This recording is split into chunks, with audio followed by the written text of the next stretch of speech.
I'm ready for war. I'm ready for war.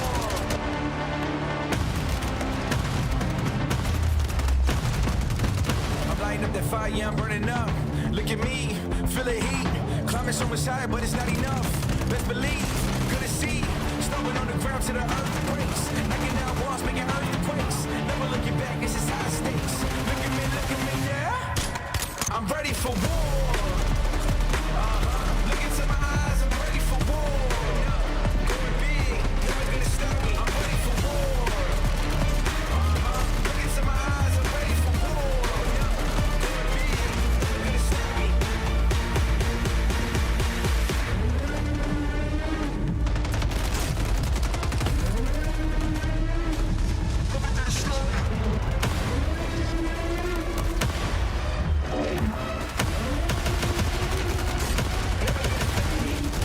I'm ready for war.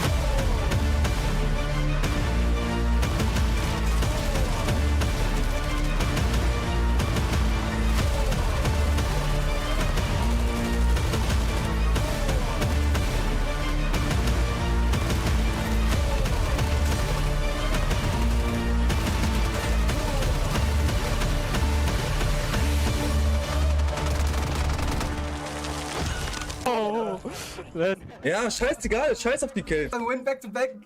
Jungs, back to back. Now boarding. Operators, welcome aboard your direct flight to sunny Urzikstan. Please adjust your seat to the upright position and ensure your loadouts are securely stowed in the overhead compartments. Dude, get off. If needed, gas masks will drop from the compartment overhead, ensuring your safety throughout the war zone. If you are teaming with someone who needs help, assist them only after placing on your mask first. Ensuring headset devices are fully operational for crispy comms, because nobody likes a silent teammate. In the unlikely event that you land in the gulag, please refer to the safety card in the seat pocket in front of you. This is a battle royale specifically for trios. Call of Duty Warzone Matchpoint will be introduced for the first time, and Solo YOLO will make an appearance. Expansion regions are back, and that means once we land, everyone will be competing for a piece of the massive $1 million prize pool. Thank you for flying Urzikstan Airlines. We know you don't have a choice when flying, but we appreciate you choosing to hot drop with us today. Good luck and may the best squad win.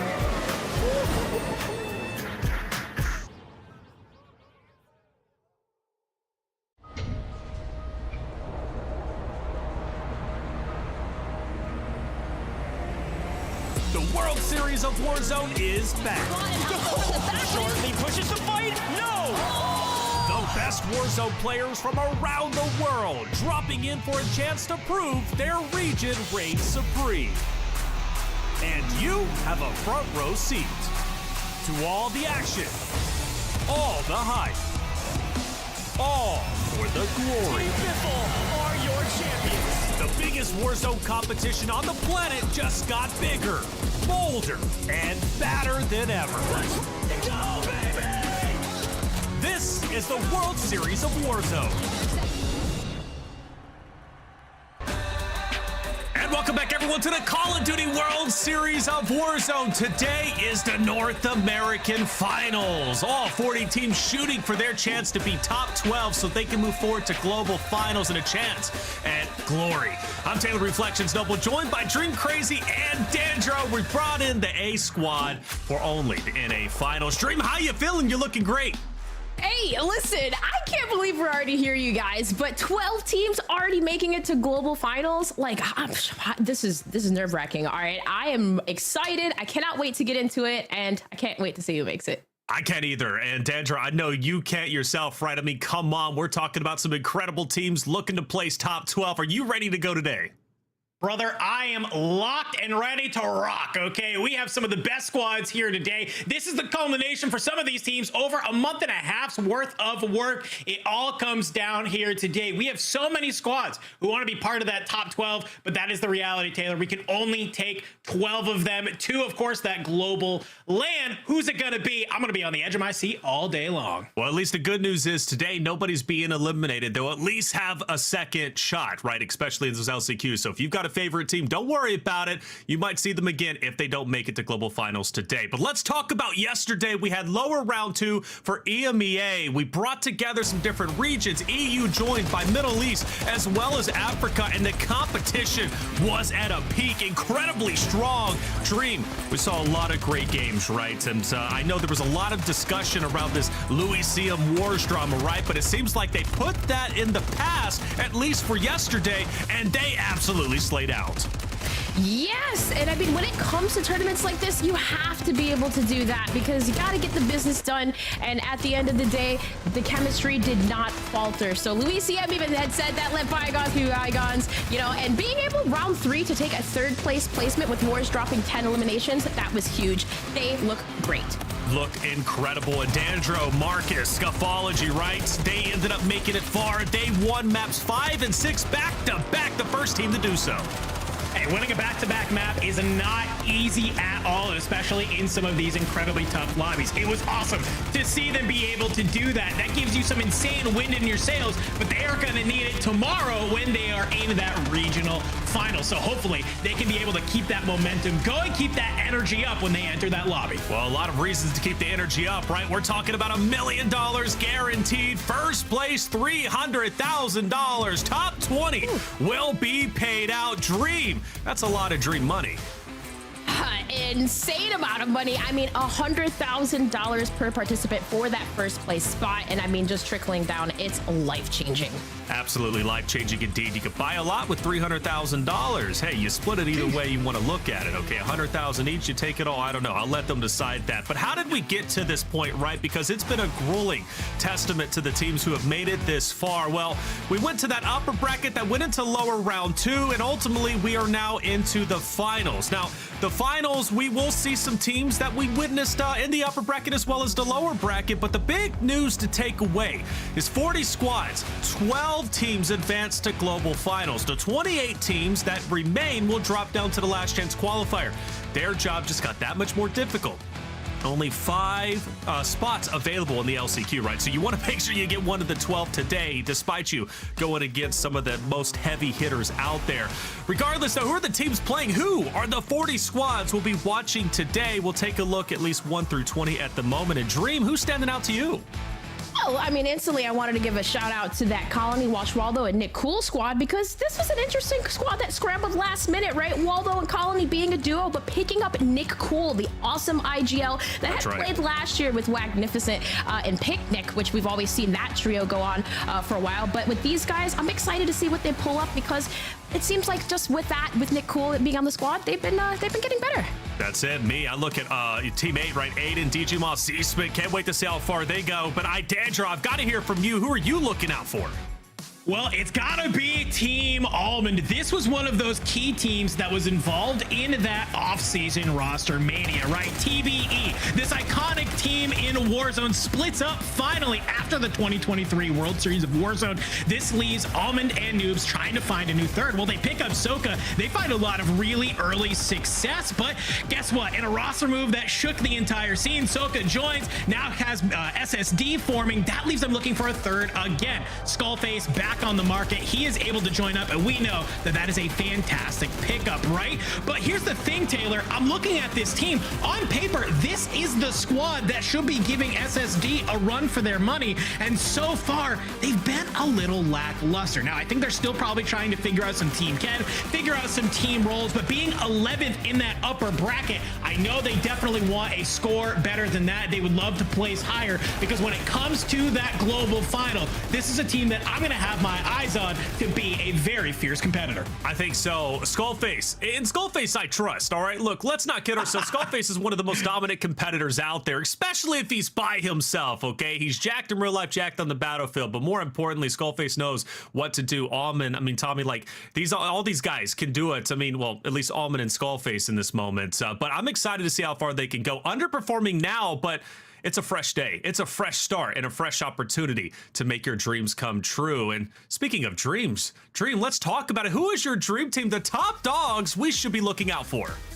Well, we're doing this segment a little bit early, right, guys? Because you guys are crazy if you don't think I'm picking SSD, the new Falcons pickup, of course, in Shifty, Soka, and Viffle, which of course the two of these guys, I mean, you think last year the three of them had one with Sage, they drop Sage, they pick up Soka, and they have been dominating. They have great communication, great IGL, one-on-ones are on point, rotations are on point, and what's great about this is the fact that Soka won 2022 World Series of Warzone, Biffle got second, 2023 Biffle won, Soka got second, and will 2024 be the year that they win? But man, with plays that Shifty is making like this in the gas, oh my gosh, the rotation, the clip from the Pulse Check scrims last night. Check it out, you guys, because this was insane stuff from him. I could not believe he survived this long, but check it out. He's trying to back it up. It's a 1v1. He's just moving around. And he risked everybody over. He hit. He hit him and it didn't kill him. He's gonna drive it back around. No way. No way. Oh my God. Say swear. Say swear. 1v1. Oh my God. Oh my God. Oh my God.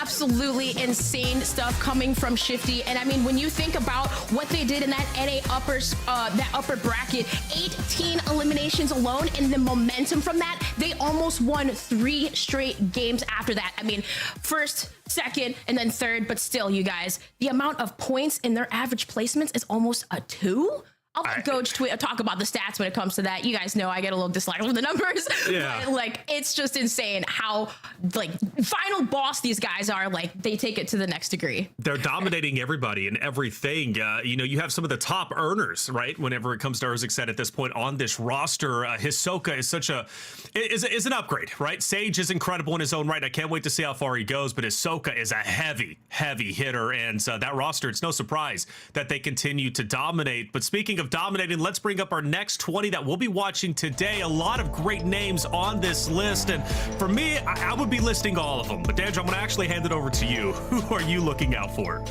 Yeah, I'm gonna kind of point my eye towards this right side of the column, and I'm looking at Team 31, Exact, Sitrep, and Sneely. I called them out in that lower round 2. I said, this is a team that I expect to be doing way better, and they delivered about halfway through the map set. They turn on the afterburners, and they have some really fantastic games. I hope they took those learnings, bringing it in here today, because the lobby only gets tougher, and that is the exact type of mentality you need to have to compete with the best of the best. That's it, and also 27, Lil Mario, Fried, Clown, right, making it through the lower round 2, looking great in their own right. They return to play against a competition that knocked them down to lower round 2.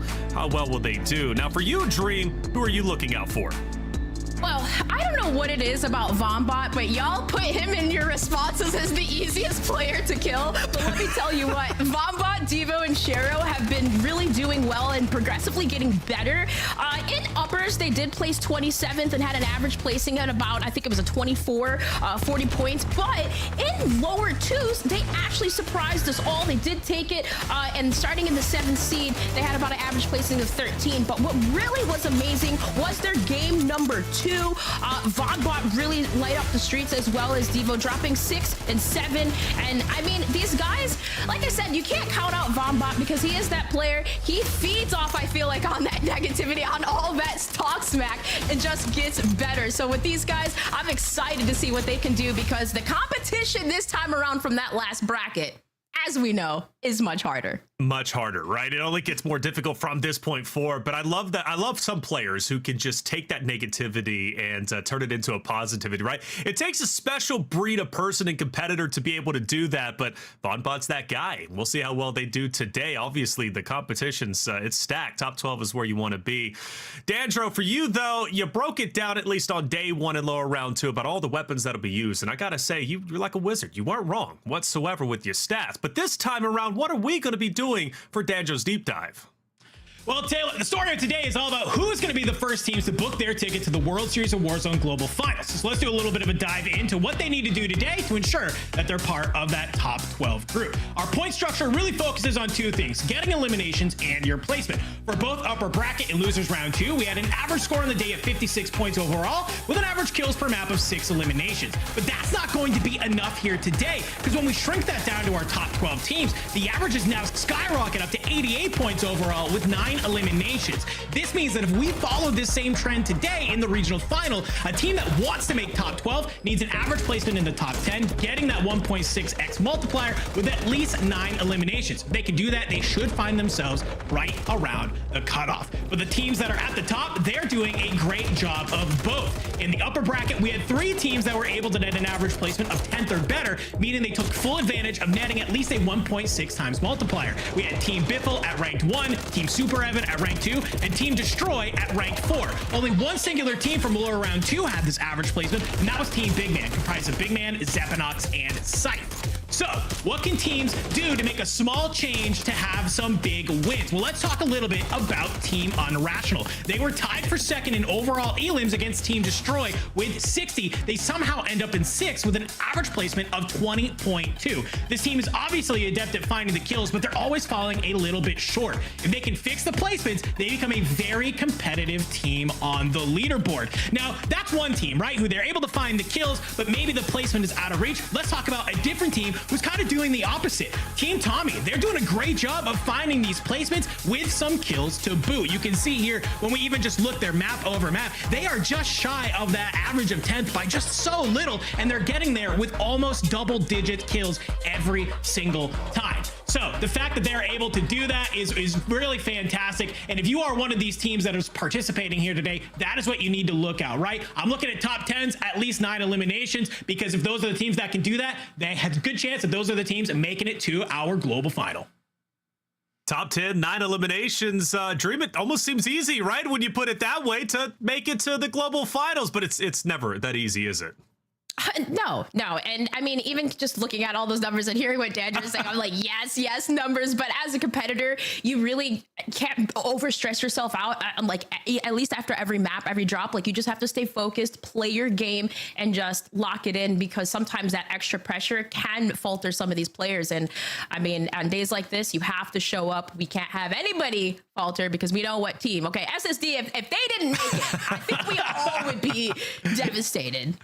I would be shocked. In fact, I would think the world is ending if SSD didn't make it at this point in time. They're just, I mean, really, it's no disrespect to anybody else out there competing. I mean, I think everybody realizes and respects how great that team truly is. But at the end of the day, you know, day by day basis, it's about who shows up and who performs well. And the question is, will SSD be that team to perform today? You never know. It could be Tommen's crew, right? It could be Almond's crew. It's anybody's ball game. And speaking of which, did you know you could be playing Warzone Mobile pretty much anywhere you go? In fact, if you don't believe me, check this out.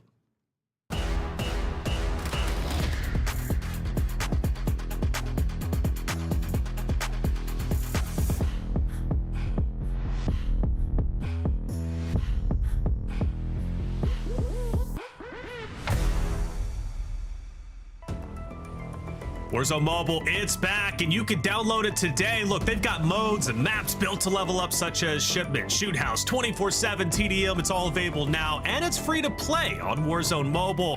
Dandra, I know you got your hands on it. You've been enjoying it, even if you're not the best. Let's just say that, right? You're still trying your best, and that's what counts. Brother, I would smoke you. One for me on Shipment after this. all. That's what I'm doing. Listen, I love that I can queue it up. I'm hanging out on my couch. Oh, let me open up some Warzone Mobile. Get to use all my same guns. They're already fully leveled. I can drop into Verdansk, relive the old days. I'm feeling great. It's been an awesome time to be able to do that. I'm glad that we're able to kind of showcase a little bit of that here today.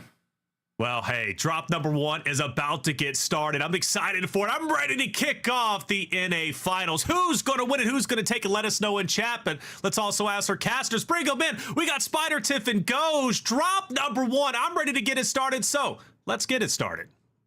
Hey, let's do it. I am so amped. We finally get to stamp the tickets to the World Series of Warzone Global LAN for 12 teams in North America today, Goj. I mean, that's got to feel good, right? Yeah, I'm so excited to be here. I'm literally wearing like a vacation shirt right now. I'm the reverse inverted Dandro. Check out the desk next time. We're wearing like opposite shirts because I'm on vacation. I'm living the dream. I am in the best place at the right time. North America Finals is going to be incredible action. We've got a team at the top that we know should win on paper, but anything happens in Warzone. At the end of the day, it's just about top 12. So I'm going to be paying attention to that threshold, Tiff. Yeah, there's a lot of things that can happen, such as changes, right? Remember those days when you could throw a C4 like a frisbee, as Dandro said, at a backyard barbecue? So let's go ahead and run it back because there were some changes. That Nerf hammer tried to strike.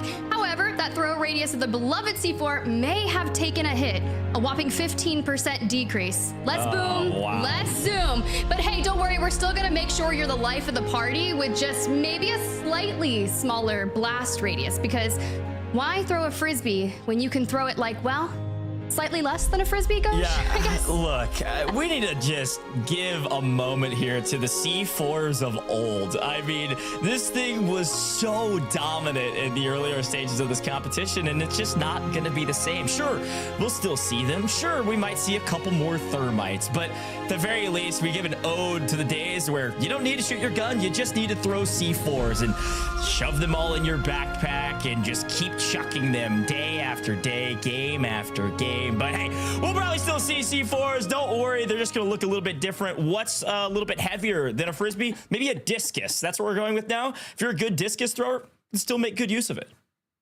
Yeah, I mean, look, it changed minimally, but there's going to be so many people still locking those in. I love that you gave a node to the thermites. Just at the end of the day, have a lethal. I don't care what you're spamming, because that just seems to be what all the players are doing. So Ghosh, now we've got a couple of things. They've already chatted format about what we're going to be willing to see here, but that 12th place threshold, like bring it back to the North American upper bracket, right? Because it was skewed. And you look at the team that held that 12th place spot. It was Braxton, Youngstas, and Juju with 60.6 points. And I know Dandro really talked a lot about the average placement that you needed to get, but they got there to 12th place with an average placement of 18. Yeah, it's such an interesting and fun math problem. Like, I feel like I'm back in class every time we cast these things, because when you start doing the math, sure, like 12th place during the upper bracket finals, 60 points, you divide it by 6, you guys get the points. 10 points per game is roughly what you're looking for. But pretty much every other stage of the competition, our 12th place team was more so around like 73, 74, 72.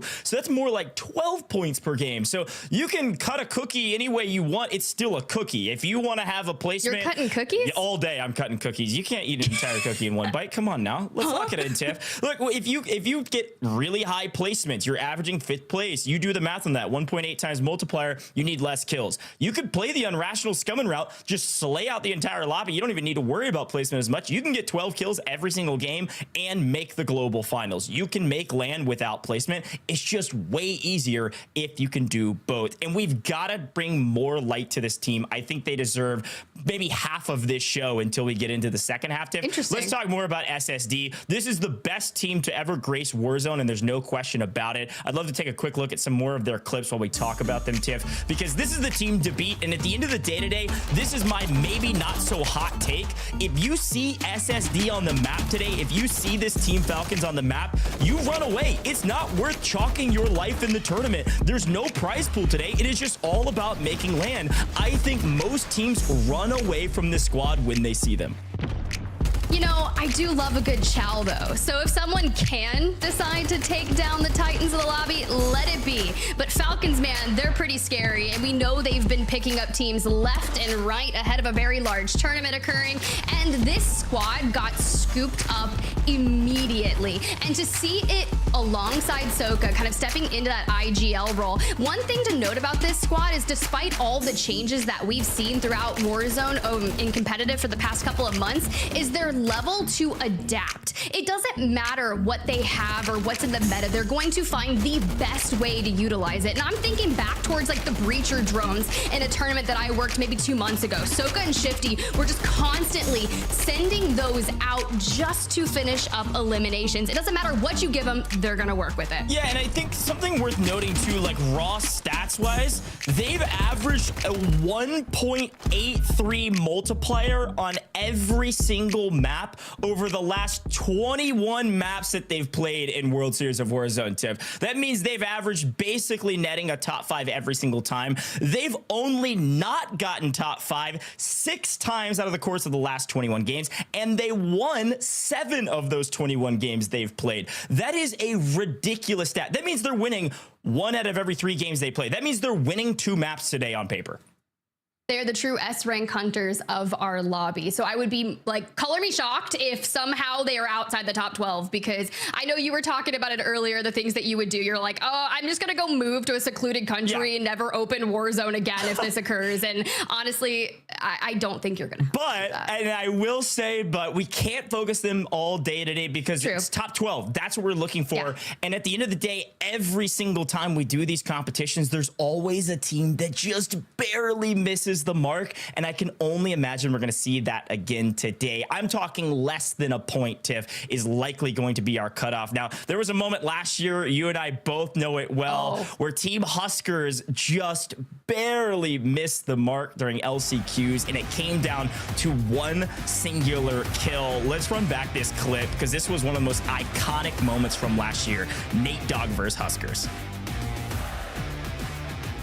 Yeah, I just want this moment to breathe. Yeah. Okay, so there's a big difference here, and I was trying to think of other things that could be attributed to it aside from just input alone. Nate Dogg had tempered there, which granted, I think on the reset when he was plating gave him some more time to take that 1v1 against Huskers. But at the end of the day, Huskers did make it to the World Series of Warzone Global LAN. He is familiar with playing on LAN and would likely be wanting to run it back. However, different roster this year. Yeah, I mean, everybody's got a different roster for the most part. We see a lot of duos that stuck together and looked for a new third. But man, I'm just so excited to see more of those moments where we know the math, we know exactly where teams stand. And going into that moment, Tiff, I remember casting it with you, and it was like, whoever wins this goes to LAN. Whoever loses this does not, which is such a cool moment of tenseness. And the stakes are so high, and it's so fun to be able to replicate that again this year. So 12 spots, 13th, you're not making it. You're heading to LCQs. Now, anything can happen in LCQs. We know that in the past. That clip was from LCQs. So more Warzone down the line. But I'm excited to get into drop number 1, Tiff. And what I'm really pumped about, what we've seen the last several times we've casted this here, the last couple of days, is which drops will be contested, which teams will shift their drop spots. Will anyone contest SSD at Pop Off Power? I can only expect no, but I don't know. A lot of fun storylines, a lot of fun talking points, a lot of fun data, and map 1's just about to start. Yeah, there's one thing that they said. They were like, we own Pop Off Power, but there are so many solid teams left in the lobby. I'd love to go ahead and look at some highlights, even from Team Tommy, because we did get to see them earlier this week playing alongside Teeny and Obs. And now we've had some pretty crazy zones that have occurred throughout our time looking through the lower round 2 brackets. And this team kept getting the less than situation on those, playing on the outside looking in. Think back towards that rotation where they had to clear out cargo, cross the water, and if they can go into an end game with all 3 up, they are going to be a force to be reckoned with. And I love that this is that rotation that occurred. It's just Teeny, it's Obs, and they are trying to clear this side of the Parkway. Yeah, you know, it's funny because this team is such an interesting one to talk about because Tommy is the most earned Warzone player of all time. Like, no one's really all that close, frankly. He is the bread and butter of Warzone old guard. And when you throw these guys in, Teeny and Obs, these are 2 Australian players that came over here to play with Tommy. Very, very strong players, but just not as, well, frankly, like established in the Warzone scene comparatively to Tommy. And so we listened into their comms yesterday, and it seemed like things were slowly starting to get better, but they still have to build chemistry. And that's the advantage a team like SSD has and a couple other teams. You know, Allman and Noobs, his former teammates, they still have a lot of chemistry as well. That's the advantage that a lot of these other teams have over this Tommy team, is that they have this pre-built multi-year chemistry that they're just continually building on rather than trying to form it amongst one of the biggest competitions ever. Yeah, and try to kind of breach that and be better than a squad that is able to think that many steps ahead just because they have those reps in. It's almost better that Tommy, Teeny, and Obs went down to the lower round to get more chemistry ironed out throughout those custom matches. But, you know, Goj, I really don't know what we're going to expect to see here in drop number 1, because it's going to be one of the toughest lobbies that we've ever witnessed. Very similar to that original upper bracket, which was just sheer chaos. And I don't want to keep harping on the Falcons, because there's other teams out there that really made a staple in that upper bracket that I think can do a standout performance here today too. And it's going to be Autorize, Empathy, and Super Ev. And that's crazy, because I did not expect them to do as well, and that's no shade in general, but when you have roster mania that occurred and you have all these teams come together, you know, let's see if they can run it back. Yeah, we asked a lot of people questions leading into this. We got some really fun stories, and Super Evan's team is here with a vengeance. I mean, some of their players were talking about getting dropped from other teams. They came together kind of last minute, and then they dominated in the upper bracket. I think it's a great shout. That team is really, really strong,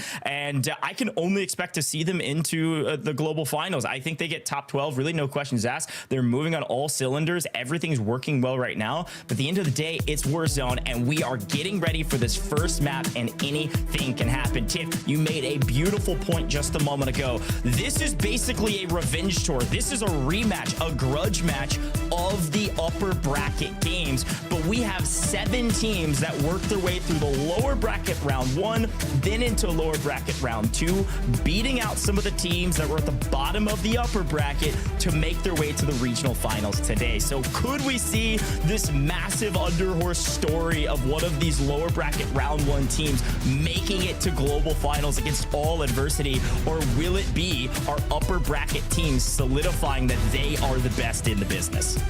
Well, a little bit of a moment of reprieve before we drop into map number 1. We're gonna need underhorse shirts at the global LAN. Okay, Pulse Check, I need the merch to occur, but for now, we need to lock it in, because that finals arc here for World Series of Warzone is about to begin.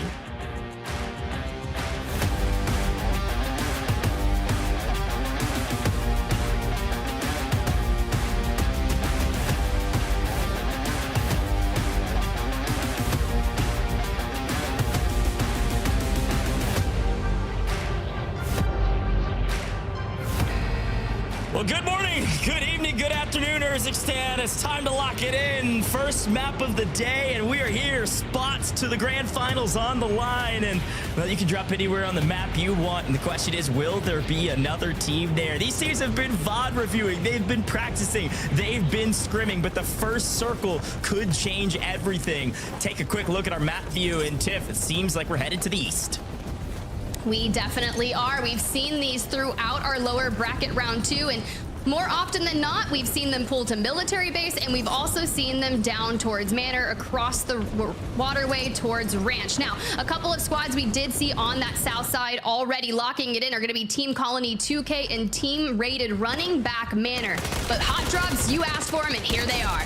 All right, Locked in already getting mixy. 1, 2, 3. Can we get a full team without losing a teammate?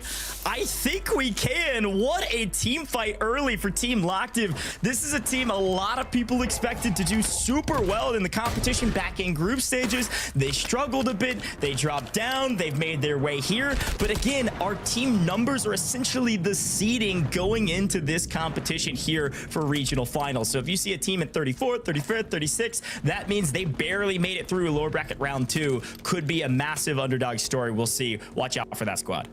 Yeah, Team Big Man on your screen. One of the teams coming back through lower round 2, looking for a chance to secure themselves a ticket towards LAN, but don't have any plates, a pistol, and, well, you've got Team UAVs just on the opposing side. Willie T to Magoo, not going to be far from him. When the team groups back up, shares those resources, maybe we can attempt to navigate this together.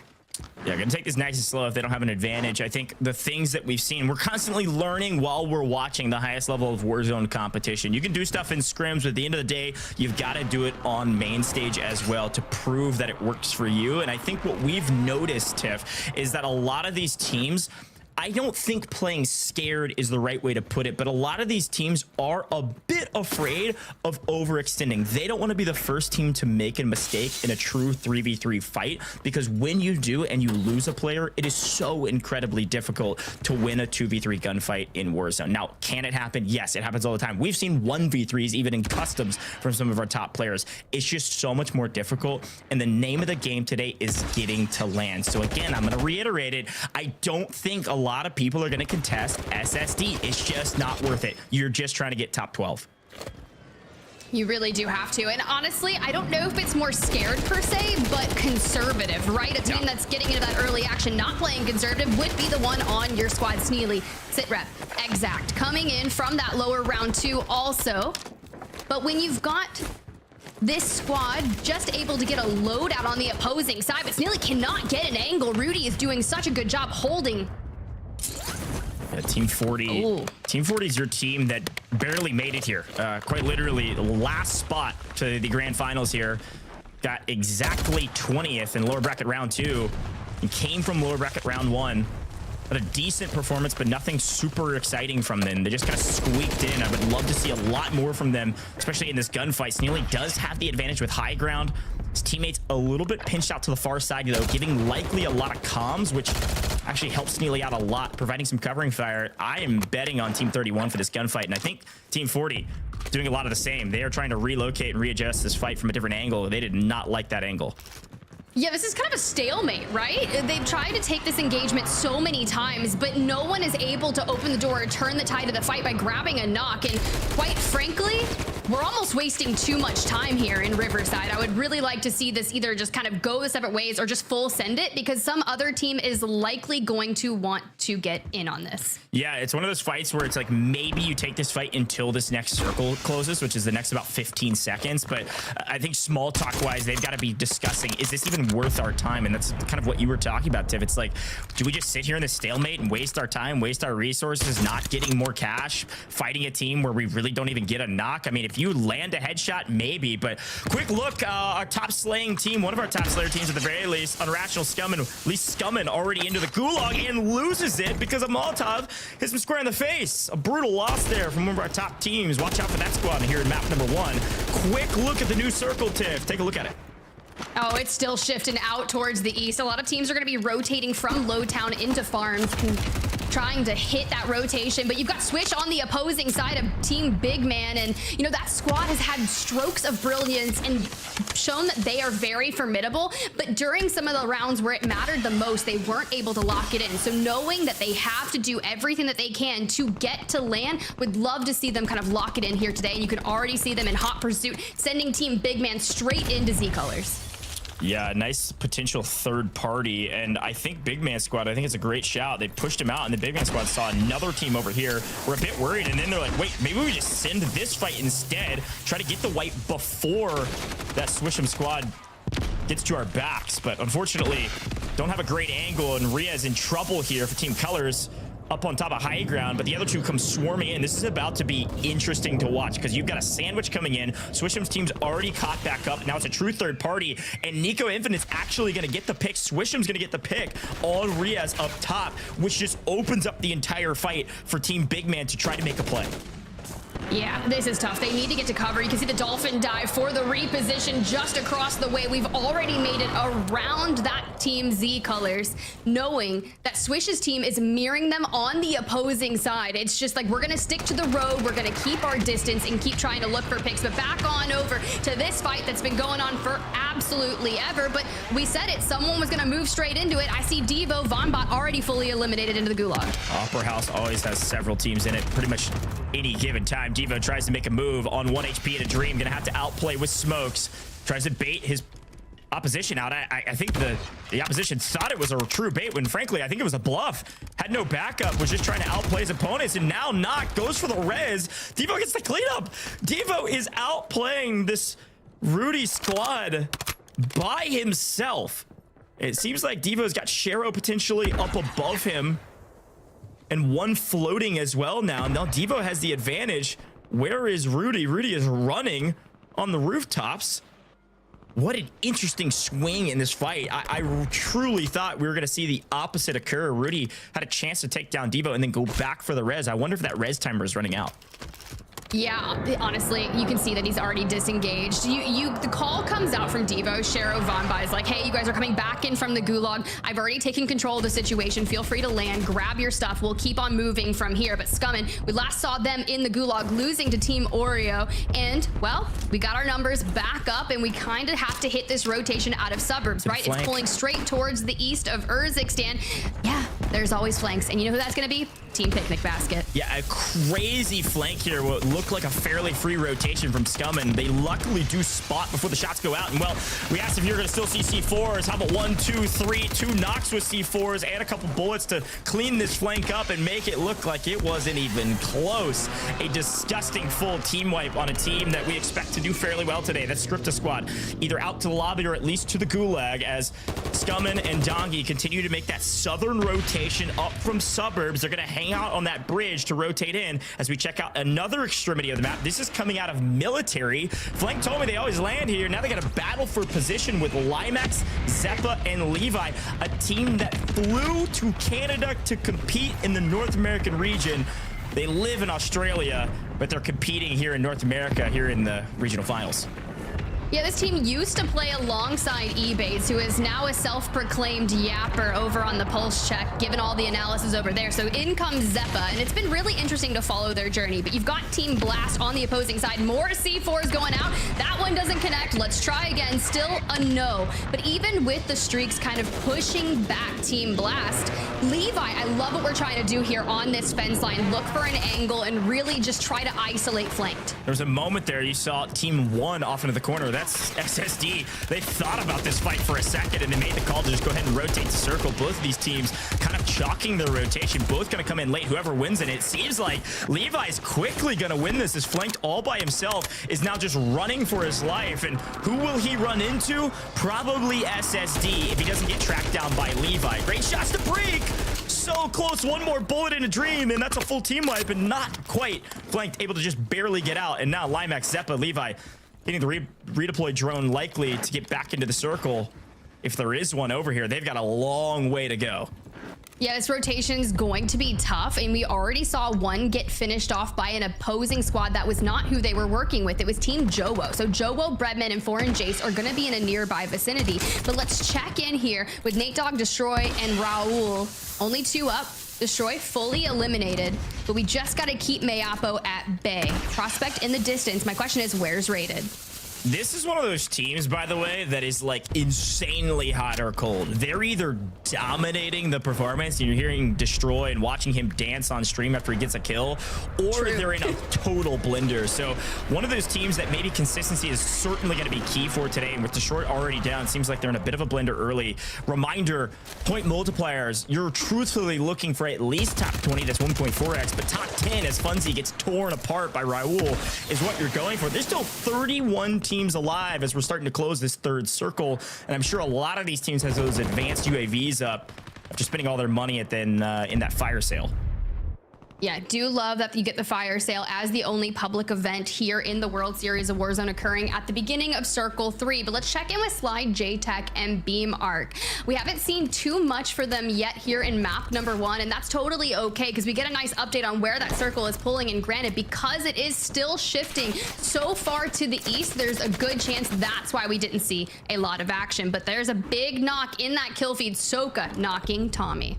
Yeah, you can see it in that quick map view. They had rotated in early, got kind of to the upper edge of farms in some of those like kind of apartment areas up there, and they're just holding the rest of these teams that are coming in late. Early rotation certainly key. This squad though is nearly dead center of farms. They're right on the edge of some of these structures or along this kind of almost like a neighborhood area on the outskirts of farms that they can just hold for a while. The question is, how many kills do they have? So we're gonna check back in on the team holding, the team at the top, the team we expect to win. In a bit of trouble, but great team chemistry keeps the Soka alive. Shifty and Biff will get a couple rips and get a knock.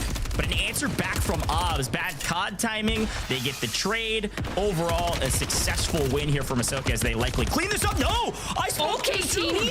What in the world? A crazy play from Teeny rips them down, and all of a sudden, SSD is in trouble. Tommy in the gulag alongside Obs. Teeny's not going to have that gulag available to him, so we'll have to check in with that. But for now, this is going to be a big one needed against Breadman, who can get really shifty, loves to hit the zip, takes it and beats Tommy out by just a second. Was he trying to follow him up to kill him? Like, what do we mean here? That is wild. The zip line is just so different from the flag. You can almost bait the flag out, but if you try to bait the zip line out and they smoke it and you can't track in time, they can get out of there without you being able to answer back. And that's exactly what happened there for Tommy. That was a wild instance. And well, SSD looks thin, but they are back on their feet and all of their loot back in hand. They are right back into the mix. An opportunity to take out a top squad, apparently not executed on. Close though. Great effort from Teeny as we continue to swing around. Former Challengers player Oreo trying to go big here and prove that they deserve to be here all the while. Work their way up through the losers bracket, lower bracket rather, and had a chance here on main stage here in the regional finals. This is quite interesting, right? Because Oreo is going to be the player that took down Scummin from Team Unrational in the gulag, but you've got Team Unrational now at their backs, but then you have Team Allman towards their west, and we're still looking for some cover to work with before securing a building of our own. Skullface, Allman, Noobs on the roof here at Bazaar, still keeping pressure onto Oreo, but now you've got Destroy, Raul, and Nate Dogg back up to a 3-stack, moving on in.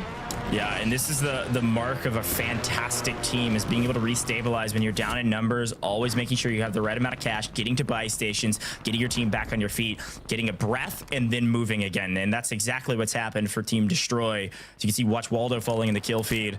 Several players falling off into the outer edges kind of this zone, but a couple of these teams that have held down Bazaar, and then I see Big Man has made a massive rotation all the way to dead center of zone, just waiting on their quarry. A battle for Bazaar here is going to be massive, Tiff, because likely when this next circle closes, everybody pulling out of Bazaar are gonna have a really tough time. You want to clear Bazaar, win Bazaar, and then you have basically a free and clear rotation all the way to the finish line to likely top 10 or beyond. Right here, just trying to stay alive, but not going to be able to do so. Sit Reps, Neely, and Co are going to be able to hit that squad wipe. Checking in here with Swag, Adrian, Sage. Sage, from that powerhouse team originally, that was your World Series of Warzone Global LAN winners, finding a new roster here, trying to get back to that global stage. Now, Goj, we did see a very similar zone to the way we have been pulling, and once Circle 5 starts to show us, I'd be curious to see if we are going farther south into the open, and it's that where we saw Team OP Marked win it in lower round 2, 3-stacking the Car 98. Yeah, it's a great call out. I think Car 98s are going to be massive with these open zones, but it does end up there. Looks like our next zone has pulled, and it is pulled further east as expected. Clown team in trouble, goes off by himself to try to figure out what the heck he's going to do. And he's going to run into several teams in his way. This is going to be brutal to battle through. Quick look at that map. You can see how far east it pulled. A couple people up on the hills out by the out of bounds line. That'll be a fun place to play because likely that's where it's ending. Ended in scrims. It ended in a couple of our regional lower bracket rounds. Like there's a lot of teams that have seen this zone before and they know how to play it. And the teams that early rotate are going to get paid for it in kind if they have kills already. And I think that's going to be key. A lot of these teams still looking for their first couple kills. And I'm specifically looking at Allman, Noobs, and Skullface. They've likely been in this area for a very long time, holding down Bazaar. And I don't think they have as many kills as we think they do. I love that we're going to focus on shooting out the counter UAV. It's smart. We've got the trophy system down here on the roof to alleviate some of that pressure from the lethals that may come their way. But Skullface, Noobs, Allman just looking for angles. We're not going to be safe here in just a moment's time. We have to rotate out. But knowing there's a team underneath you, how are we going to rotate around Vonbot? JTech looking for that early.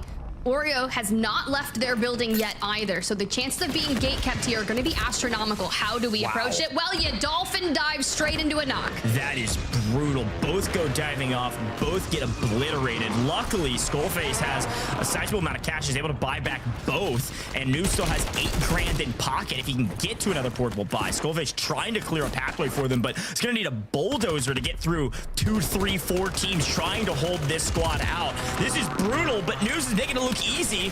Shero's team getting fully broken down limb from limb and then sold to the highest bidder. What is going on with a full breakdown from a team that had the advantage? Shero last alive in the gas. Noob's just gonna burn all the way through his gas mask to make sure this PDSing team can get eliminated. And because of that, now Almond's fallen. Now Noobs is by himself, sucking up the rest of this PDS after he goes ahead and throws another one down, Tiff. That is wild. Nothing like just under 15 seconds left on this PDS to try and withstand all the pressure from the squads. And granted, it does center up, and we're not done yet, but you have heavy hitting teams like Team Destroy, Team Unrational, that are going to be just outside the gas looking to hold you out. Noobs, though, looking to secure maybe a higher multiplier, and we're in the 1.4x for now, but we don't get to the 1.6 until 6 more teams fall. A battle for one of the last remaining pieces of cover. Certainly the biggest building, just barely clipped inside of the zone on one side. And it's Levi, Limax trying to contest SSD in the final positions. Will anybody ruin their averages? A 1.83 multiplier average across 21 games. Quick listen in with SSD. Let's hear their clear comms and communication. Like deep in zone PDS. Alrighty. There's a team in a divot. There's a team in a divot close. Yeah. The solo's still there. There. Hey, focus on the A. D, there's a team in the divot right in front of you. 3-man in the divot. Okay. It's I'm killing the solo behind us. That's my smoke. Okay. We had a full team on the right by the heli. Yo, close on me. Oh, that's a divot. Oh my fucking god. I don't get behind us. Okay. I laced the divot a little bit. People in that warehouse too. I'm trying to get blood on the divot. Yeah, I'm going towards at him. Because fuck right here, I'm alive. They're still in the divot. He's jump sniping. I have a trophy I can put down whenever we try pushing up. Hey, the divot's going more left. The divot looks like more left. All right, so they're already calling out that a team is going more left. They've got the trophy to play if they need to, but still trying to hold angles onto Super Ev. Now, that's that squad we highlighted right before drop number 1. They got second in the original upper bracket for NA. Now, into the finals, almost into the 1.8x multiplier, which would be on par with the average that Team Falcons has been able to maintain. Yeah, this is a wild fight to start. You've got Team 24. Big Man has been sitting in this building waiting on the competition to get here. Either use a recon or just guess correctly. It's going to pull this far east. It has the last remaining piece of cover. The question is how many kills? They had to god rotate to get there. They had to battle to get to that position. Now we'll see if they can hold it down as Super Evan on the far hand side, all 3 alive, wiping teams left, right, and center. It's going to come down to the final 6, looking for the final 5. All teams just holding, chomping at the bit, waiting to get to top 5 before opening up and going for those eliminations. SSD makes a wide rotate here left. The Falcons looking to make a play on Super Evan. This is the top team versus the second team from upper bracket. This will determine this fight. This will determine who wins this map. And will it be a C4 that gets the first knock, or will it be a play through gas? Shifty finds an angle. One flank, goes one. Looking for the second, doesn't land. Smokes galore, and now they have to make a play. And Ahsoka likely is saying, we got to turn back. We can't get flanked here. Don't open up your shoulders too much. So they don't push it, not yet. Yeah, but no one's going to be able to cross that open space to chow them. But the fact that they keep those smokes down, they keep those C4s expended, that just allows them to isolate even further. And now using this mound for cover as Super Ev's team has backed away into the stable. Oh, but we're still keeping pressure to Team Big Man. How is this even occurring? Shifty and Co have to wipe Super Evan, but Big Man's going to look to third party. A true 3v3 inside of a small shed with Big Man way off on the far hand side. 3v3v1. Finals fight here, and a Big Man makes a play. Takes down Ahsoka. Full wipes Ahsoka. Now it's a 1v3v1, and it's all on the back of Biffle. What a ridiculous circumstance. Tip, you called it. Big Man plays spoiler and nearly hands Super Evan the win. Can Biffle 1v3 a full team? No, but he gets a full kill for a 1.8 multiplier. Incredible job from all 3 teams. Big Man goes big, but at the end of the day, it's Super Evan's squad. The Wolf of Warzone takes the victory. I heard people say this team might not qual. I heard people say this team doesn't have the Kim. They are showing it here again that upper bracket was not a fluke.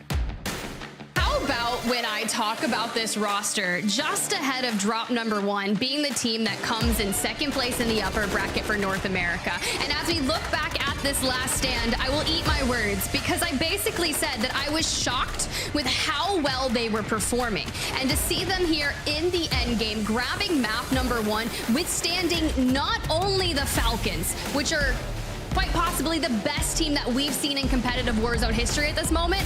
And then you get third-partied by the team that came in from lower round 2 in NA, who did insane and just kept that pressure on. Now, based off the clip that we witnessed yesterday from the pulse check scrims of Shifty getting crazy in the end game, I was like, all right, well, let's see what the Silent Assassin Biffle's gonna be able to do here in this moment. But nah, Super Evan's squad was not going to allow Biffle to break them down. Yeah, and frankly, I love that aerial cam because it actually showed us that Big Man made more of a heroic play than we thought he did. He actually got knocked by Super Evan's team in the gas, and then they had to turn in a dress Hisoka squad, right? That Falcons team was a 3v3. So once they knocked Big Man, they had to turn their eyes back the other way. And frankly, it ended up paying off because Big Man got a self-revive in the gas, gets inside the zone, throws a couple plates in, and then rips Hisoka not only off the heady, off the roof, off of a position where he could make a play on Super Evan's team, but also full wipes him. And so Shifty sure gets his self-revive off, but is 1 HP, and it's a 3v2 to finish things out. What a ridiculous sequence. Shout out to Big Man stopping the top team from winning. And let's take a quick look back at the Wolf of Warzone and Super Evan's comms here in our victory moment.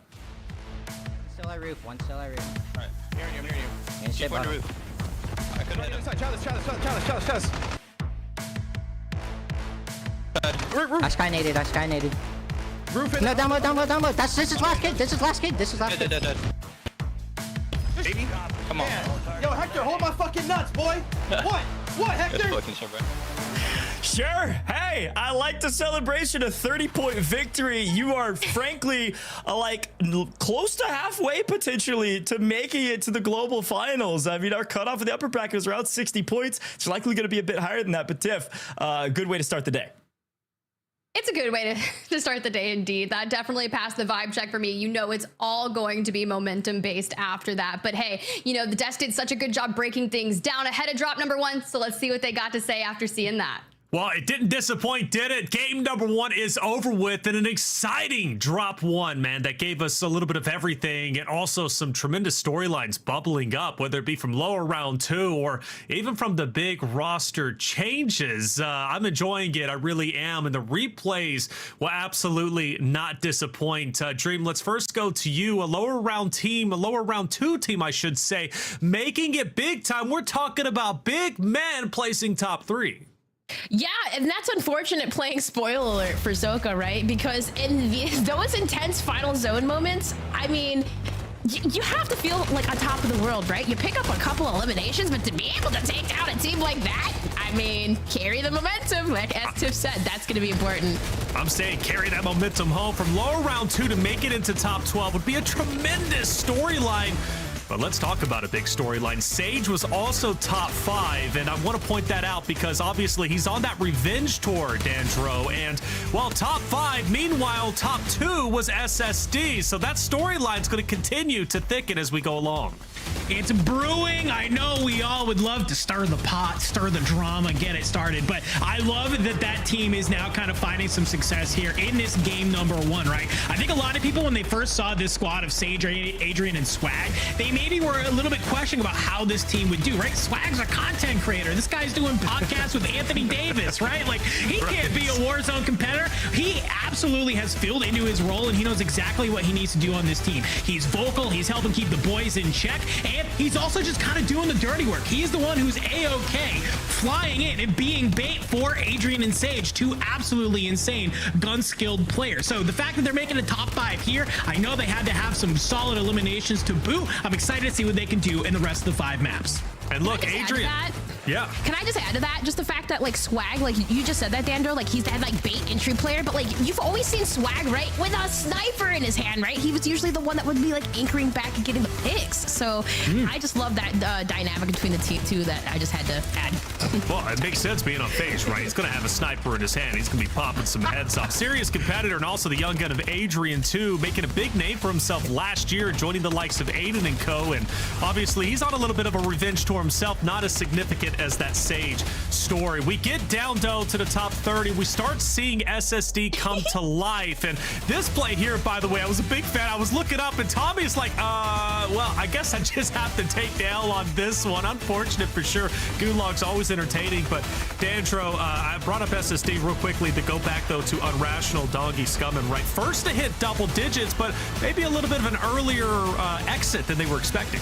This is kind of was the point I was making at the top of the show. They're the first to hit double digits at zone 5. I'm sitting there, I'm looking, I'm like, wow, they actually could set themselves up to have a fantastic map number 1. We have our amazing scoreboard on the upper right there, but then out of nowhere, I see them get deleted. So I'm kind of hoping that, you know, maybe they can kind of lock it on in. They had the kills, they were able to find them, but they need those placement points. I think they went down within the top 20, but not just yet into the top 10. Would love to see them be able to get there. We get down towards the tail end of things in a big fight, though, and obviously Super Evan staying up on their feet. Biffle will drop. That SSD roster is going to have to settle for second, at least at this point, Dream. But Super Evan taking a big 30-point victory. It's got to feel good to open up with the win.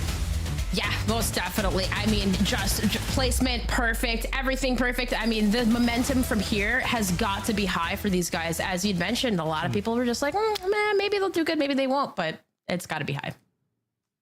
I love that. I mean, Super Evan's team, they are really, really fantastic. I think we're going to be pulling him in for an interview in a hot second. So I have some great things I'd like to be able to ask him. Let's go ahead. Let's bring in on Super Evan for our interview. It's my boy Super Evan. What's going on, man? How's everything been? What's going on, guys? It's been going good, man. It's going good. I mean, I'm pretty happy after that first game. Yeah, how could you not be? I think Goj was saying, you know, potentially halfway already to qualifying in the top 12, going to the global stage. Once again, I know you were excited for that. There was a lot of talk early on, even between us, about, you know, you might be joining this roster, you might be going over here, might be going over there. Ultimately, you settle with Empathy and Otter Reyes. Talk to me about that team development and how you guys came together. Yeah, so it was very like last minute. I mean, I was playing with Brawlic and Huskers at the time, but then Huskers was on a trip, which, you know, congrats to him, because I didn't know that he was getting engaged over there, so shout out to him. But he was missing some of the dates for the qualifiers, so I was like, okay, I know Trick just got dropped by Attract and Colors, and he had hit me up to play. So I was like, yeah, okay. So he told me he was playing with Otter, and he just hit me up, and I was just like, yeah, let's do it. I'm on broadcast right now. That's awesome. Yeah, that is awesome, Super Ev. Hey, what's up, bro? That is so awesome, because sometimes with these these last minute team pickups too, it can really like have a disadvantage. But for you guys, like, that's obviously an advantage. Like with these guys, do you see I mean, do you guys have like any type of like in-game issues? Like, I mean, I don't know. I know like sometimes the honeymoon phase, it's great, but in game, like, what are some of like the biggest issues you guys seem to face? Well, I mean, we had some like kinks in the beginning, right? We had to rough them out, you know, just like any other new team would. But I mean, I've been playing with Trick for a little bit now this year. Like, I played with them all throughout the 2v2s and stuff, so I was pretty comfortable playing with him. This is my first time playing with Otter, but I mean, Otter's is a vibe. I mean, he's funny as hell. So you know, it meshes well. These scrims that Hector's hosted and stuff like that, it helps a lot. So we've been playing those every day, and then just been fixing the problems, you know what I'm saying? I gotta say, man, your team is probably one of my favorites. I know a lot of people said on paper, they're like, you know, is this team really gonna like play that well? But we call you the Wolf of Warzone for a reason, my man. You're wheeling, you're dealing.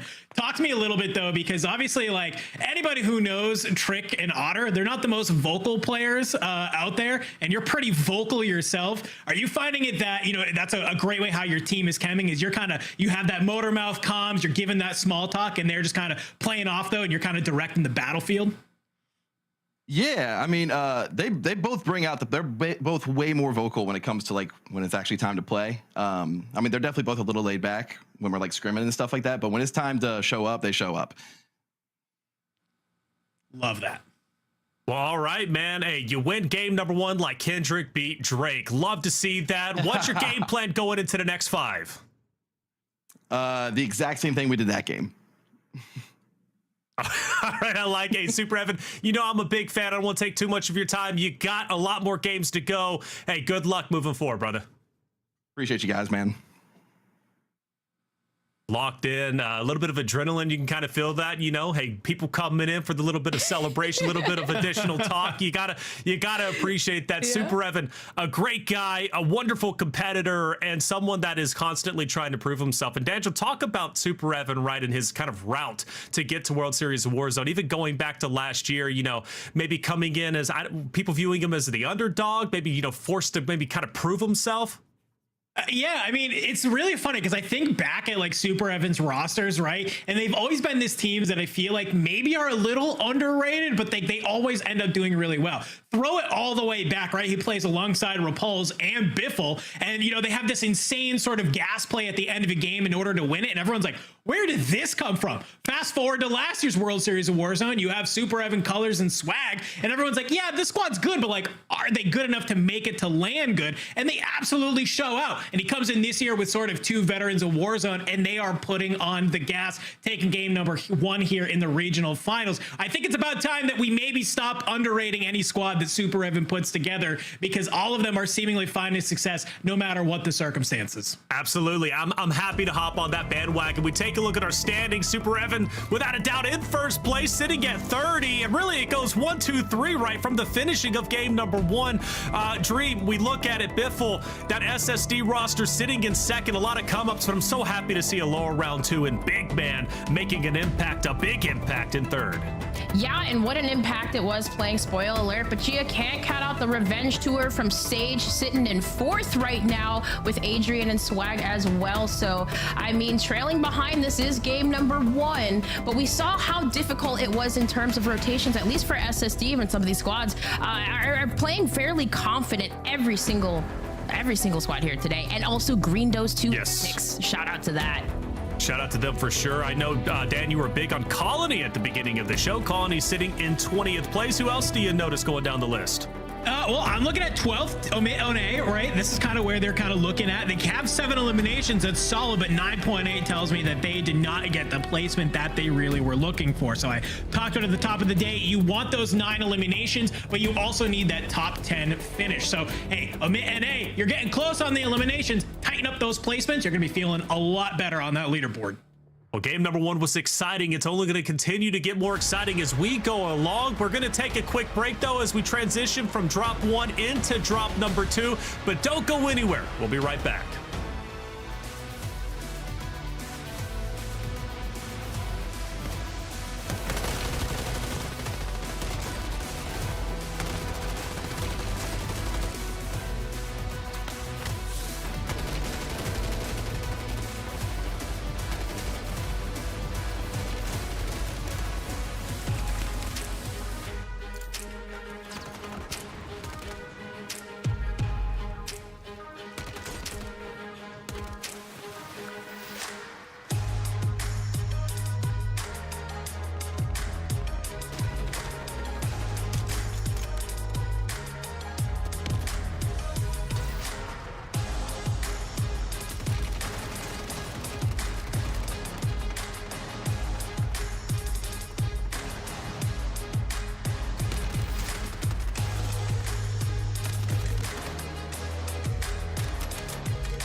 And welcome back, everybody, to the Call of Duty World Series of Warzone EMEA Finals. A lot of discussion about C4. And while Dream, we opened up with Huskers getting destroyed by that C4.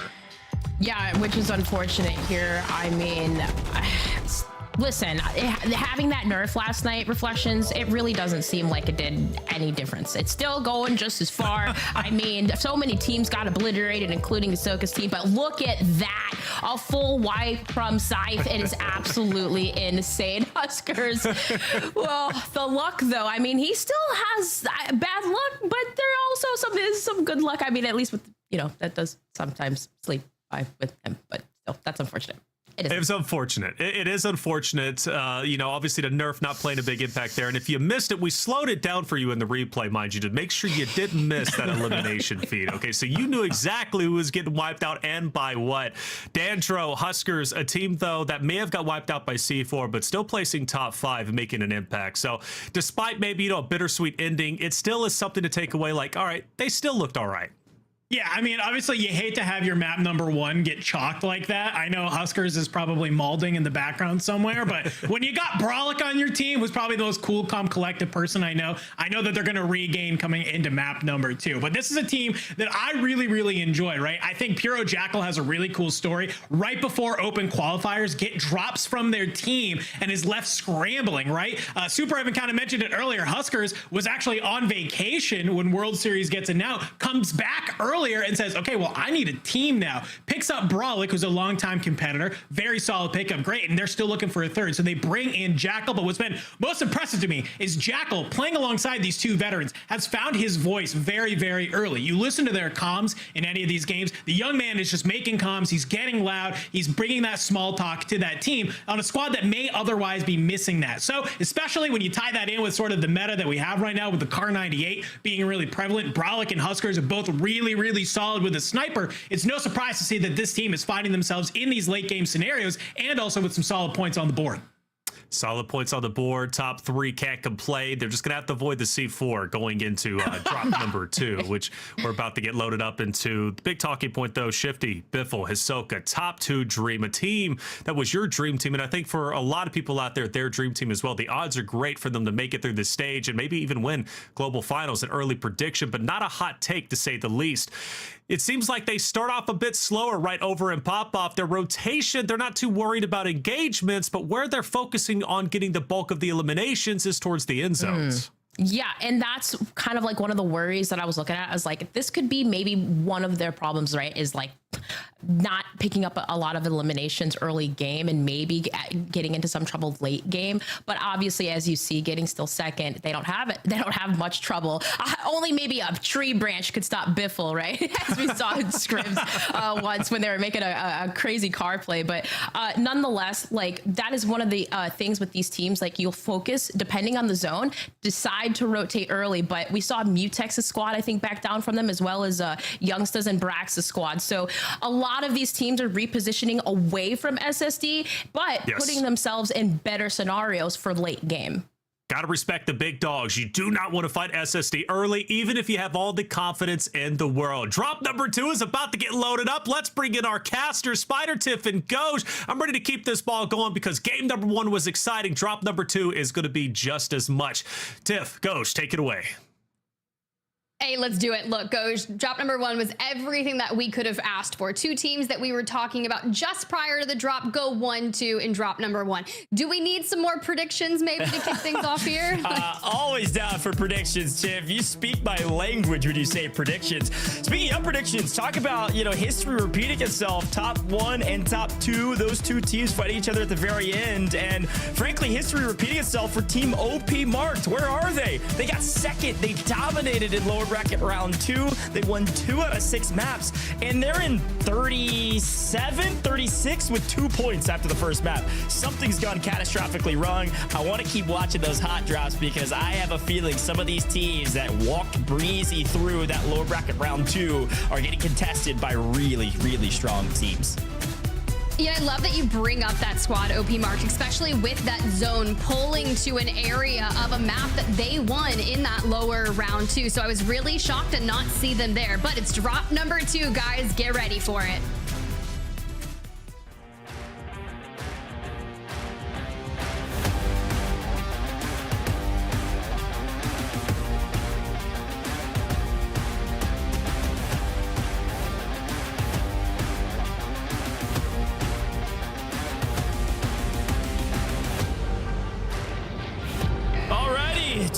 lock it in. Game number 2. You're down at the bottom of the leaderboard. Don't worry, 5 more games. But all of a sudden, you look up, you blink. It's the second half. These things move quick. So make a move now here in map number 2.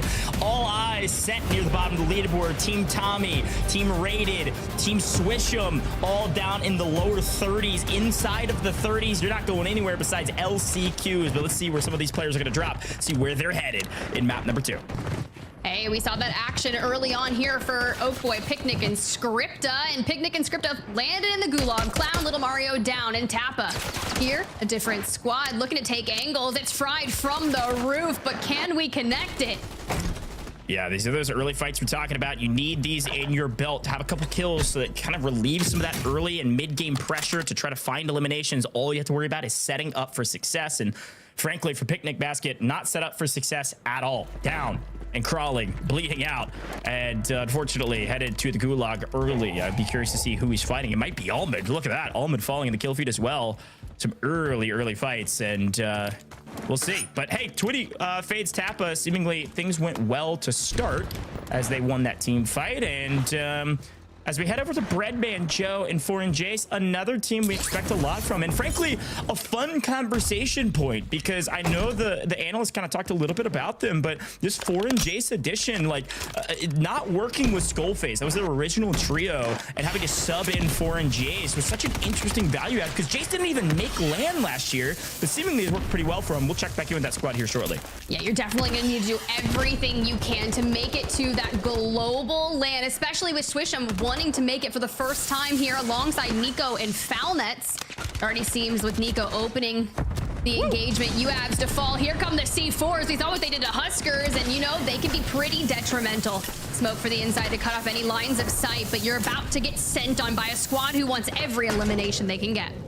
Yeah, there's some ancient proverb in there somewhere. It's like when all else fails, just throw C4s and pray. I don't know, but unfortunately for Magoo, he's gonna have to pray on the downfall of his opponents. No chance in hell. 3v1. Swish'em wins that every day of the week, including Sundays. But today's a Tuesday, and well, it's map number 2, so a great start for Swish'em's squad, and they needed it. They are in 31st going into this lobby, and frankly, I think there's a lot of teams and a lot of people watching, a lot of players in the EU region that are cheering this squad on. I feel like Swish'em is almost like the home team we all want to see succeed, not just because of their history in Warzone competitive, but also Nico was part of that squad that made it on the wild card game. These have been friends for a long time, but to the gulag we go. Willie T trying to win his ones and can't see a thing, so just spraying and praying, and Willie get Grev. What? Did we just time out? I think we timed out. We timed out. The gulag ran out of time as they try to beat each other down, and they both lose. So suck it, nerds. Head back to the lobby. I don't know. At least Magoo and UABs are still up in it. We can get Willie Teed back, no problem. But for now, all 40 squads still in the lobby. No one has completely taken that exit. As we kind of cruise over Cargo, Old Town, C-Town, not going to be the best areas of the map to go ahead and hit that regain, but sometimes it's all you've got. But Lovey there on that rotation, and Locksteel tries to pick up an easy KP, but unfortunately gets caught out. Now, Assault can certainly shoot straight, but frustratingly, I think he really wanted that kill and overextended there, giving his life away for what? Nothing, frankly. So that team's gonna have to totally bail out and try to readdress. And oh no, everything has gone bad for the boys at home. OP marked, Reed Boy Shaded Step in trouble with Reed Boy last alive. They've got to win their gulags. You could see them in dead last on this leaderboard, and for whatever it's worth, they're getting contested by SSD. They've weakened them, and now a third party's coming in from Team 12, an opportunity to maybe put SSD on their back heels. This is Omit in A. This is a big squad, a lot of rivalry here, Tip. See how it goes. Look, they need to take out this squad now and prevent them from having some substantial eliminations through the mid game. But coming out of that northwestern side of Urzikstan, you're going to have to separate Shifty, Biffle, Soka, and maybe take those fights more isolated, because something that this squad loves to do is kind of swarm around the opposition. You saw it just on that prior fight. All 3 members of SSD, or Team Falcons per se, was able to just collapse upon the remaining member. Now though, Braxton, Youngstas, and Juju have kind of taken up that space, and you can see that SST is rotating further into power.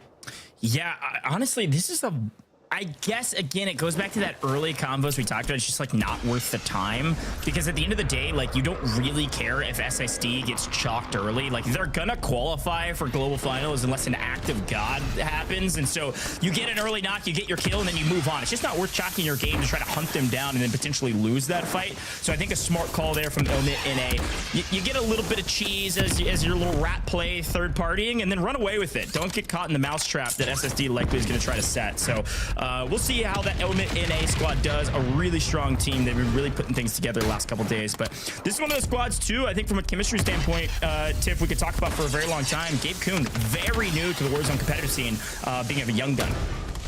Yeah, they need to do something strong here. They're finding themselves outside the top 20 right now, not even close to top 12. But this could be a game for them to turn it around, especially if we're shooting like that. However, Limax going to answer back, fully take down Gabe, and, well, flanked Blast trying to push on in, but we got Levi back up on their feet. It turns into a 1v2, and even with the support from flanked at the side, we still can't get the numbers back in our favor. Man, I almost want to run that back. I love the desk to break down that segment. Gabe Kuhn is such a talented young player. He put in his intro form when we sent out that Q&A that he wanted to be Rookie of the Year, and he makes some incredible plays like that where he's able to take down a 1v2, almost a 1v3, but frankly, he just went a hair too early. He waits maybe a second and a half, and Blast is there to play follow-up, and they easily win the 2v1. He just got a little too aggro. He wanted the 1v3 for the clip, play for the win, play for the high percentage gunfights. But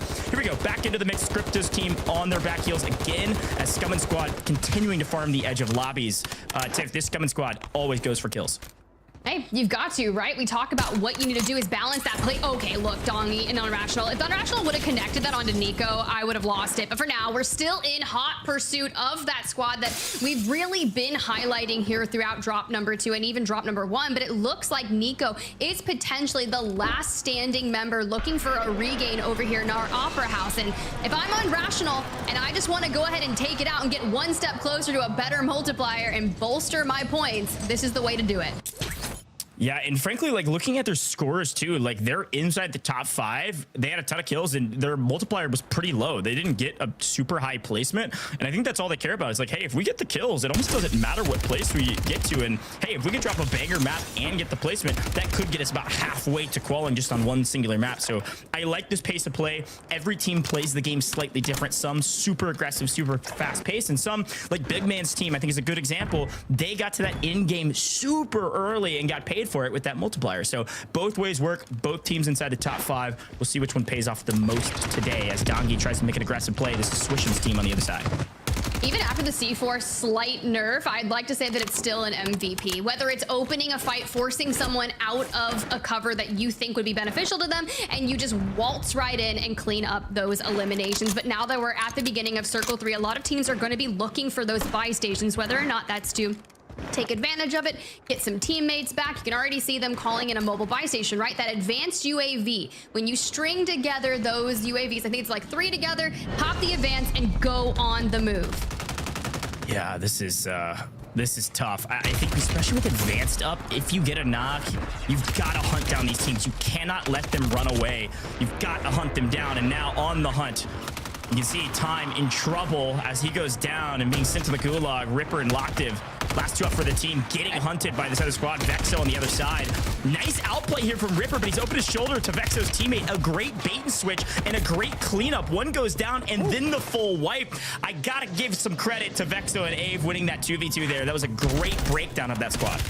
And that's a team that barely made it here into the NA Finals, right? 19th in lower round 2. However, Super Evan fully eliminated there by OP Marked.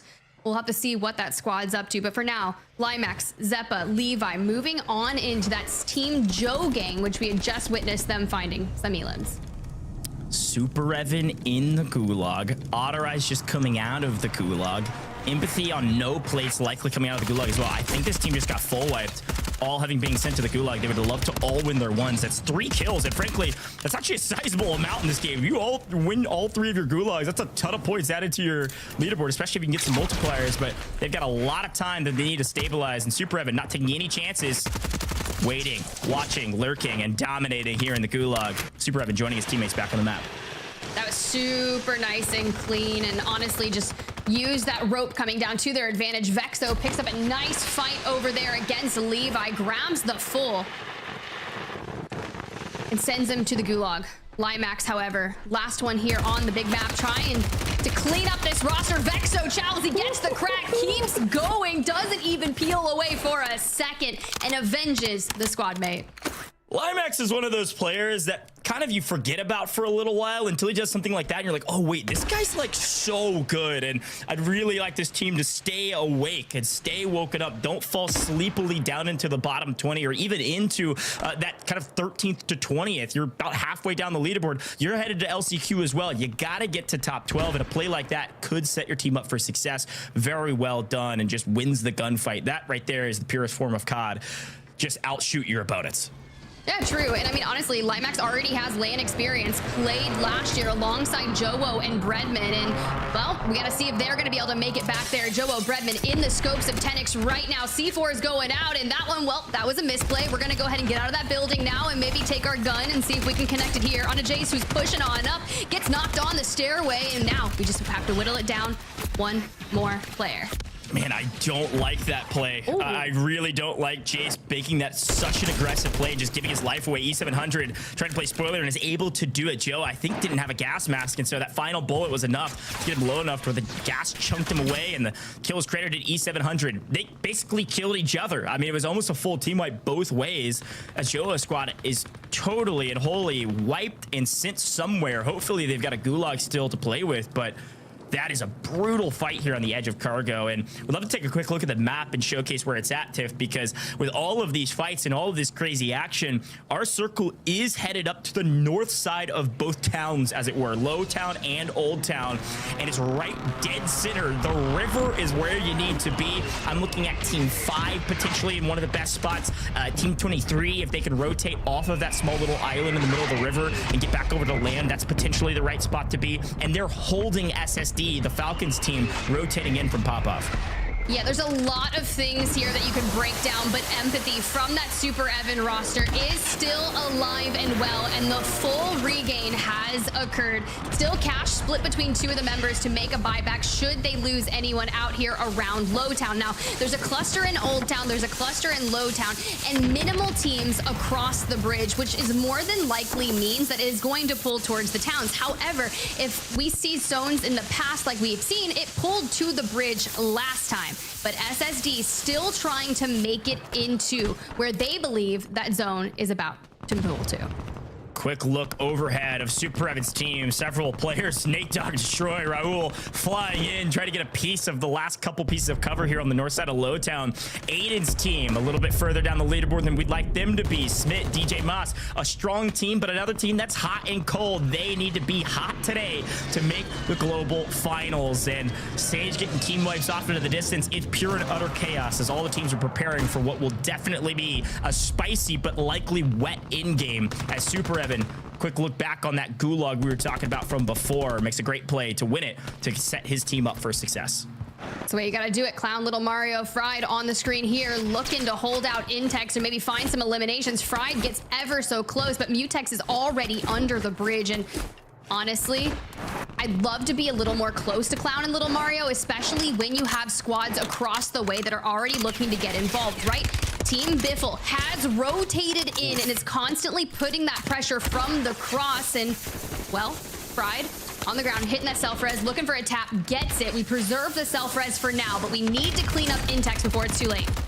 Let's be very clear. It feels like in-game, there's still 26 teams. Now make it 25 with 70 players on this map. And there's about to be, in this next zone, not a lot of cover to work with. The team in the God spot, who is it? SSD, no questions asked. But the question is, who will get to that spot to try to contest them? Or is everybody going to hand them the win, potentially, again, here into this second map? Super Evan's team still in a pretty sizable position down on the north side of Lowtown, having to rotate in. This squad is now the only team team, Lil Mario, Clown, Fried, they're the only team on this western side of the zone that is neighboring kind of that hilltop that you're going to see that Falcons team on. And as the poll comes through, you can see it on the minimap. This squad has the longest rotation out of anyone and probably the most dangerous. They have to go through 3 to 4 or 5 teams on that southern side of the circle in order to make it. I think they might try going north unless they think they need the kills. Well, here's the deal. At the time of that circle pop, there were only 3 teams that were inside the next circle. Team number 3 and team number 24. That's gonna be Colony 2K for squad number 3. Should be able to take that early space in one of the only buildings near that bridge. But for Tappa, Fades, Twitty, they have a rotation that is going to be tough, but we're going to navigate up that eastern side, which we will run into some resistance, but you're going to have to clean out. Locksteel and Co. just ahead of you. Here they go. SSD, Falcons trying to make a move, and well, there's a Mutex swimming around, maybe trying to play for placement. They're not going to let that happen. Shifty quickly cleans up Mutex and says, see you later. Let's keep rotating, and it's going to be Shifty's squad, and they're going to be, I think the only team that can actually shoot at them at this point is going to be Watch Waldo. Nick Cool Colony, a dominant team from our upper bracket, got 3rd in that tournament, and frankly, a team that we shouted out a lot at the top of the show because it's the exact opposite of the squad on your screen. Little to no Kim going into this, and they've made it work on the back of Nick Cool's IGL. Colony and Waldo have been playing together for years and have a chance to make global finals with a brand new IGL. They didn't even know who was going to be an hour before the competition. The problem is they are in trouble. They're the first team in the warpath that is the Falcons, and they're getting broken down bit by bit and barely ripping even plates off of Shifty. Look, EOD, it doesn't even matter. These C4s are still ripping, and there goes Waldo. And it doesn't matter, right? They gave up so much space. We have this ridge line that we could potentially work with, yet we just keep letting Shifty, Biffle, Soka just get even closer. And they're opening things up not only with smokes, but with those C4s to force them back. Now we get access to this mobile buy station to get anything we need for the end game. And yes, you've got squad number 18, Team Zeppa, on that other ridge line. Likely was wanting to get involved with that fight or maybe prevent them from taking space away from them.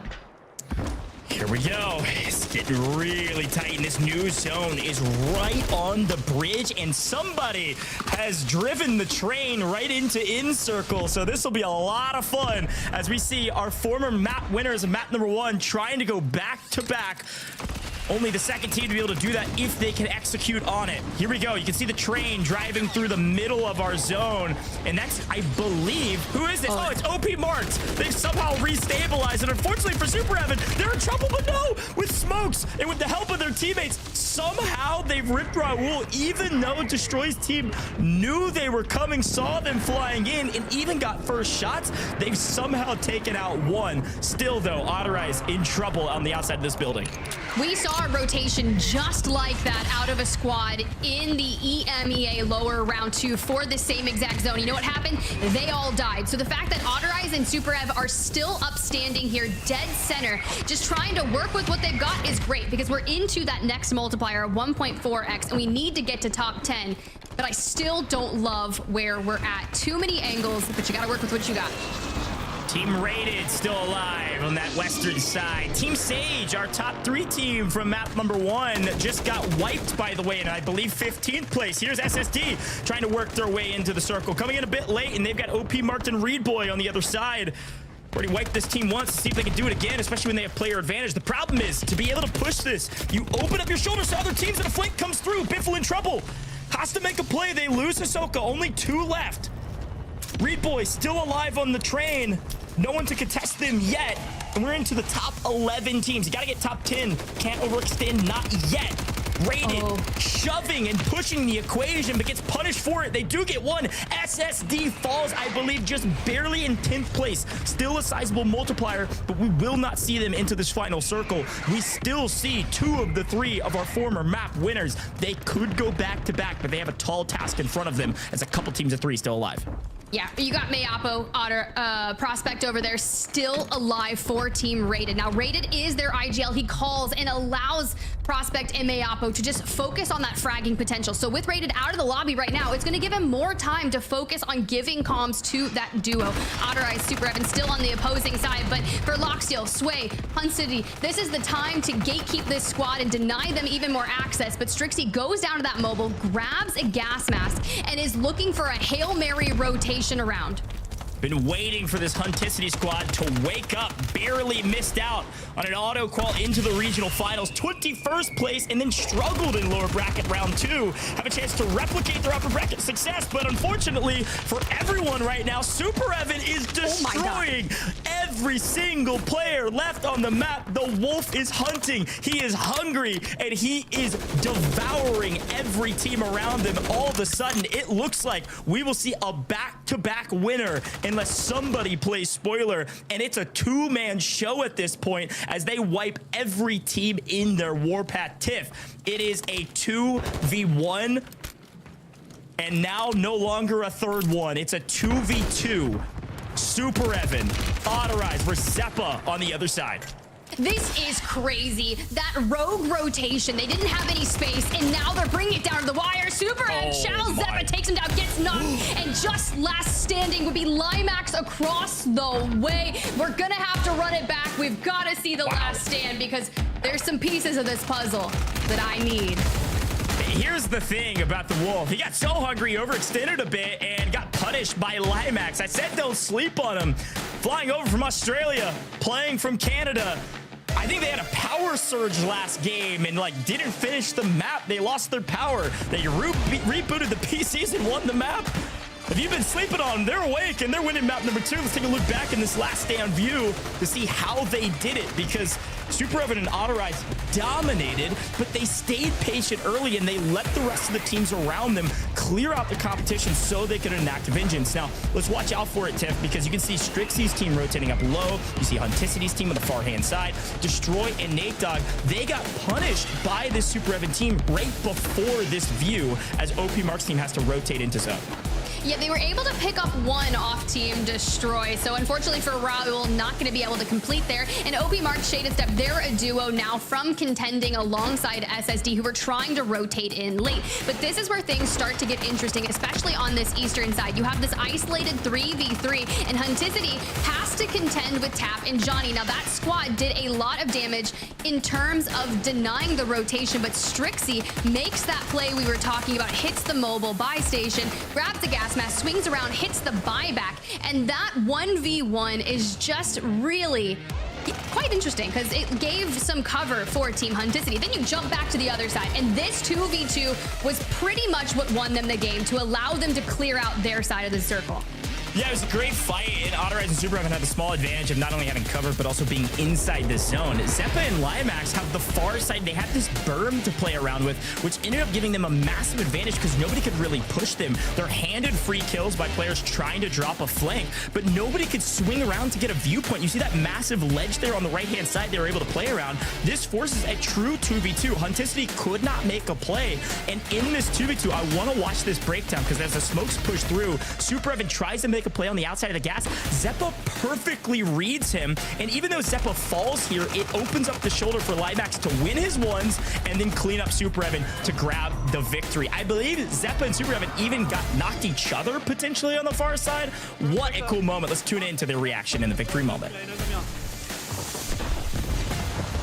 Wait for Aaron. One's on me, one's on me. Go, Aaron. One shot left, one shot left. Come on! Let's fucking go, man! Boys!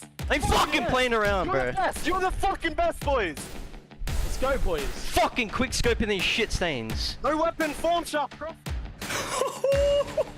All right, we got the passion straight out of Limax. 17 eliminations. We were talking during that drop, Goj, that Limax does have global LAN World Series of Warzone experience, and it's clearly passionate about getting back again this year. And they all three do it. I think that's such a cool note, is that they all went to land, just different teams. You saw Zeppa coming from the Australian region and making it to the global finals and having a little bit of a frustratingly, poor performance comparatively, but not bad. The crazy part about this team is they actually have some of the longest standing chemistry in history out of anyone as a trio from way back to like 2017, 2018. We got to hand it over to the desk. I could talk about the squad forever, but congratulations to that team for winning map number 2.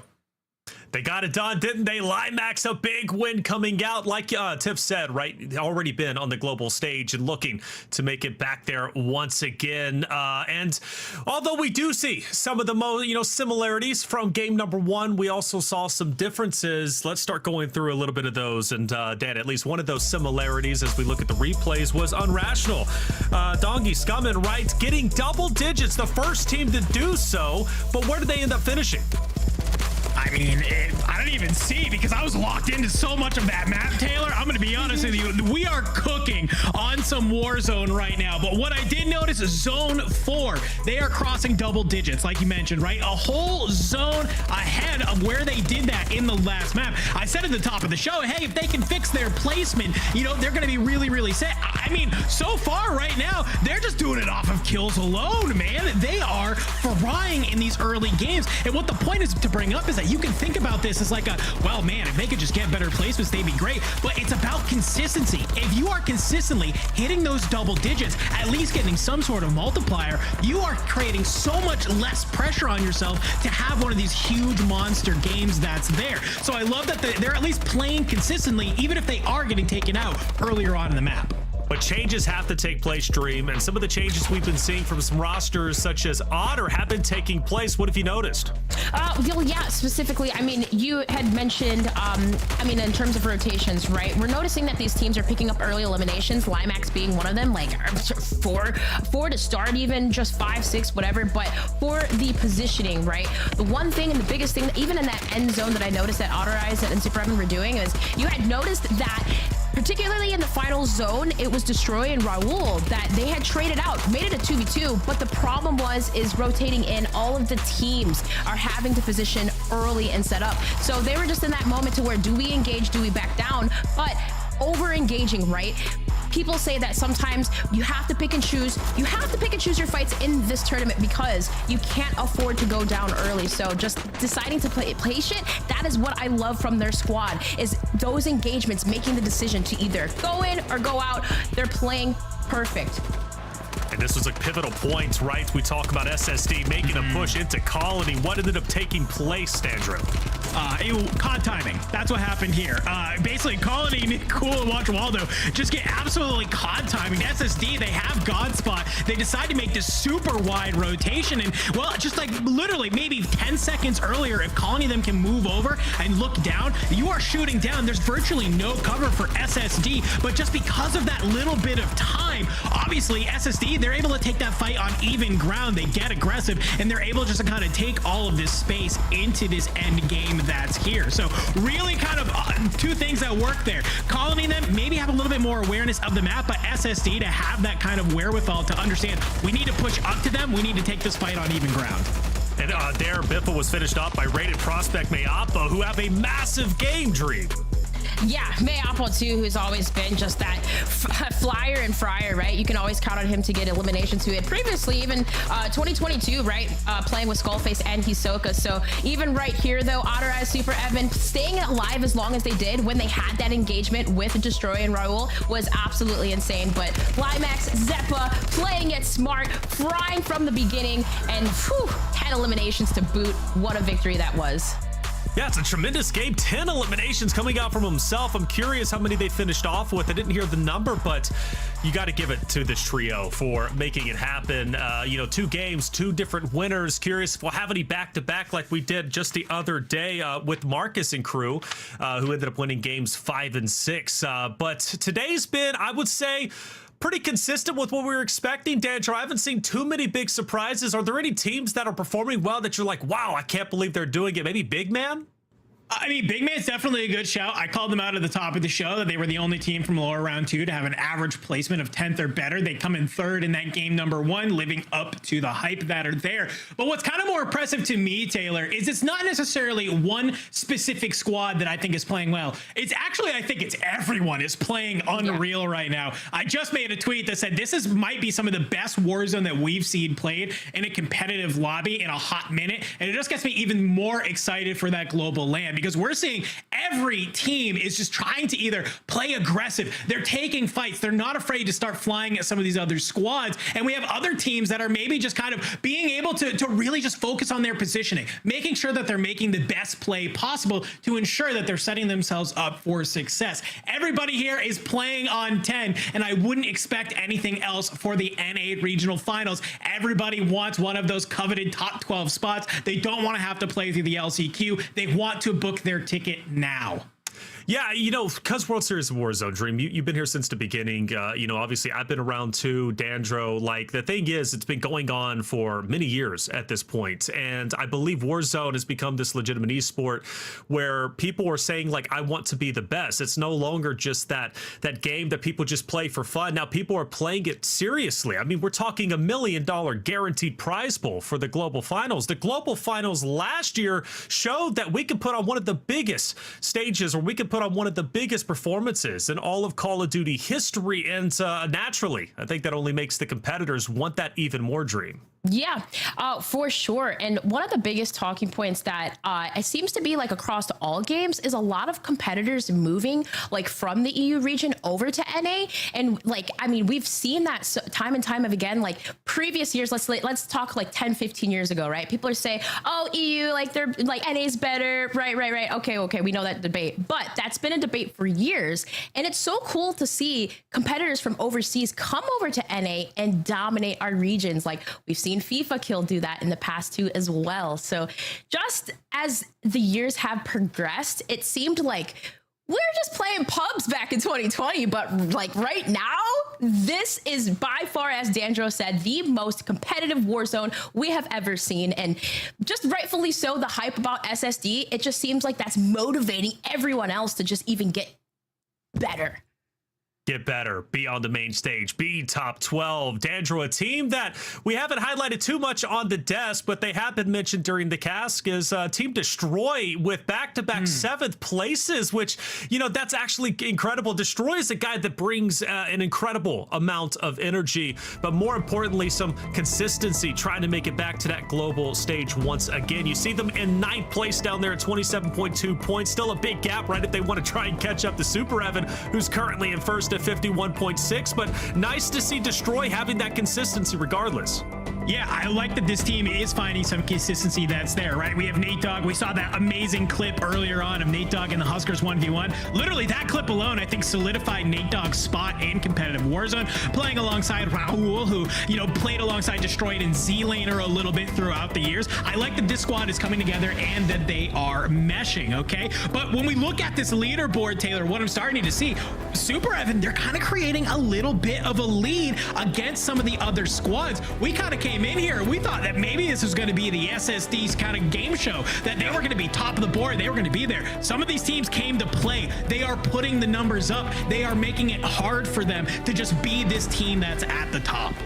Take a quick look at 11 through 20. Obviously, 12 being that cutoff point. Nobody being eliminated like they were in the lower round 2, right, where the bottom 8 had to go home. But this time around, you want to make sure you're top 12 so you can have an easier job, right? Secure your spot in the global finals as opposed to having to go through the LCQ. Dream, we look at Z Colors sitting in number 12, just a little bit away, right, from Team Brax. That's going to be the cutoff. The bubble team, Z Colors, having to do a little bit better to feel a bit more secure.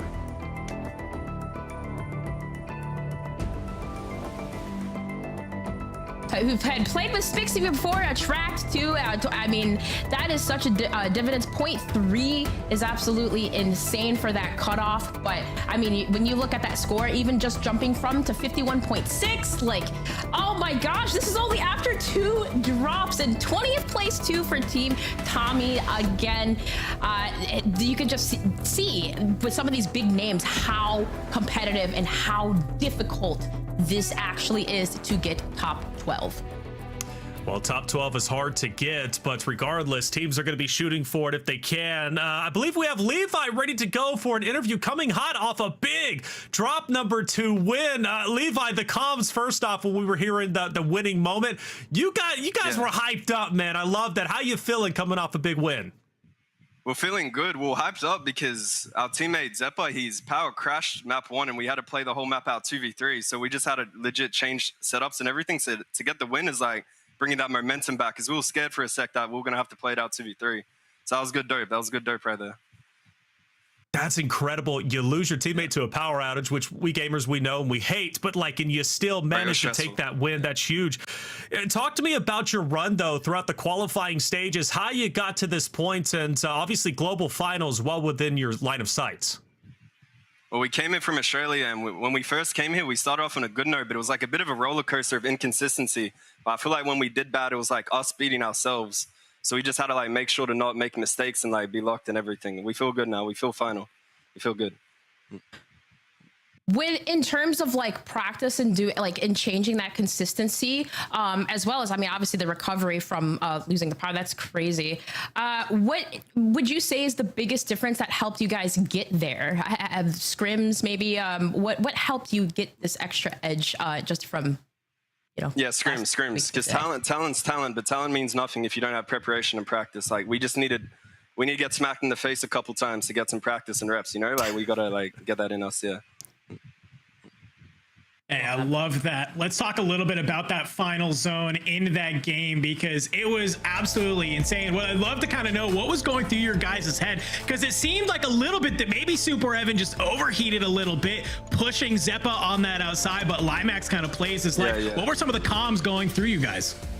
I just wanted to get good zone, and we're playing really creddy in the lips, in the little crevices, and I just know if we let the play develop and come in last, we should be good. I ended up getting picked, but if I can put my teammates in a good spot, they'll never lose a one. My teammates are the best. If they get a one-on-one, I know if I'm spectating, it's over. They got it. They're clutch. They're icy, boys. They're icy.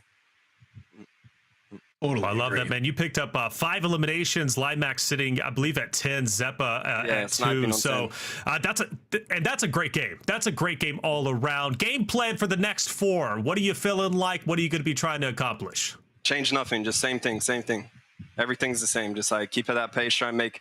We just want to get placement every game. We just want to aim for placement every game, and the kills will come. We don't even go for kills. The placement happens. The kills just happen naturally. That's just our game plan. Incredible. I like it. Don't fix what's not broken, right? Levi, I wish you the best of luck in the next 4 games. I appreciate it. Thank you for having me. Appreciate it. Of course. I always love that they come in on an interview on their best behavior, but we did hear them pop off right during the final camp saying the most wild stuff. But you could tell how important it was and how impactful that game 2 win. We look at our overall elimination leaderboard, and Dandro, Levi sits in number 6 with 10 eliminations. Otter up there in 15. Go through the list. Who do you recognize? What do you love? I love that we're seeing both Otter and Prospect there at the top. I have to imagine when we saw a rated squad with over 20 plus eliminations in that last game, we know that Prospect is definitely one of the people making that happen. That's why you bring a young man like that onto the squad, because he is going to just push everything and feel confident in his gunfights. Well, what's a little bit more kind of curious to me, we're seeing Unrational for his team actually leading the fragging department, 14. Normally he's the, hey, sit back and let me anchor you, right? You got Doggy and Scumming alongside of you, but hey, the old dog still's got a couple tricks up his sleeve and is currently your top fragger after 2 maps. I love to see it.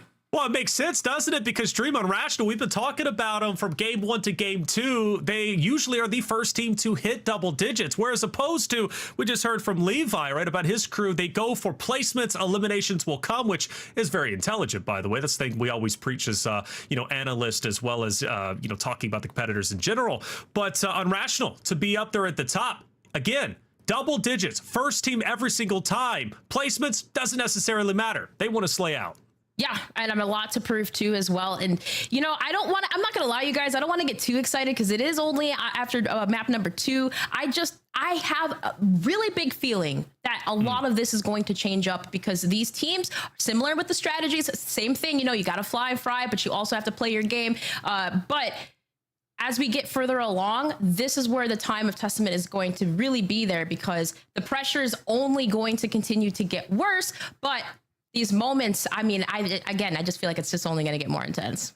Well, it's time to own the moment, is it? Let's start owning game number 3. Let's bring in our casters, Tiff and Goj, to keep this ball rolling. Our halfway point, and everything has been exciting. Goj, I saw you say it in our private chat. You are literally sweating, and so am I, brother. But let's keep it going. Game number 3.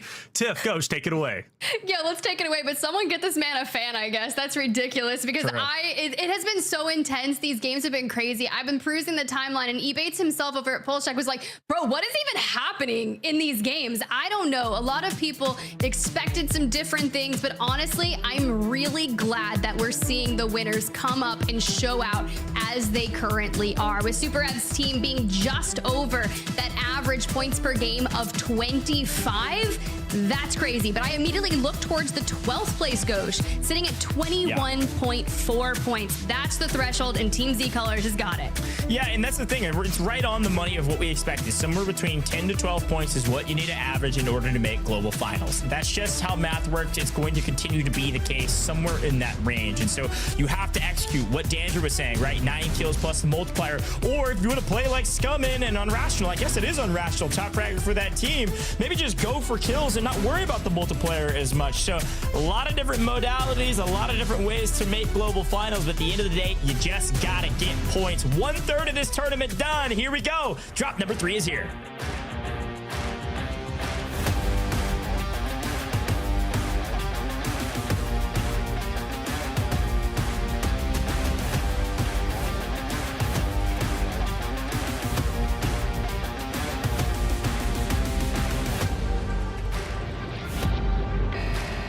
Let's get into it, Goj. I am more than ready to see what is going to happen. We've had some hot drops that have been occurring, and I'd like to keep on board with some of that action. We already knew that we've got a relatively central zone with that plane line kind of cutting it directly in half. So for teams that go Manor or maybe more towards suburbs, you're going to get your boots on the ground, maybe less than. I can already see Rated Squad hanging out, trying to get over to Manor. But for the teams that own Power, not a single soul contesting SSD.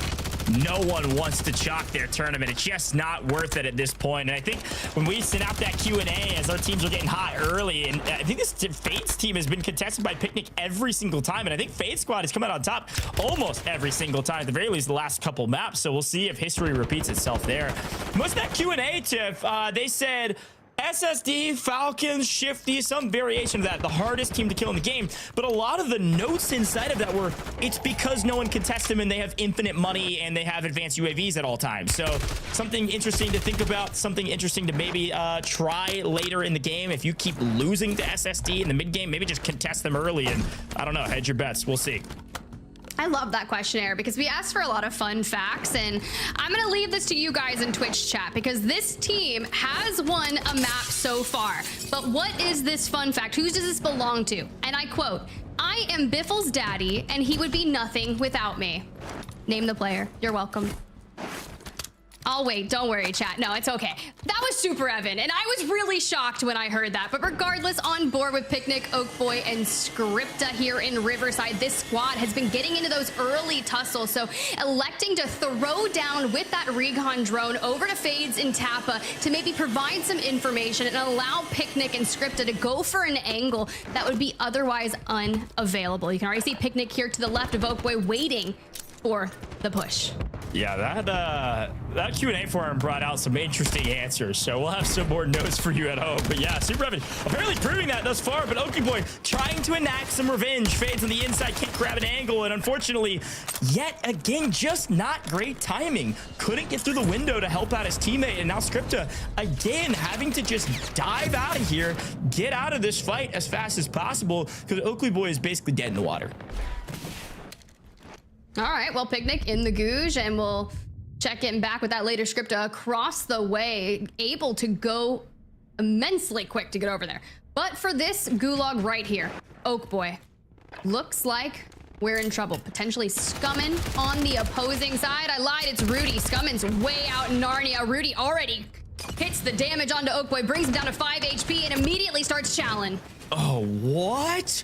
Oakboy just couldn't figure out where his opponent was. I don't know if it was the sound of the Molotov masking the footsteps or what, but just gets obliterated. And Oh, that's brutal. I'm seeing several teams go to the Gulag early. I see Aiden headed to the Gulag early. I saw almost the entirety, if not the full team of Jowo with Jace headed to the Gulag early. This is already heating up, and we just got started here in map number 3 as Exact and SitRep try to figure out what the heck they should do as they restabilize back onto the map this time. Trying to figure out where to go from here. A lot of teams down at the bottom of the leaderboard or near the bottom of the leaderboard that shouldn't be there on paper. This team, Team Tommy, needs a big map to get right back into contention. And looks like they're going to be contested potentially on this high ground. But high ground is fantastic, especially early to gain some information. You can see some of those flares when people get their buybacks. You can see some of those flares when people are doing some of the recons. And they're making a wide wrap all the way over to where Watch Waldo is. Yeah, they're really going to need this. Now, granted, they're sitting at 18th place on the leaderboard with 16.2 points, and we'll check back in with them later because Vombot Devo Shero had a lot of words coming out of the lower round 2 and find Jowo off on his lonesome, able to clean that up with ease. But you have to start thinking, what's going wrong for Jowo, Bredman, and co off to be eliminated that early on? Yeah, I don't know. We'll keep checking in with all the teams that we can. Team that kind of fell a little bit silent. Haven't seen them on main stage as much. You can say FaZe Doozy there with Adrian. Looks like only 2 up for that squad. Where is Sage? Has he been fully eliminated? Maybe in the Gulag currently. Only time will tell, but it's a squad a lot of people have fairly high expectations for. I know the Desk talked a little bit about it. Skullface with a live ping there from Noobs, able to wall bang through that door and wall and still get some hit markers on his opponents. Now they push the equation. They have one weak, but they can't do it. Skullface goes down. Will Swag pull a clutch? No, they do end up falling, and just in the nick of time to be able to grab a full res. Very well done. That looked hairy for a moment though. Yeah, it was definitely messy as we go to the Gulag here with Swag. Let's run it up against Swish'em here real quick, and then we'll kind of run and talk about what we just witnessed because it was messy to say the least. But for Swag, playing it more conservative here. It does connect and take the shields. Now we're pushing Swish here. Smoke to disengage. Here comes the rope. Who's going for the zip? I don't know. Swish though makes the play, and Swag able to bring it on through. Hopefully Adrian can do the same. Yeah, life of the map was on the line for that if Adrian were to lose this one as well. This is Zepp on the other side. Last map winner, Adrian certainly with the advantage. Sheppa evens it up though and does barely get the win there. That would have been brutal. Adrian had the bulk of their cash, 8 grand in pocket, leaving the Gulag. Swag only had 1,800, so that does allow that team to fully restabilize. Adrian loses that. It's going to be very, very difficult. But hey, Shaded Step, again, this OP Mark squad cannot get a hold of this higher quality lobby. They had their way with lower bracket round 2, and they can't get anything going here in the regional finals. Head back to the Gulag. OP Mark trying to save his team from relegation down to LCQs. All right, well, OP Mark loses, fully eliminated. Now we have to see, can Shaded Step make it on out? But you've got Unrational on your opposing side, an early shield crack coming through, and well, now they're bouncing around, and Unrational shows just why he's that far up on that elimination leaderboard. It's gonna be Reed Boy looking for a major comeback here, and well, if you're gonna land in pop-off power on the outskirts, you may own it. Gets one buyback for now, and OP Mark does have enough cash to drop here as well and get Shaded Step, so full regain, inevitable. Yeah, it looks like they are free and clear to kind of relocate back into Popov and try to regain to some semblance of stability. They have been struggling this whole map and frankly this whole tournament thus far, this round of the tourney, but a nice restabilization. Again, Adrian had all of the cash and now Swag carries all of it at now 14K. Gonna buy some potentially gas masks and everything in between that they need, and actually they're gonna spend it all here on UAVs. No, a loadout. I was about to say, what cost that amount? Did he buy 3 UAVs that fast before the fire sale? No, gonna get a loadout because none of them have weapons. They all need it. Gonna get everything they need to restabilize, get right back into the mix and try to take a fight. Well, here's a team I'm excited about. Here's the stabilization, but on the opposing side, we had just seen Super Rev, and gotta look at them all locked in. They're also in pop of power, so that'll be quite interesting to see them make a play here. But back to Industrial we go. And things were looking good for the regain, and all of a sudden, not so much. Yeah, and I think it actually is entirely on the back of Super Rocket's team. This Super Rocket team, you can see it squad 2 as we see the new circle close in. Popov still technically in zone. We're actually headed nearly dead center of the map, likely maybe around a cargo finish or somewhere in between. Kind of that blank space on the map between cargo and Popov. Oftentimes we'll have a decent amount of circles in there, so watch out for that one as well. But this JSF team can't get anything going. Wherever they go, wherever they try to stabilize, they get ripped down. They were free in Popov for about a minute and a half, and then several teams relocated back up here, knowing that SSD had kind of vacated a little bit of a power vacuum spot where people could kind of restabilize, find a spot to hold out for these next couple zones, because they don't know exactly where it'll end. But more fights on the edge of zone. This team playing a totally different game of Warzone than most. They are hunting the edge of zone consistently. Unrational, a top fragger, and it's paying off. 5th place currently here, Tiff. Yeah, this is a nice position here to gatekeep these opposing squads just across the way. Foulnets is unfortunately going to fall for Team Swish'em, but it opens the door for Scummin to join alongside Unrational to look to 2v3 squad number 29, Stemper, Zen Purity, and Crafty. And the way we're just looking to break this down, we can 2v1, and honestly, that player just anchoring from the back is going to allow some suppression here for Scummin, but the smoke and the drop down is inevitable. Now, let the C4s do the trick. We knock Stemper, and unfortunately, the C4 doesn't connect, but that's fine. Trade from distance, but they don't have the velocity or the range to clean him up, which means Donkey can come in and clean up the opposing team. They begin to run. It's a 3v2 edge of zone. Zone's closing, albeit very slowly. Donkey gonna try to catch them in rotation, and I'm getting word from production. Were you wondering if OP Mark is still alive? Well, they're gone. Fully wiped out of this lobby, still near bottom of the leaderboard. Things not going well for them after a massive success in lower bracket round 2. Speaking of lower bracket round 2, this squad did quite well and had words about when are we going to get scrims? Like, when can we start working on those things? Well, Shero on 4 elimination, Vonbot in the gulag, and we got to get Devo back into the fray here over at Condos, looking for a rotation in.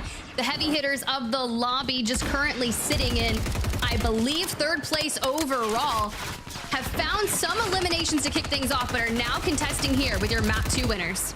Yeah, they're making map 2 winners look silly. Quick breakdown of Zeppa, Levi flying back in, trying to figure out where to land at this point as his team is fully eliminated, and Believe trying to just pick up a couple free kills maybe up in the crane, huh? Finally gets dropped after a couple plates get broken and scares him away as we try to regain Popov. It was fun to kind of watch this on our side view of the map as a C4 almost hits Shifty in the face. About to break into a 3v3 here. They let Popov, and now they've come back to reclaim their territory. Let's see if they can do it. Okay, there goes Nickel down and out. So a 3v2. Soka takes the brunt of that damage, but watch Waldo falls elsewhere. You hear the buybacks come through. Shifty's got eyes on Waldo, but can we keep it moving? Should be a nice breakdown, and they can just keep on taking this space. Now you think to where that zone is going to be pulling towards, we're still relatively central, but until Circle 4 pops, we'll have to wait and see which side you want to be on. For now, Jace on your screen, looking for some angles. Lovey and Co say, nah, we're not staying in this building, but the hunt is on. Now, I'm a commentator. I'm not on the map right now, but these teams look scared. Every time a gunfight starts, everybody just sprints. And when you don't have player advantage, it's not a bad play. But this Joe team pushed the building, didn't even get a knock. And then all of a sudden, the other teams are just running away from them. They only get 1 or 2 kills out of that between 2 other teams. And with a quick portable buy, they should be able to get their teammate back quickly, Brad right back into the map. This team had some very early struggles in this map, all being sent to the gulag within the first minute and a half or so, and quickly trying to stabilize and get right back into the mix here, especially now that we're moving into the 4th and 5th circles. It's about high time, and looks like they're not able to get bread back yet. They have enough cash for it, trying to figure out where to throw the portable buy. I think they just threw it right as we left. A couple smokes to get onto the bridge. Well, here we are with Team Huskers looking for a rotation of their own, sitting in 24th place overall, 12 placements outside of locking in that ticket to the global final. Now, granted, all of our players that do not qualify today will drop down to the last chance qualifier, but you'd like to lock your ticket in now. But getting a look at where that circle is pulling to, this is going to be challenging. And I say that because you have the waterway kind of straight through the middle, and you have to decide which side of the map do you think it's going to pull to. Yes, Cargo has technically more playable space, and well, looks like SSD is choosing to fight from pop-off power towards the Cargo side, expending streaks along the way. Folks at home, if you didn't see that down at the bottom while we're dissecting the map, you can head over to youtube.com/Call of Duty. The map always on for you to view alongside it. And between games, it's a leaderboard. So you'll have a ton of info at your fingertips over there on YouTube. If you're watching with us here on Twitch, don't have to leave. Just open them both. Check it out. Get some more intel as we're talking about it. But back into the action at hand. Biffle on top of the high ground position. This is what they want to hold. This is what they start to call win con, or win condition, is having high ground, middle of zone, knocking teams out, as Color Squad likely headed straight to the lobby. Okay, Biffle hits the crack, looking for that Toph though. Came in from that lower round 2. Had some really solid plays throughout that series, but for now, Shifty inside the building. C4s for openings, just trying to lay their sights onto one of these members, and man, we are just trading positions. This guy's inevitable, but unfortunately, Squad 33 does fall. You could just spend hours YouTube videos watching this team breaking down their strategy. They consistently and always are able to isolate ones and get player advantage when it's a 3v3, 2v1s inside of those team fights. A beautiful breakdown yet again of another squad to show why they're one of the top teams today. But we're gonna head over to Old Town here. This is that south side of the circle, kind of right dead center of Old Town. Some of these teams gonna have to rotate in here as our next zone closes. Tommy's team needs a big one. They are the furthest team out of this zone currently on the side of Old Town, and there are 1, 2, 3, 4, 5, 6 teams in their way as they try to rotate in. Here's a quick look at that map view. Again, you can do it on YouTube. Look at the rotation they now have to make. The pull goes Cargo. It's about exactly where I said it was going to be, right in between Popov and Cargo. Majorly though inside of that Cargo POI. Everyone on the Old Town side, Tiff, is going to have a brutal rotation. They really are, and this squad in particular is the farthest north that you can possibly be. Ahead from them, they've already sought out the squad that's on that hill, so I'm really curious to jump into a listen with how they're going to get towards that next circle. We're gonna need to smoke far right, bro. We're gonna need to smoke up far right. Up far right, go. Smoke in the front. No, one's far right, one's far right. I just got. We just gotta go left now, I guess. Yeah, we gotta take the birth and go over. Go, go, go, hop in, hop in. There's gonna be loot at gas station. There's gonna be loot at gas station. You can go for a load at gas station. Hop on gas, hop on gas. Get that loot gas. There's hella loot, hella loot. There's also another PDS in garage. PDS in garage. We might just have the PDSs. You have another PDS, right? You can PDS or something. I dropped a mask. Yeah. Yeah, in the PDS's corner.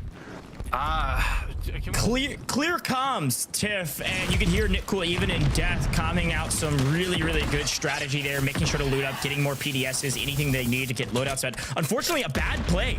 They tried to push out right, thought it was free. Nick Cool made the call, they followed it, and unfortunately Nick Cool lost his life. Luckily, didn't lose the whole team, but we hopped straight into another team fight. Another one that has to go their way. Aiden squad getting ripped apart over and over again, and they are back to the lobby again. We might not see Aiden make global finals if they keep this up. Halfway through the tournament, they are down on that leaderboard and they fall in 29th place.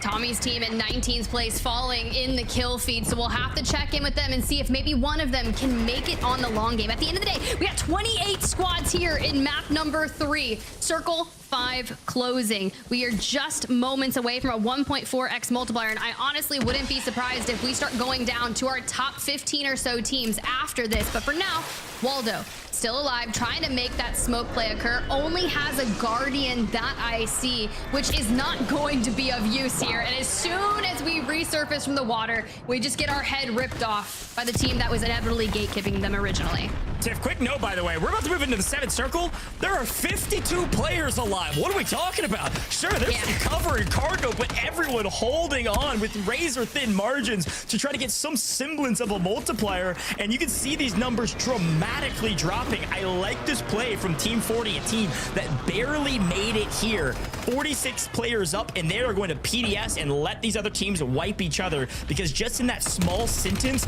10, 12, 15, nearly 15 people have dropped off this map, and more continue to follow, as now Tommy, last alive for his team, has to make some heroic plays, try to make it. They've made it top 20, but they're trying to make it at least top 10, and he has nowhere to go.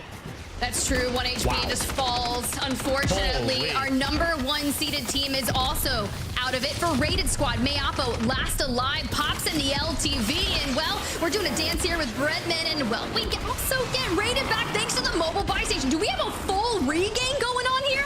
A massive regain. PA's behind with 5, 6, 7 teams trying to rotate in. Should provide a bit of cover. Rated team has a chance here, but they're falling on our aerial cam. It all comes up Mayapo.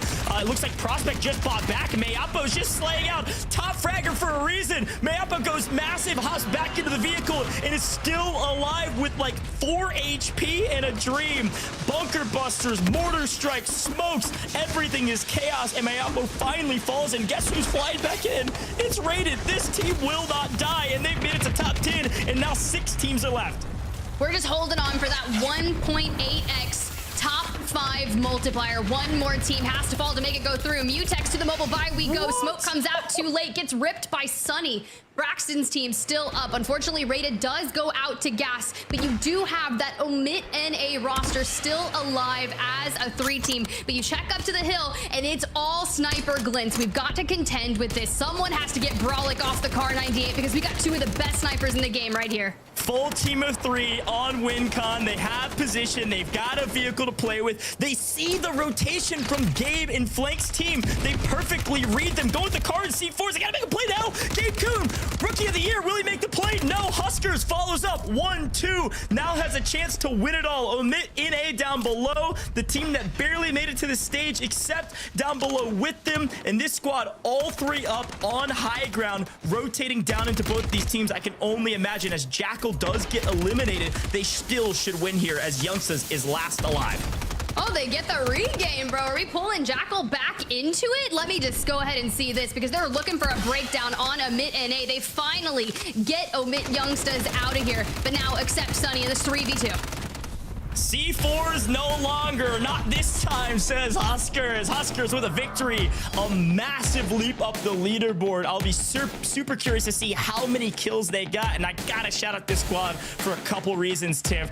This was the only team that played the zone in the final fight. There was so many squads down in cargo that nobody else had a vehicle to rotate up to high. I think Watch Waldo was the only squad that had a Bertha at any point during that fight, but there was just too much chaos around them to get to circle. So Huskers team, they took the Hummer, they drove up to Ultimate High, they let the rest of these teams just cause utter chaos down in the portable buy and around this radio tower, and see this fight unfolding in front of us. Shout out to Omit NA for staying alive somehow through all of this and getting top 3, because it was utter chaos. And Huskers team, you can see him, Team 9, just lurking up on high ground, raining hellfire and picking up kills while waiting for their competition to figure out what the smart play was.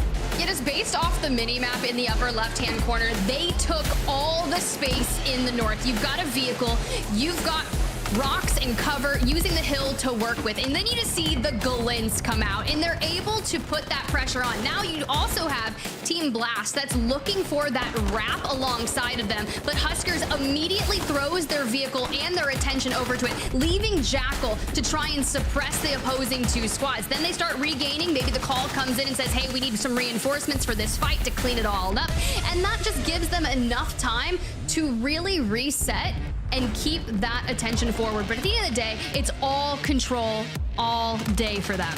I can't wait to hear the reaction here. Youngsters really does everything he can to try to break apart the squad. It was going to be basically a 1v3 because Accept and Sunny couldn't push up. They were being held by Brolic as Huskers and Jackal then 2v1 because Young did drop Jackal but not fully eliminate him. And because he couldn't even get one, Sunny and Accept had little to no chance here. I got to give a massive shout out to Huskers for being the IGL of this team and calling out that they got to push Gabe Kuhn there. Let's see what their reaction's like in this victory moment. I'm C4, I'm gonna C4 them. Knock one down here. C4. 20 right here. 20 right here. Nice. I can stop. Nice. Nice. Down the hill on my yellow ping. I saw a guy. Yep. Nice. Looks like they're Jackal. We have a little heady right here. Right here. One. Two guys on the left here. I can smoke. What yourself? Got that tree though. Heard. On me. Cracked. Plating. Nice. I'm joking me. Two guys on the bottom left. They're on the pier. On my left. Yep. Weak. Beautiful, guys. Run out of ammo. Let's go. That's the game we needed right there. That's the game we needed right there. Oh man, I wish we would have gotten more kills. But I know we'll take it. We should have though. We didn't 3-1 so many people. I missed so many snipes that game. Hey, we'll take it. I know they wanted more, Chip. 28. And I gotta back up with my statement. Huskers is main IGL, but Brolic was the one that made the call to push over to flanked and Gabe Kuhn that likely gave them the victory. So very well done there.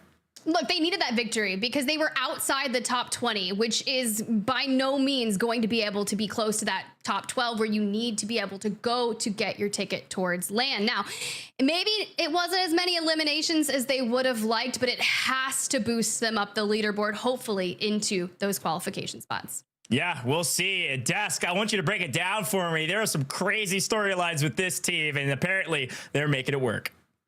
Apparently making it work, right? Especially after that unfortunate C4 ending that we had to highlight and slow down to track in on that elimination feed. Now, good job from Huskers and his crew. A big win that should hopefully catapult them up the leaderboard, maybe into a very comfortable top 12 position. We start taking a look at our replays, and this game was blistering fast, and a large reason for that had to be because of that 50-50 split. We talk about it going from Cargo, right, in Zone 4, all the way over towards Lowtown Dream, which really forced teams to rotate across that water. A very uncomfortable rotate for Lowtown. Yeah, and that's so difficult. Like having that 50-50 split and being forced to rotate, like you better make sure you have your utilities, your smokes, everything you need to rotate. But in this case, you know, having the vehicle to play zone to rotate, and you know, it's making things comfortable, but you don't want to be uncomfortable, obviously, because it is difficult. Very difficult, isn't it? Obviously, both sides, excuse me, were praying that it would go to their side, whether you're on Cargo or Lowtown. And well, Cargo's prayers ended up being heard. Unrational on your screen, Dancho, let's talk about it. We've been mentioning their early elimination count, this time reaching a new peak by stage 4. Yeah, game 3 seems like they finally figured out how they want to do it. I was watching them. Zone 4, start of it, they have 14 kills. They make this read that, you know, I think this zone is pulling to Cargo. So they find their spot in Cargo and they just sit there. And I love it, right? If you're already realizing that by Zone 4, Zone 5, you're finding these double-digit kills, at that point, you kind of don't need anymore. Everything you get from there on out is just gravy. You need to take advantage of those placement multipliers, and that is exactly what they did. I saw eventually they went down to just one singular player. I look back probably 30 seconds later, they have all 3 players back on up. So by being able to get those early eliminations allows them to then prioritize placement in a much easier manner, and it gets some solid points to boot. SSD on your screen. Now, this time around, they do finish off a little bit earlier than they have in the past. Granted, still not a bad placing, but well, actually, I take that back. 27th, which is a lot earlier. Yikes. They do pick up quite a few eliminations, though, Dream, but still, finishing that early just comes to show you the zone's not that friendly to them either. Yeah, not only the zones, but the play styles, it feels like it's changing up a little bit. Like, you guys, I literally told you, hey, I'll be right back. I'm going to run to the bathroom. I came back in zone 6. What? Like, literally, it just seems like upping the ante. These teams are getting more and more aggressive, but confidence in their gunfights, right? You have to be able to win your ones. Right. Well, even then, I mean, despite them finishing off in 27th place, the impressive thing is, Dan, they still pick up 15 eliminations, okay? So, like, you want to talk about 27th place, still picking up 15 elims. Seems like they were putting teams into the blender before they got put into the blender. Yeah, I mean, that's kind of one of those games that you look at and like, okay, yeah, they went down in 27th, but when you have 15 eliminations, it's like, all right, well, we at least still got 15 points, right? At the very least. So for a lot of these teams, they might have a bad game where you end up, you know, in a placement that you're not really super hyped about, but next thing you know, you have little kills, so you have to make up for that in other games. By them being able to get those 15 eliminations with a bad placement, it just yet again sets them up for consistency for the rest of the day. They probably are going to course correct, but whatever they did in that early game to go down to 27th with 15 eliminations has me scared about what they could have done had they stayed up the rest of the lobby. Well, they're tremendous, and they're also in a comfortable spot at the moment when it comes to the standings. So 27th place, no worries, 15 elims. They'll still be happy with that regardless, though the multiplayer definitely would have helped. Team Huskers dream, they take it. Good on them, and I gotta say, big moves coming out from this roster to move up the leaderboards. Huskers, I believe we have on tap for an interview. Get to hear his perspective after a major win. Huskers, what's going on, man? How you doing? Howdy, what's up? Doing well. We had a first couple rough games, but glad we got the win on the third game. But job's definitely not done yet. We still gotta go hard to make sure we secure that top 12. That's right. Well, talk to me about World Series of Warzone, because you're no stranger, right, when it comes to World Series of Warzone, placing, making it to the big time, the big stages. What does this year mean to you personally? I think this year is kind of like a year of redemption for me. I know that a lot of people thought my peak was back in Verdansk when I won the first 2 World Series of Warzones, and last year was definitely tough for me. Being on Mazda. Oh, nice. You're going to show me getting gunned by Nate Dogg for the 8th time?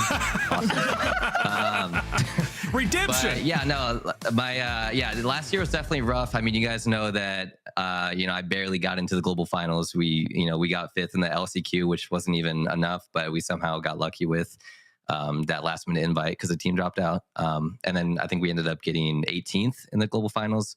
But definitely a rough year. So I'm looking to capitalize on this year as much and, kind of have that comeback that, people have been hoping for me.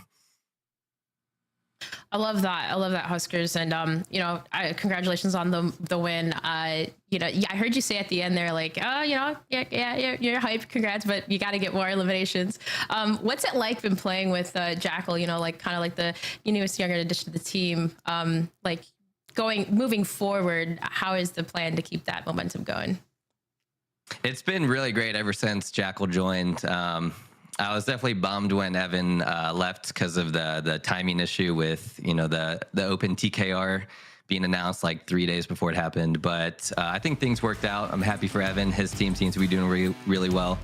We're doing really well with Jackal, and I feel like Jackal's a really underrated player. He's not a huge name, so not many people know about him, but he's a really good slayer for one. And number 2, he has really good end game comms, like calls end game.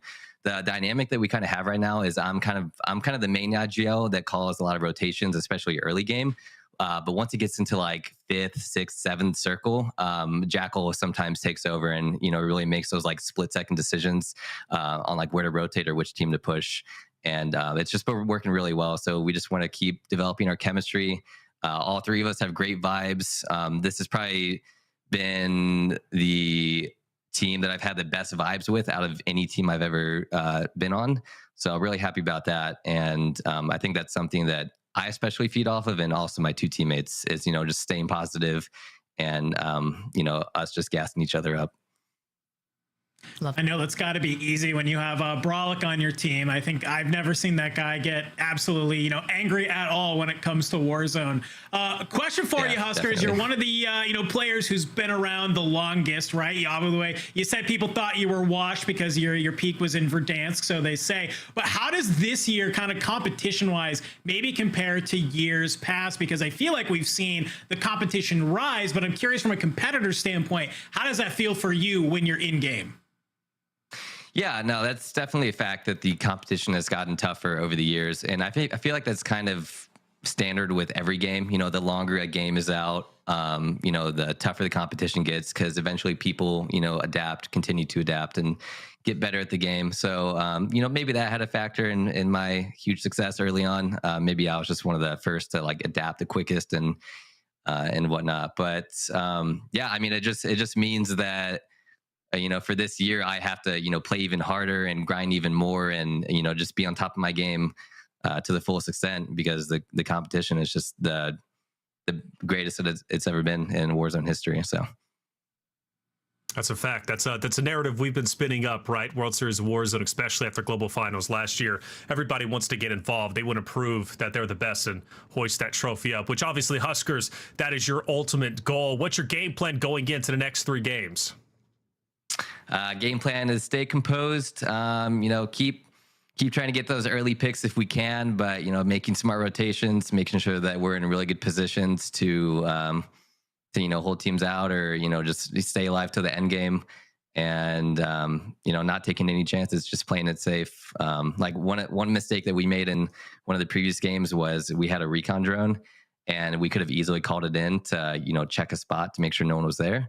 And I was like, I'm sure it's fine. No one's there. And lo and behold, somebody was there. So that ended up costing us the game. So just, playing smart throughout all 3 games remaining.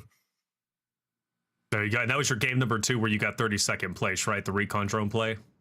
Right. Yeah. On that hill by the fire station north of Lowtown. Well, talk about recovery, though, right? Redemption. You come in and get first place right after that. Shows composure, and it shows that you're on that redemption arc. Huskers, I wish you the best of luck going forward in the next 3 games. Okay. Thank you so much, guys. Of course, brother. Huskers, there it is. I love that story. Redemption arc. He understands World Series of Warzone is breaking new levels in terms of competition. Things are heating up, and we've spun that narrative, and we're seeing it right before us. These games have been incredible. We look at the standings, curious if Huskers ended up making it up there in the top 12, and they did, top 6. So good on them. A big game win at least makes them feel a bit more comfortable. 6th place above that bubble spot. Dream, we do look, though, and Levi in first place, dethroning that of Team Biffle & Co., who are now in just less than a point away. Yes, that is close too, as well as Super Evan 2 dropping down to 4th. But what has really caught my eye, look at Team Big Man in 9th place as well. So the deficit, though, being tied with 7th and 8th, 39.8. So all across the board, I mean, this definitely doesn't look like the NA Hoppers, that's for sure. That's true. Big Man looking great, liking it. Blastiny's also top 10. I want to say a top 3 finish, top 5 finish from the previous game. So obviously making a big impact, breaking into top 12. We look at Braxton Sit Rep there, sitting on the bubble. Dandro just below that is Destroy, looking to come up.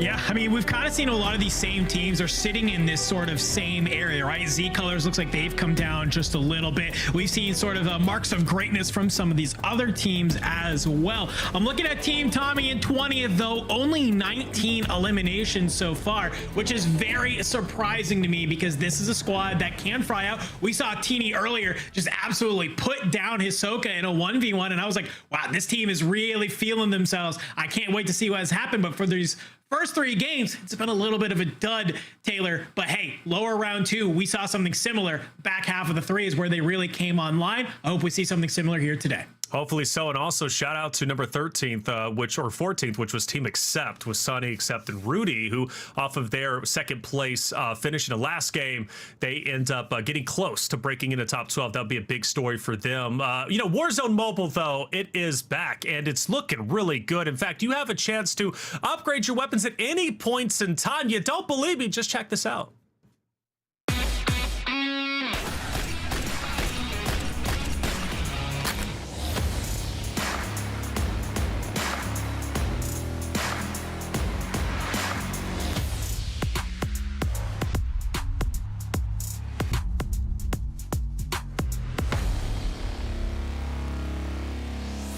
Warzone Mobile, the chance to upgrade your weapons wherever you go and get on board, because the Battle Pass is out and you can get that XP boost week, which will help you unlock those weapons to the max, to the fullest. Well, speaking of the fullest, game number 4 seems to be ready to go. Only 3 more to go. How will the team stack up? Tiff goes. Let's find out. How are we already in the back half of our game series, Goj? I'm a little nervous about this, especially with Dandro out there pointing out Team Tommy, kind of lower on the leaderboard, 20th place. Even the difference between 12th and 13 right now, right? That ticket to LAN or dropping to the last chance qualifier is 0.8 points. Woo! Yeah, it is very, very close. I'm going to give a shout out to last map's winners. Job's not done yet. When it comes to math, Tiff, even after 3 games, nobody has technically booked a ticket to the grand finals yet. We're looking for somewhere around 70 points. Our top team's around 60. You know what Brolic said? When we asked him who the hardest team to kill was, he said nobody. People who fear a name are the ones most likely to die in every fight. Shout out to Brolic. Let's see if they can go back to back. Map number 4 is here. The second half of the tournament is here. Get ready for job number 4.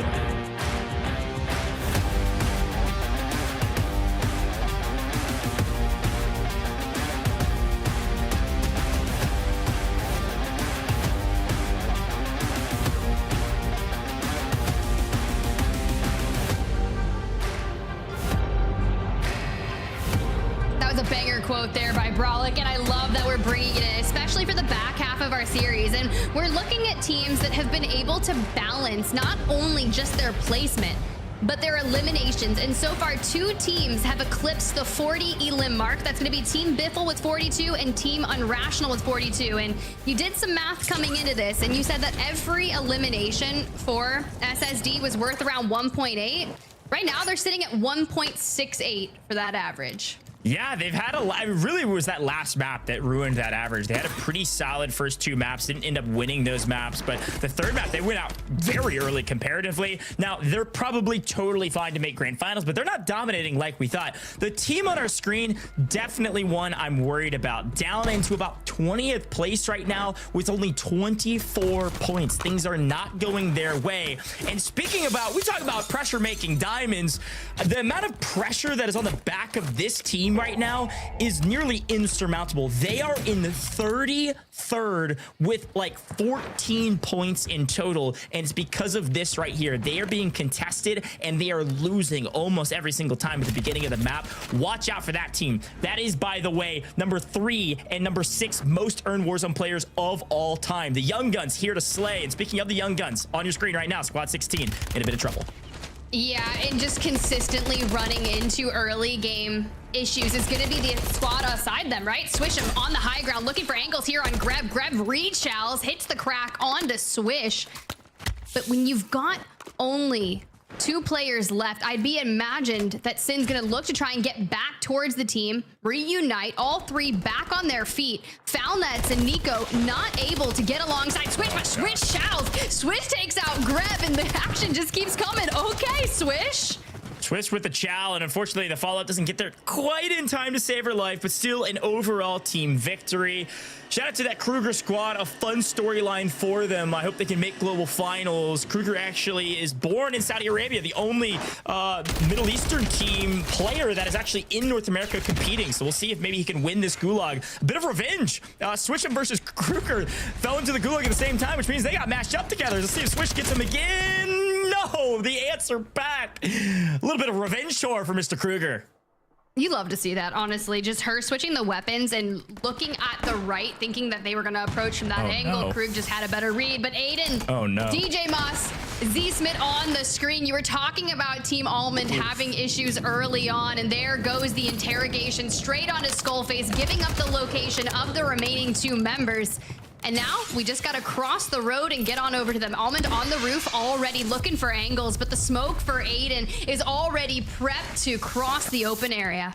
Aiden knows who this team is. He got the knock on Skullface. He knows that they're down in numbers. This is a must-win fight. Almond has the most wanted. He does answer back and drops one. DJ now trying to clean up the mess. Does get it. DJ get the cleanup. Most wanted. They get the cash. Almond's team still in trouble. No free buybacks, but they get 1 back into the mix. Noobs down on the ground. 1 floating. Skullface trying to get comms. Noobs in trouble, though, because this is going to be a 2v3 potential if they can get this res, which they do.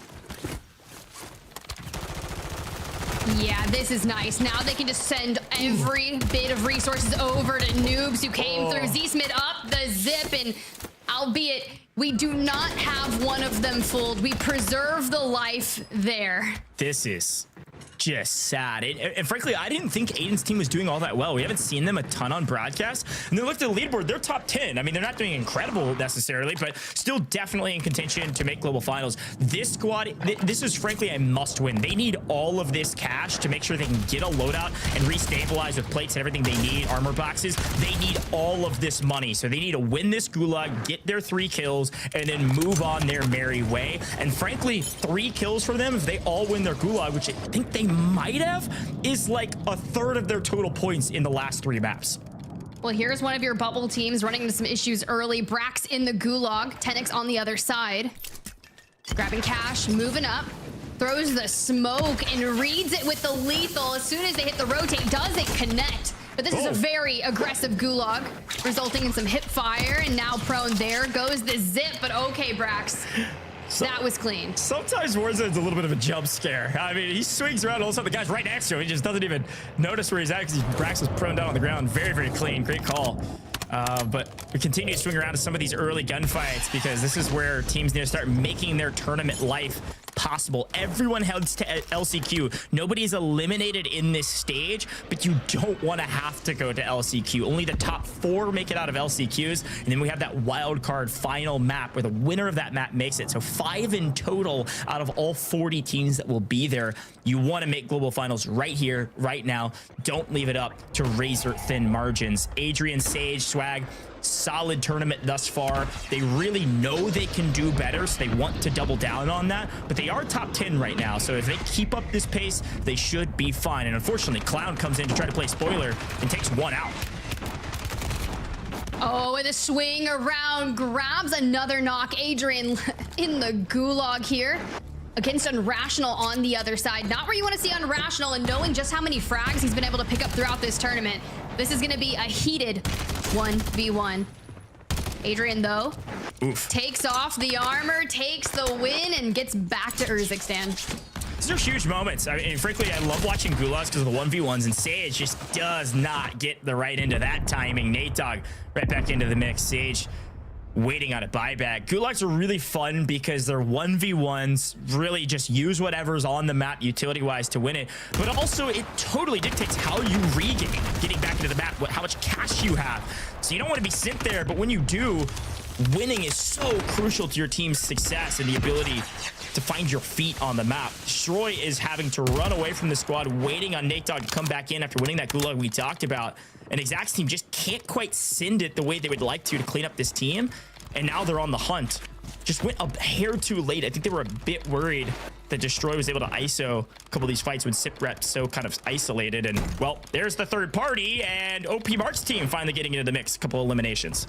Yeah, this was originally a very high stakes fight. One squad in 11th place, Destroy squad in 15th. So now that Destroy and them get Nate Dogg back, they can reposition just further on the outskirts of Lowtown. But with OP Marked entering the fray over here, I'm a little worried. Now, granted, this squad has not been performing to the nature that we witnessed in that lower round 2. Now, granted, a much higher skilled lobby, but when you can't really get things moving on the rotations, it doesn't matter because so many players that we've talked to after their match wins, it's focus on your positioning, let those kills come to you. And if we're rotating through Lowtown, knowing there's a large majority of teams here, things are going to get mixy quick. Yeah, for OP Mark's team, this is feeling probably like quite a bit of deja vu. This is about where they were at during the upper bracket. I believe they got 37th in the upper bracket. And they're in 35th right now. So whatever success they found in the lower bracket round 2, apparently not coming their way here in our regional finals. But last match's winner is looking fairly stable and, well, staring down the barrel of one of the top teams over on the other side. You see Shifty very aggressively split from his duo, likely looting up and making sure they clear out the POI, but with a couple pot shots. I think both teams know where each other are. And a quick look at the zone here. This makes a lot of sense. Look at where they're at. They're in Popov, but the zone is that northeastern side military base in zone we've seen now a couple times. Hear me out, guys. Y'all should have VOD reviewed everything that we witnessed throughout the week because we have so many similarities for our end games. And knowing that SSD does lend power, they've made their way up onto the industrial side of things, but they still have that northern bridge and a zip to be able to cross the water with ease. However, there are already teams that have moved into the northern side of military base. So if I'm, you know, Huskers and co., I don't really want to rotate through SSD. I'm going to hang it back and try to go south, but there's already teams there. Yeah, Shifty is just sprinting at this team. I think that is a perfect call, Tip. This team does not need to worry about SSD. They don't need to fight them. They're just trying to get top 12. It's what we said at the very top of the show. Just top 12 is all you need. It looks like this squad has actually grabbed the train and they're just sending it around the map on the train potentially, or at the very least use the buy on the train, and then maybe you're hoofing it on foot. But coming in late, SSD gets the comms from Ahsoka. There's another team here. Needs some help. Biffle trying to play spoiler is able to grab a couple. SSD on the hunt, finding kill after kill, breaking J-Tech's team apart one by one. Oh, that is so unfortunate for J-Tech, B-Mark, and Slide. But it gives Huskers a chance to rotate around SSD. They're not going to be able to get south, so they just go north after that fight. But the thing is, Shifty is so hyper aggressive. We already talked about this squad and the ability to grab those eliminations north of 40. One of only 2 squads to do so just yet. And Shifty's got one with 1,000 damage. You're not going to be happy with that elimed damage average. So we are on pursuit. The chase is real. Yeah, this is, I mean, it's exactly what Huskers should have done, and Ahsoka read them perfectly. Had info, likely some UAVs or otherwise, spotted them out. They are not letting any free rotations come through, because for a team like the Falcons, the SSD in front of you, they're not chalking their game taking this fight. They've done this 1,000 times. They're the best team on the map. They've got confidence. They're going to go for it. And then when they see that it's not a fight that they think they can take, they back off. And what's fun about this is Shifty is hunting them like a predator on prey. Look at this. Every single time they have a trap set up and Huskers is able to evade it, Shifty just tucks in behind them and hunts them down. He knows they're trying to rotate to zone, and well, looks like somebody's shooting back, or maybe a mortar to the face will make him think twice about it. Shifty throws the plates in and continues his hunt. Not sure what they're locked in for weapons here, but in the last map they won, Huskers and Brolic were both running the Kar 98. Oh gosh. And a weapon, but Shifty just keeps getting closer, keeps taking space. And the fact that we're living under the bridge, cutting off those eye lines, and still calls in a streak to maneuver under that guise of cover. We're just waiting for Biffle and Soka on the opposing side. Now, of course they're gonna dodge this, but it's gonna put them right where Shifty wants them. If it wasn't SSD, I would say this is such an ego play that I don't like it at all. Huskers team has the much better position. They've got high ground. They got here first. They didn't lose a player to it. Brolic's on top of the bridge, and now our Falcons are trapped under the bridge. They can't fly. They can't go anywhere. Look who coming in for a third party potentially. That's Sage and Adrian, another top team. These are the battle of the top teams. They are trying to chalk each other's games, and now Brolic up above gets absolutely ripped. Falcons will not fall. Shifty on 1 HP in a dream, but they can't jump over the wall. They can't drop down to fight this. The Falcons hang on by a breath. This is a ridiculous gunfight here in the 4th circle. There's a one thing that we love to say when it comes to teams like the Falcons, formerly known as SSD, is that they just get granted plot armor. And for them to not lose Shifty at that point is crazy to me. In no way, shape, or form should he have not at least gotten knocked. But Huskers, Jackal, Brolic, time is of the essence. That circle 4 is going to close in less than 8 seconds. So they're going for that rotation, considering it pulls all the way towards the eastern side of military base. And top teams have already made it over there. So we're not going to have the easiest of rotations, but something that they're doing is they're looking for the buy station and the redeploy to really bolster that rotate. And that's crazy that they get it for free. Oh man, we could have stayed on that perspective the entire map, but we're missing a lot of Warzone. So we're gonna go check out some other matchups in a team desperately needing something from this map in dire straits. Lovey has made it out, so at least they'll have one alive. But Clutchbuck's team, a team they said there's no way they should have been in the lower bracket, and a lot of people agreed. This is a strong squad, but they struggled. And then finally in the lower bracket round 2, they had a decent round, but it wasn't anything to write home about. And now back into this regional finals, they're getting dumpstered. I mean, we are way down the leaderboard right now. We've got to make a move. And now that they've got all 3 up on the out of bounds line, this is a great rotation from Clutchbuck to stay alive. The question is, where do you go from here? There's not a ton of cover, and there's 2 teams staring at you. And as you lose one, now you're in deep trouble. Yeah, sometimes you just gotta pull that out of bounds play to try and stay out of the cover from Levi, Limax, and Zeppa. But for now, down to a duo. This squad came into this map in 17th place. So you're right, we've still got to move the margins by 5 total placements on the back half of this series. But we see a mobile buy station, which could be the answer to our problems. We just got to take down Riaz first. I would love a knock here. Belk is traditionally a very strong sniper. The shot's just not hitting currently. Warning shots and has plenty of ammo. Just keep throwing them down. Once they hit, it'll be a massive boon, and thinks better of that advance all by himself. Gonna PDS out in the storm as Lovey gets an aerial view overhead. Something teams oftentimes do. This is really an important map for this team, and a track just got caught unaware with PDS right behind you. You gotta know this is here, and I think they just got distracted by this other team. Riaz, though, enacts his revenge. Clutchbelk falls. We'll have one floater. We'll see if they're able to stabilize later. All of a sudden, moving into the 5th circle here, things about to get real hairy for a team in 20th going into this map. Team Tommy gotta make a move. Seems like they have a sizable amount of kills and all 3 up. This could be their map to get right back into contention for global finals. Everything's happening on the southwestern side, but you can see just above that north side of the map is controlled by SSD. Zeppa's team is the only one further outside. The fact that they got that rotation off and are going to be able to clear out the north side is wild, because everyone is here between the southwest, and Tommy needs all these eliminations. But Husker's team, who was previously rotating alongside SSD, has found themselves in this cluster. And this is the death rotate. I mean, speaking of where the zone is, there's only a couple teams there, like you were breaking down. This squad has a ton of teams to work through. It is going to be a very tall task to get to this next zone fully alive. If they can do it, if they can all 3 stay up, I think there's a chance they could win this map. I think there's a chance they could get themselves very close to qualifying for regional, rather global finals. They're here in regionals, and they are in trouble. A team behind them, Riaz in trouble. Raul there. Destroy right behind. This is like back and forth we've seen now a couple times over the last couple maps of Destroy versus Tommy, 2 stalwarts in the scene battling each other for position, jockeying on the leaderboard. Both need it bad.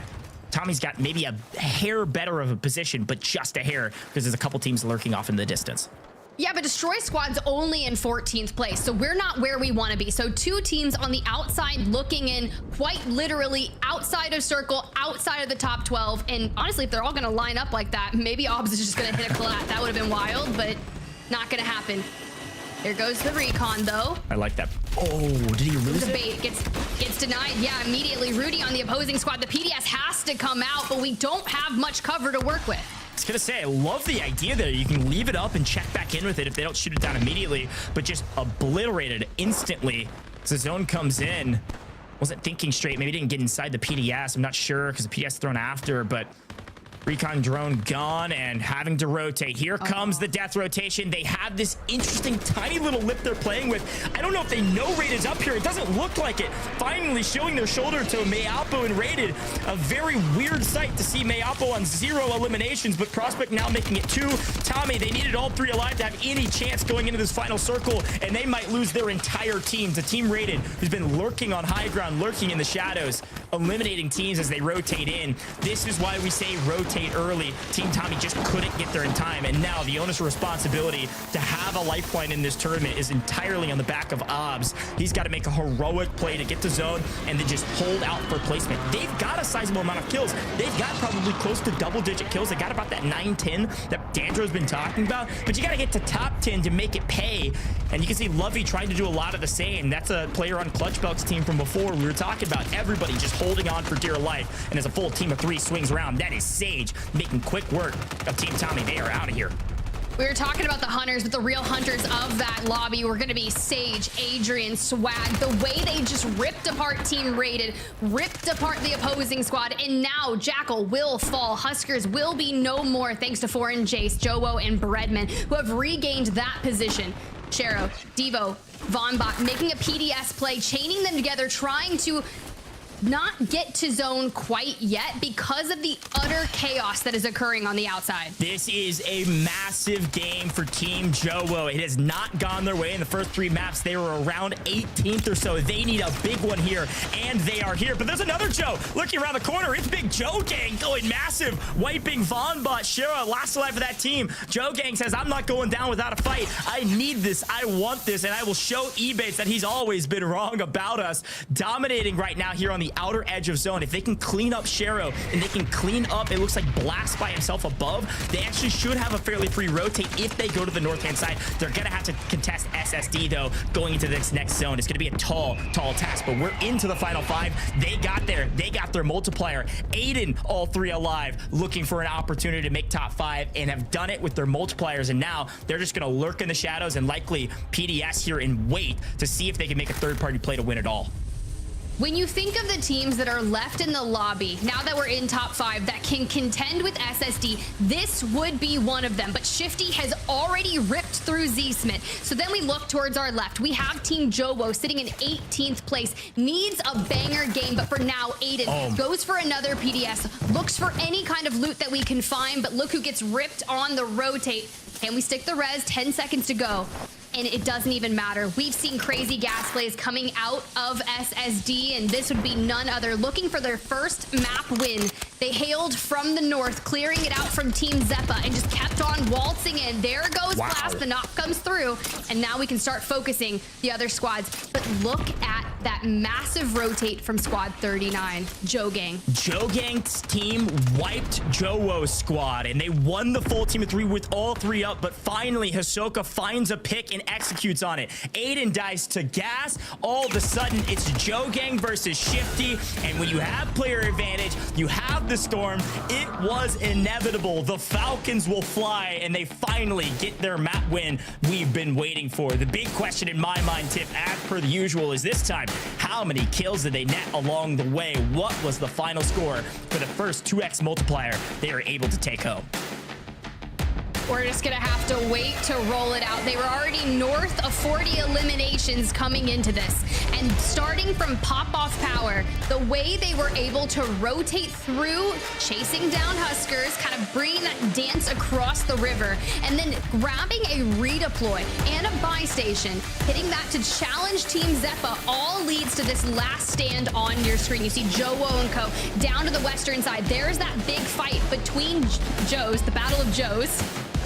The Joe Gang wins out. I'm sorry. I can't. Yeah, you're right, though. It was the Battle of Joes. And Vexo got the early knock. He actually peeked around the corner and picked off Joe first, giving them player advantage yet again. Super important for these team fights. But the fact that they're able to survive here gives me some notes that likely they have durable gas masks. They probably have a ton of PDSs, and they played in the storm for like 3 minutes, it feels like. Several PDSs and gas masks allowed them to make this play. Blast trying to get out of dodge gets cut down. Hisoka, Biffle, and Shifty, frankly, picked up a lot of these kills. And here's Aiden and DJ on the far left-hand side. Ave picking up that flank as well. Team Joe Gang was moving on all cylinders. They were checking every corner, and they picked up a ton of eliminations in that final fight. I think Team Joe Gang had a very, very strong map, getting second place, and probably a decent amount of kills.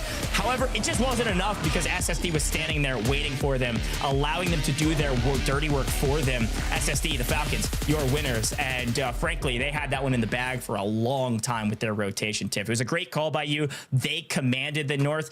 They are the leaders of the North and many things in between. And finally, they get their win. I said they're good for 1 out of every 3. It took them to the 4th game to get it this time around. So maybe they go back to back and prove my math to be correct. Let's take a quick look back at that victory moment. I'm sure it's going to be hot and heavy. Funny, come over your mirror. Give her like your back right. I'm looking back right now. Pick that up. Nope. Pick what up? Here, okay, I already. Wait, everybody else is in zone, bro. Everybody else is in zone. You gotta hold the line. All right, go. Closer, D. Losing ground. Moving. This one, go to D. Look under me. Throw another PDS. Someone just died in zone. Keep going, right here. Live. Nice, good job. Nice. All stations. No enemy movement detected at this time. Area is clear. Holy shit, bro. Oh, nice. Sniper boy. Wow, Tiff, 34 points for the win there. One of the bigger maps we've seen, not the biggest thus far. Maybe not something that they've done in scrims where they've dropped like a 65-point game, but we take 34. That definitely, by the way, will push them to global finals. There's no question about it. They're going to be up in the 90-point margin. We're going to be seeing SSD. We're going to be seeing the Falcons on land, and I couldn't be more excited about it. Took them a little while, but Desk, talk to me about it. They finally got their ticket, and they've punched it, and they're headed on and see what they're going to do for the last couple of maps here, Desk. That's it, right? The Falcons, like you said, fly high. They get the victory in a zone where they got second place before. You go back to game number 1, and we did see a military zone, but not necessarily as far to the right as it was this time around, but second place now to first. So, Dandro, it seems like a military zone is actually quite beneficial for them, especially from the rotation from pop-off on down. Talk to me about SSD's success. Yeah, I mean, I feel like for them over the course of the day, they've just been kind of doing a great job of not necessarily even just, either playing edge of zone or trying to make this rotation to God spot. They're getting a lot of what I like to call kills in transition, which is they're playing just ahead of all the teams that want to play zone, but not giving themselves, a lineup on the teams that have already made it into power position. And I feel like this is sort of that zone that they can really play with because there are a couple key markers along the way between where they start out and then getting into military. So by being able to kind of hit these markers, you'll hold out the people that are maybe trying to make a late rotation, but you don't give yourself up to the people who've already rotated ahead of you. It allows you to net a lot of these eliminations, set yourself up for success. This is the first map, though, that they've been able to, I feel like, convert that positioning into a winning sort of position, and obviously it works out for them. Piggybacking off of positioning Dream, there are certain teams who are just sticking with the same game plan. We've heard the same thing from Levi just a little bit earlier. Huskers, Super Evan, right? Don't fix it if it's not broken. But there are certain rosters who aren't happy with their positioning on the standings. They're not in top 12, or maybe they're just on the bubble. What teams are we looking at that have been changing things up? Well, I mean, in terms of like these teams and positionings, I mean, I was just specifically looking at Destroy, Rule, and Nate Dogg because that huge fight, I think it was against Sitrep, Exact, and Sneely. Like, you've noticed these engagements where teams are just backing down and sniping more, but they're playing more patient, more cautious to work their way up in the standings. But also that fight that we had saw that with SSD, right? You saw Huskers holding them outside of zone as they were working the rotation in. They were almost in this position to where they were going to fall completely, but backing away and again, being able to take the win here when they almost fell on that hold from Husker squad. Impressive stuff. Impressive stuff indeed. A good finish and a very risky finish. I mean, military's never easy to play around, Dandro, but that's why I like it. I said that yesterday in the broadcast. Military's chaotic. I like chaos personally, but look at this. So many varying different levels. You've got people above you, below you. What's it like as a player going into these final zone, maybe even in the top 8? I mean, if you're a player in this kind of final zone, you have to be trying to play for height here. I think that's the #1 thing. If you are some of these squads that got caught out on the bottom, it's really, really tough. I'd rather be this team trying to rotate down from above than trying to play from the bottom up. Even though if you are Aiden DJ Moss, you got taken out by SSD, I feel like that's just kind of like a happenstance versus like you made the wrong play there, right? If the zone pulls up to you, you're feeling very great. So hopefully with some of those teams, they maybe kind of make a note of that, and in the future they can play a little bit better in those end game zones. Well, a fantastic finish for the squad right in front of you, Biffle, Hisoka, and Shifty. And speaking of Shifty, let's bring him in for an interview because it's finally time to interview the GOAT himself. Shifty, congratulations on your win. You're coming back. You're looking to be a champion again. I asked Huskers this. I'm going to ask you the same. What does this year for World Series of Warzone mean to you?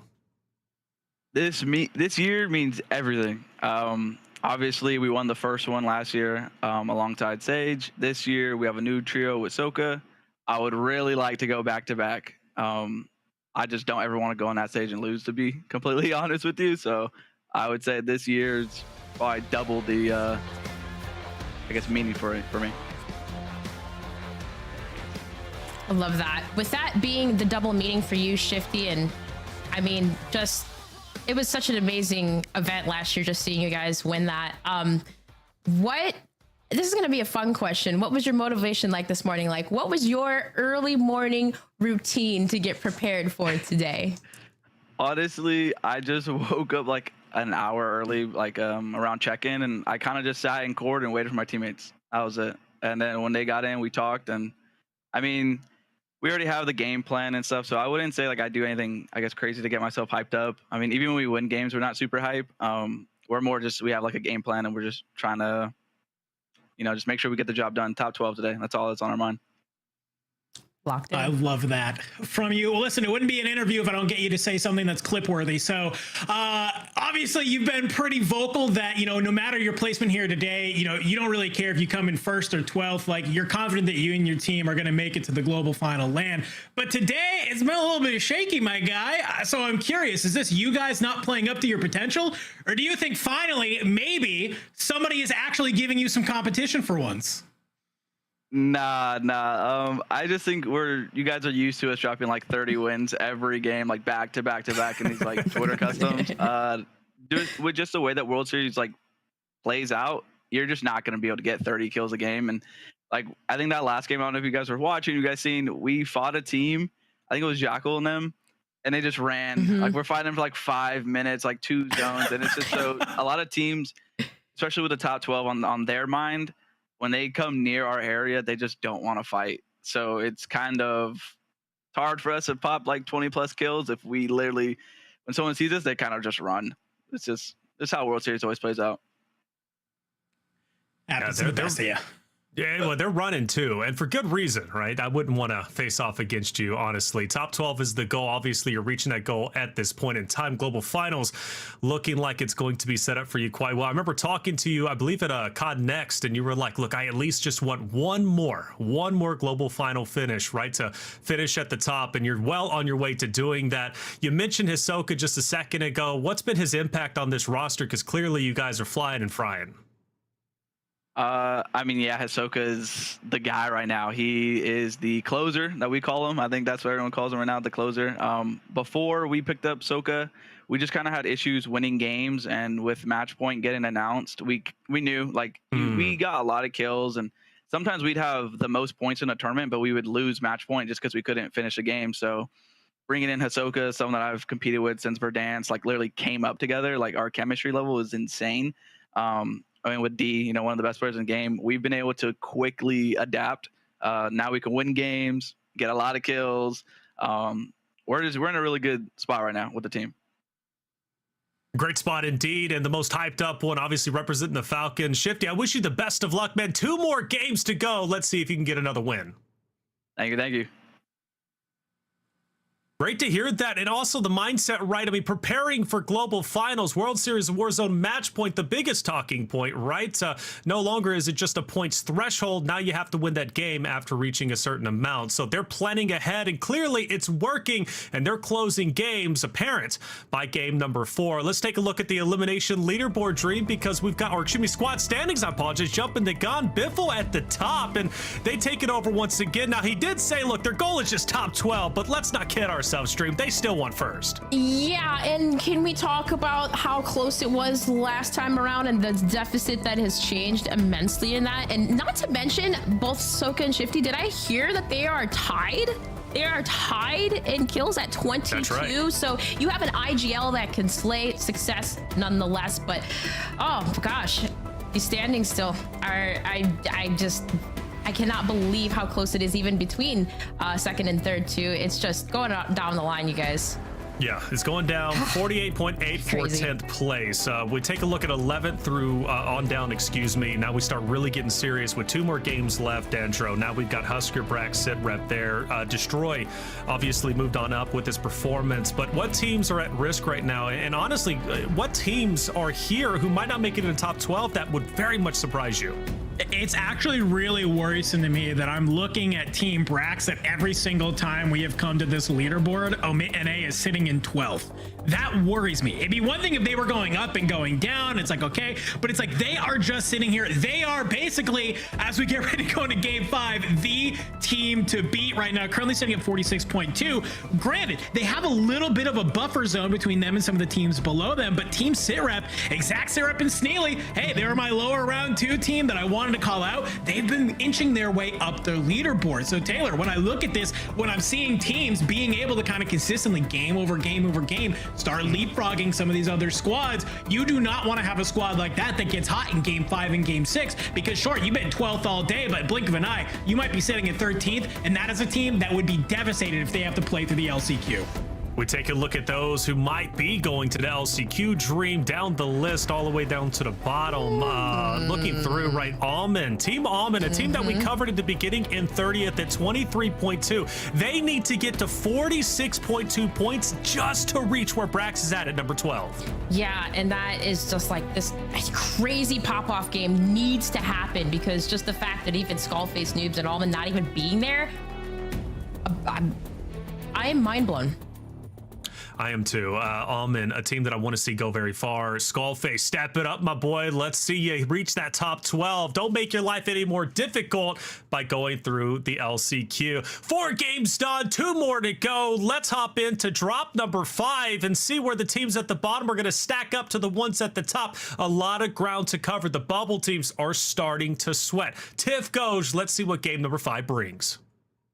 Well, hopefully it brings us a game that gets a lot of our players that are on paper would be absolutely amazing. And you'd think that they would lock in a top 12, but it found themselves so far out of it. We're looking at Team Almond 30th place, Team Tommy 19th place, Jowo 16th place, and they were even in that end game in drop number 4. And honestly, if they would have just made it a few more eliminations there, they would find themselves farther on. But for our Elim leaderboard here, Goj, Unrational at one point was the leader.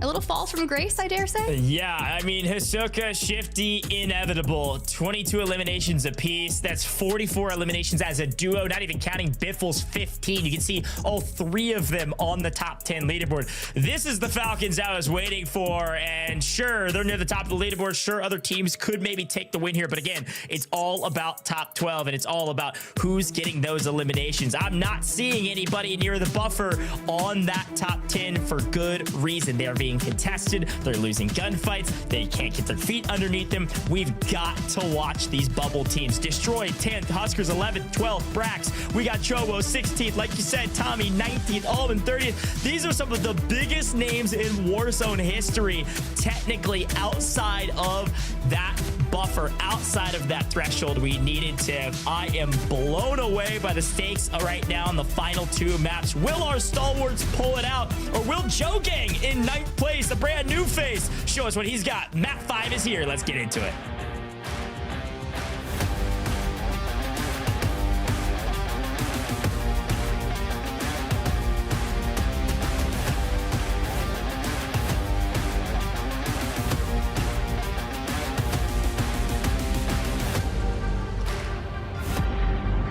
And here we go. That 12th place owned by Omit NA throughout the duration of our tournament, it seems like, constantly locking it in with 46.2 points, an 11.6 point average throughout our prior drops. And honestly, this is perfect. We get a look at the map.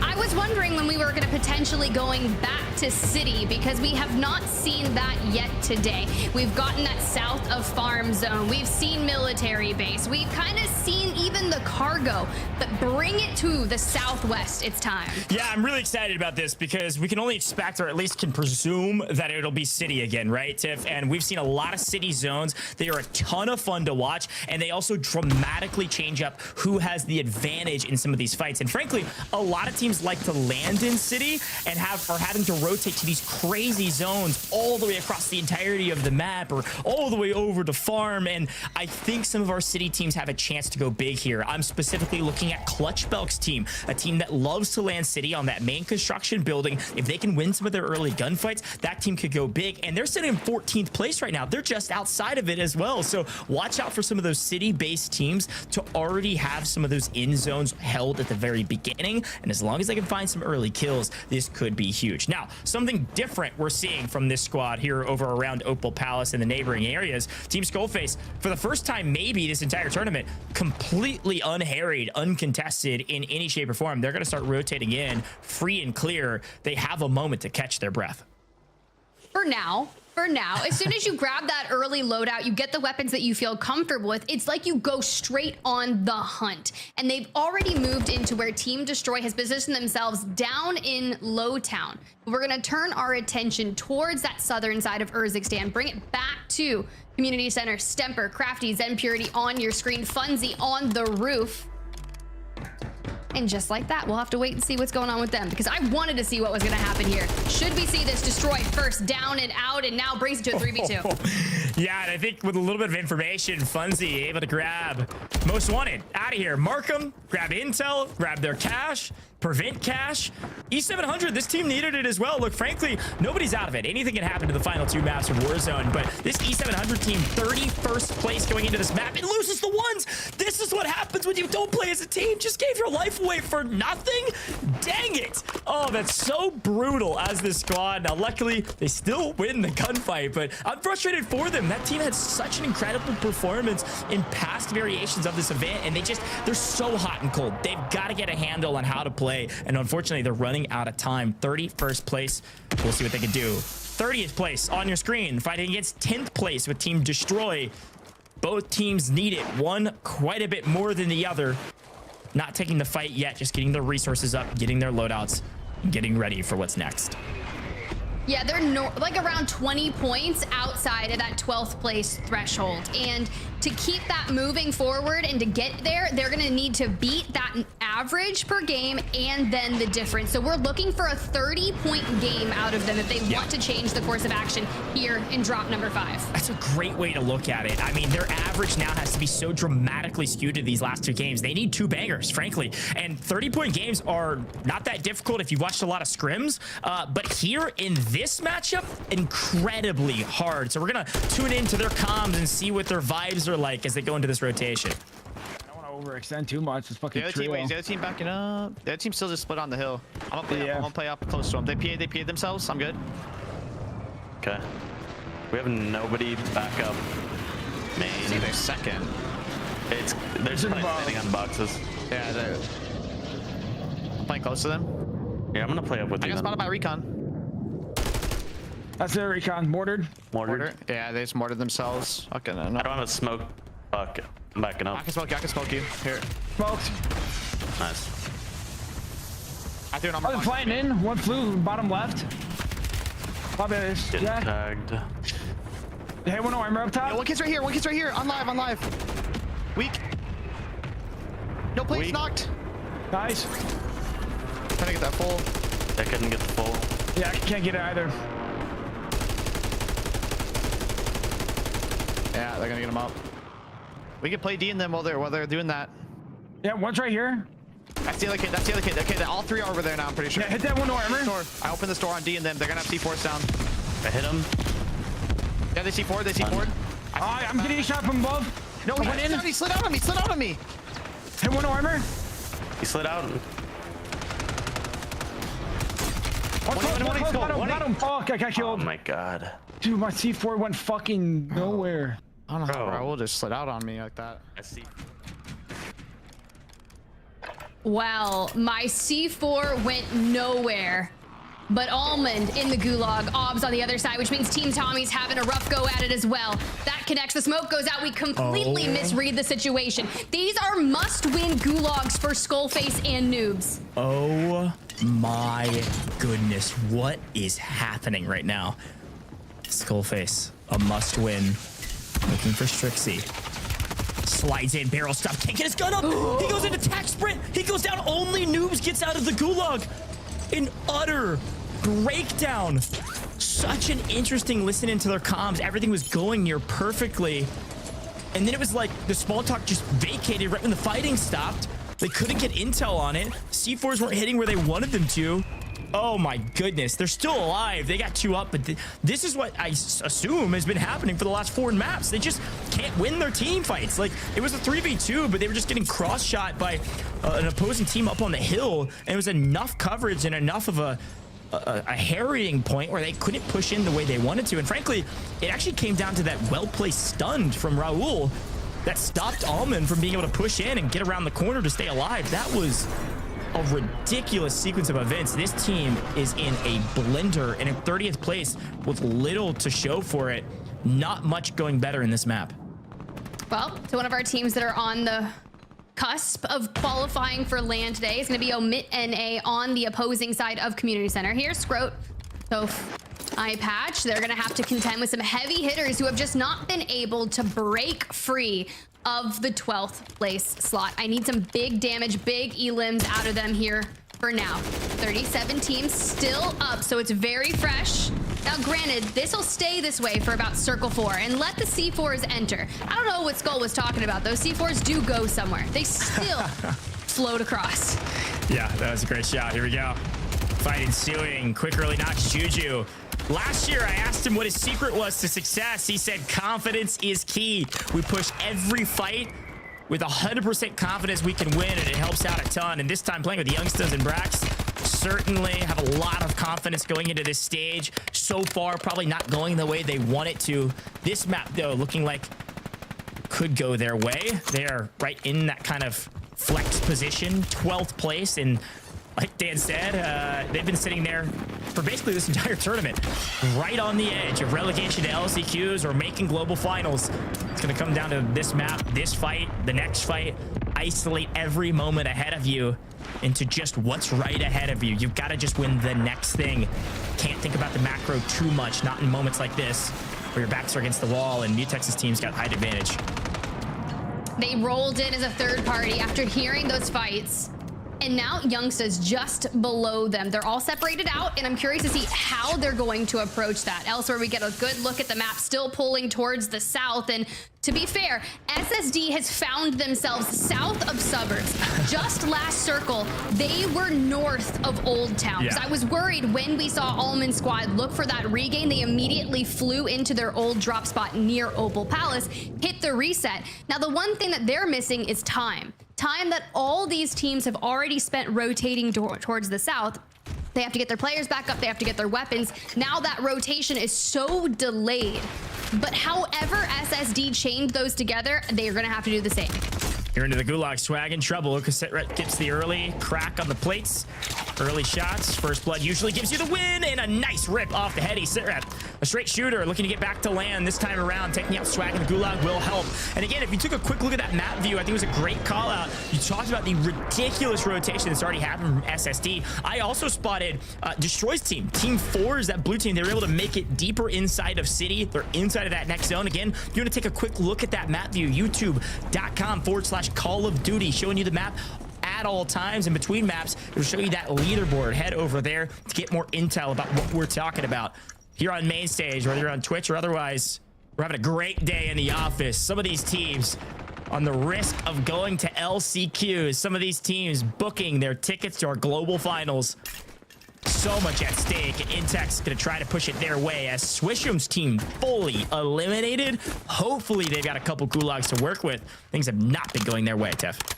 They're still going to return their sights back on EMEA, right? They've just been sharing this area for so long, but haven't quite collided together yet. They're the two only squads in this neighboring area. Of course, Team Blast is out towards the western side. Then you have Team Rated out towards their east. Now, Rated's team is going to be rotating in from Manor, where a lot of squads are starting to wrap around, such as Team Big Man. So these two can technically go at it without any third-party resistance for the time being.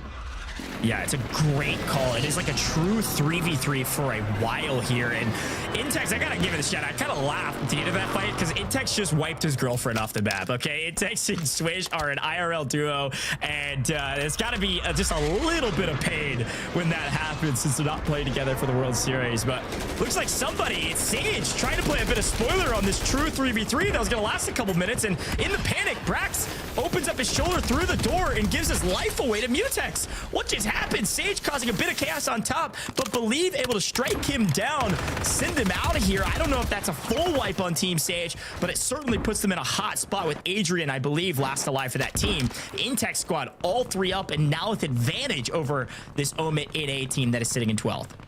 You know, something had to have happened for this squad to want to full send south, right? There's buy stations down here that would be nice for regains, but to full send this, It's kind of crazy considering they were already contending with a lot of teams up in the north, but Skullface on your screen, Almond as well. I talked about their delayed rotation and now have found themselves working their way south from the eastern side by Manor. And when you've got squad number 38, which is going to be Team Kronos on the opposing side, you cannot get gate kept here. And Skull goes down. Not going to be able to get that self-res off, and we are totally wiped here. That's lobby wiped. Team Almond sent to the lobby to await their final map, a final opportunity to try to make it in, but dropping in 29th with only a couple kills. It might be not even mathematically possible unless they win the next map with like 30 kills. That team has the power and the strength to do it, but holy cow, we're talking about some of the best Warzone players of all time. They just can't piece it together today. But back into the action at hand, team also looking for a lot of points. This Mutex squad just holding down the university, not letting anybody get close. And I think Intact's still looking for a bit of loot. Imagine being the former solo YOLO champion on LAN and potentially not getting a chance to run it for the back-to-back. I know. I mean, look, he's third most earned, too, in Urzikstan. Yeah. Skullface, a top earner on this map. Whew, all right. Well, Joe Gang on your screen, we've seen him in the end game, more particularly down in map number 4, has found themselves in that 12th place position. You also have Zeppa's team across the way. They won map number 2 with 34 points. It's holding on for them for the leaderboard for now. But you have a lot of heavy hitting teams that hailed from the upper bracket just south of you, right? You see Team Rated, Team SSD, aka Falcons flying amongst this, somehow have cleared out the south side. Now, when we had Shifty on the interview, something that he was saying, he's like, you know, Soka is a closer. And there's a reason why they have positioned themselves clean on that southern side, similar to what they did in map number 4 when they took the north. Yeah, no, it's so true. And I'm watching out for that Joe Gang squad. I mean, again, a true underhorse, a team that a lot of people didn't know, an opportunity to make global finals here without having to go to the LCQs. A couple more teams like it, though. Team Accept barely scraped their way into this regional finals, almost got relegated to LCQs in lower bracket round 2. And they're here fighting for their lives, but this fight not going their way. Up above, it's Scummin raining terror through the walls, underneath, down below. Scummin is everywhere, and you can't find him. He's a ghost. And, well, they're doing a lot of what they've been doing this entire tournament. Tiff, Scummin's team has been flying at anybody they can get their hands on. They do not care about placement, and it's paying off. They're top 5. Maybe that's just their normal style that they feel comfortable with. If you shift your complete playstyle going into this, it can actually hurt you. But for Intex, believe Mutex, after clearing out University, they have moved in on Team Rated here on the lower side of the building. Mayapo. Okay. Yeah. Rated still up. We do have the Gulag in play just for now. It closes right there. So we could see a free send, but for Super Evan, Otter Eyes, Empathy, they get whiff of the engagement that's occurred here, and now look for the move. Last Gulag, I believe, is the final 2 here. Believe Mutex just barely eking in. A great shout, and Believe gonna try to make this look nice and easy, and does so. Let's see if Mutex can answer back, do the same. Looks like that will be the case, I believe. Both may be getting out of there, back onto the map, but Super Evan, Otter Eyes, Empathy, your map 1 winners went a little bit quiet, still in 3rd place overall. Would love to showcase that they're one of the best teams here, and so far they've proven that as Rated and Mayapo are put on their heels and trying to figure out what to do with the 2v3. They're gonna look for a mobile buy, but they've got to break down Team Super Evan first. Just completely goes by both of them. Rated last alive, wants to save this, and just jumps out of the building. I'm sorry, but if I'm Team Super Ev, I am still chasing this, but can we get to the mobile buy station to at least get one back? We do. We clutch up in that moment. Empathy doesn't have time to peek. Here comes the peek. You give your life up. He walked so you could run, Mayapo. You have money to do a double buyback if you can get there. That is crazy that they didn't check Rated over the side. They didn't know where he went. Shook them in their boots as they were regaining inside the building. Rated squad still alive, barely. We see Husker's team getting wiped off screen by SSD, but here we go to the team right on the cusp 12th place, looking to maybe take down a team from distance, holding this outer edge of University. I like this spot a lot. I think there's 1 to 2 teams that might try to rotate this direction, but otherwise they're fairly clear. The problem is if it continues to creep to like this southeastern side and pushes them out of circle, which I assume it will, they're gonna have to run straight into a full team of Super Evan. And so I'll be very curious to see what this rotation looks like if they can survive this fight. Thermites galore, C4s, everything in between, Tiff. They're in a little bit of trouble and they have to smoke and get out. They really are, but they can't fall here into 20th place. 1.4x multiplier, and we are just smoking under the guise of any kind of cover. There goes the C4 straight to Twitty, straight to the wall, but can't connect. And so far, it's just a big game of ring around the rosy with people losing out on some armor. No real knocks have come through. Brax, though, looking a little lost in the sauce, but containing himself there. Youngsta's on the outside now. Has been competing since Verdansk, a very seasoned Warzone competitive player, locking it in here and would love to go to the global LAN stage. We do have to move in just 10 seconds. That right there shows you how good of a team Omit NA was. They got pushed. They baited the other team to think they were going to run out. They smoked down and then readdressed the fight from another angle, winning it with all 3 up. Huge, huge plays, but not done yet. On the other side of the zone, Mutex believe I thought they were going to have a very strong game. They did make top 16, but nothing more than that as Vexo Ave. This is Joe Gang, folks. 9th place going into this lobby. They are here to play. They are here to make a statement, and it might have to do with something about Ebates' name, talking crap about this team. Joe Gang is here to say a few choice words, likely, if they make global finals. Here we go. They get Joe back, right back into the mix, all 3 up.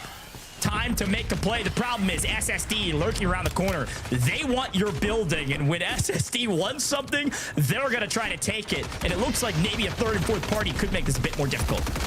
Yeah, with the way the zone is just pulling, centers up in the field. Jackal trying to stay alive, last alive for Team Huskers. This squad is in 11th place overall, going massive. And there is still a mobile buy-in play, but we cannot get there for Joe Gang. Also on the fringe of trying to clutch up to go to global LAN. We see the mobile buy coming in, but we do have to move. You see SSD making a gas play on the outside rotate. You also have squad number 6, which is going to be Unrational and co. in the middle with Super Ev. This is chaos. Jackal almost 1v3'd in the cast, but stopped to shoot a body first. I don't know what's going on, but egos are at play. Vexo, they get center position, and it's center, but out of bounds line is there. B-Mark tries to make a massive play. J-Tech, they've won before. Can they win again? It's been a while. You've been quiet, J-Tech, but you got to make a move, and Joe Gang's playing spoiler. 2 go down. It's B-Mark now, getting sniped from Authorized Empathy, and they're scum and cleaning up Young. All of a sudden, the long-range fights just clean up that total team fight. They had an opportunity, but Tick, they made top 10. Joe Gang still poised to make global finals going into the final map, and Scummin on 11 with 16 downs. This team flew at every squad at their disposal, and this time they make it to in-game. This time they're gonna get a crazy multiplier on top of a crazy amount of kills. I think they've got somewhere around 20 kills. This is going to be a big game to really confirm that LAN position for themselves. We got to get out of gas, a good smoke to cover them. You also have Zeppa still up in it. They've won a map here already, and we know how crazy they can be inside open endings. We take down Zeppa. There goes the full, thanks to Unrational and Limax to follow suit. But Empathy, Super Ev, and Otterize are making a play from gas. There goes the PDSs. Does anyone have anything else? This is insane. They are so deep in the zone. Donkey now last alive for his team, getting shot from multiple angles. There's no chance he wins this. Tat coming in. This is a must-win game for Tat. They were down in the 30s. I mean, they're way down the leaderboard, contesting some of the top dogs. A nice rotation of PDS. He gets the full team wipe. Donkey could do it all by himself. Can he win the 1v2 to finish it off? He knocks one. No, can't do it. It will be a win from Tapulator, but it was so dang close. Holy cow. Strixie down in about 34th place. Just won a map to keep their life in the tournament. Still possible. They have a lifeline. They've got an opportunity, but they got to do it again in the final map, Tiff.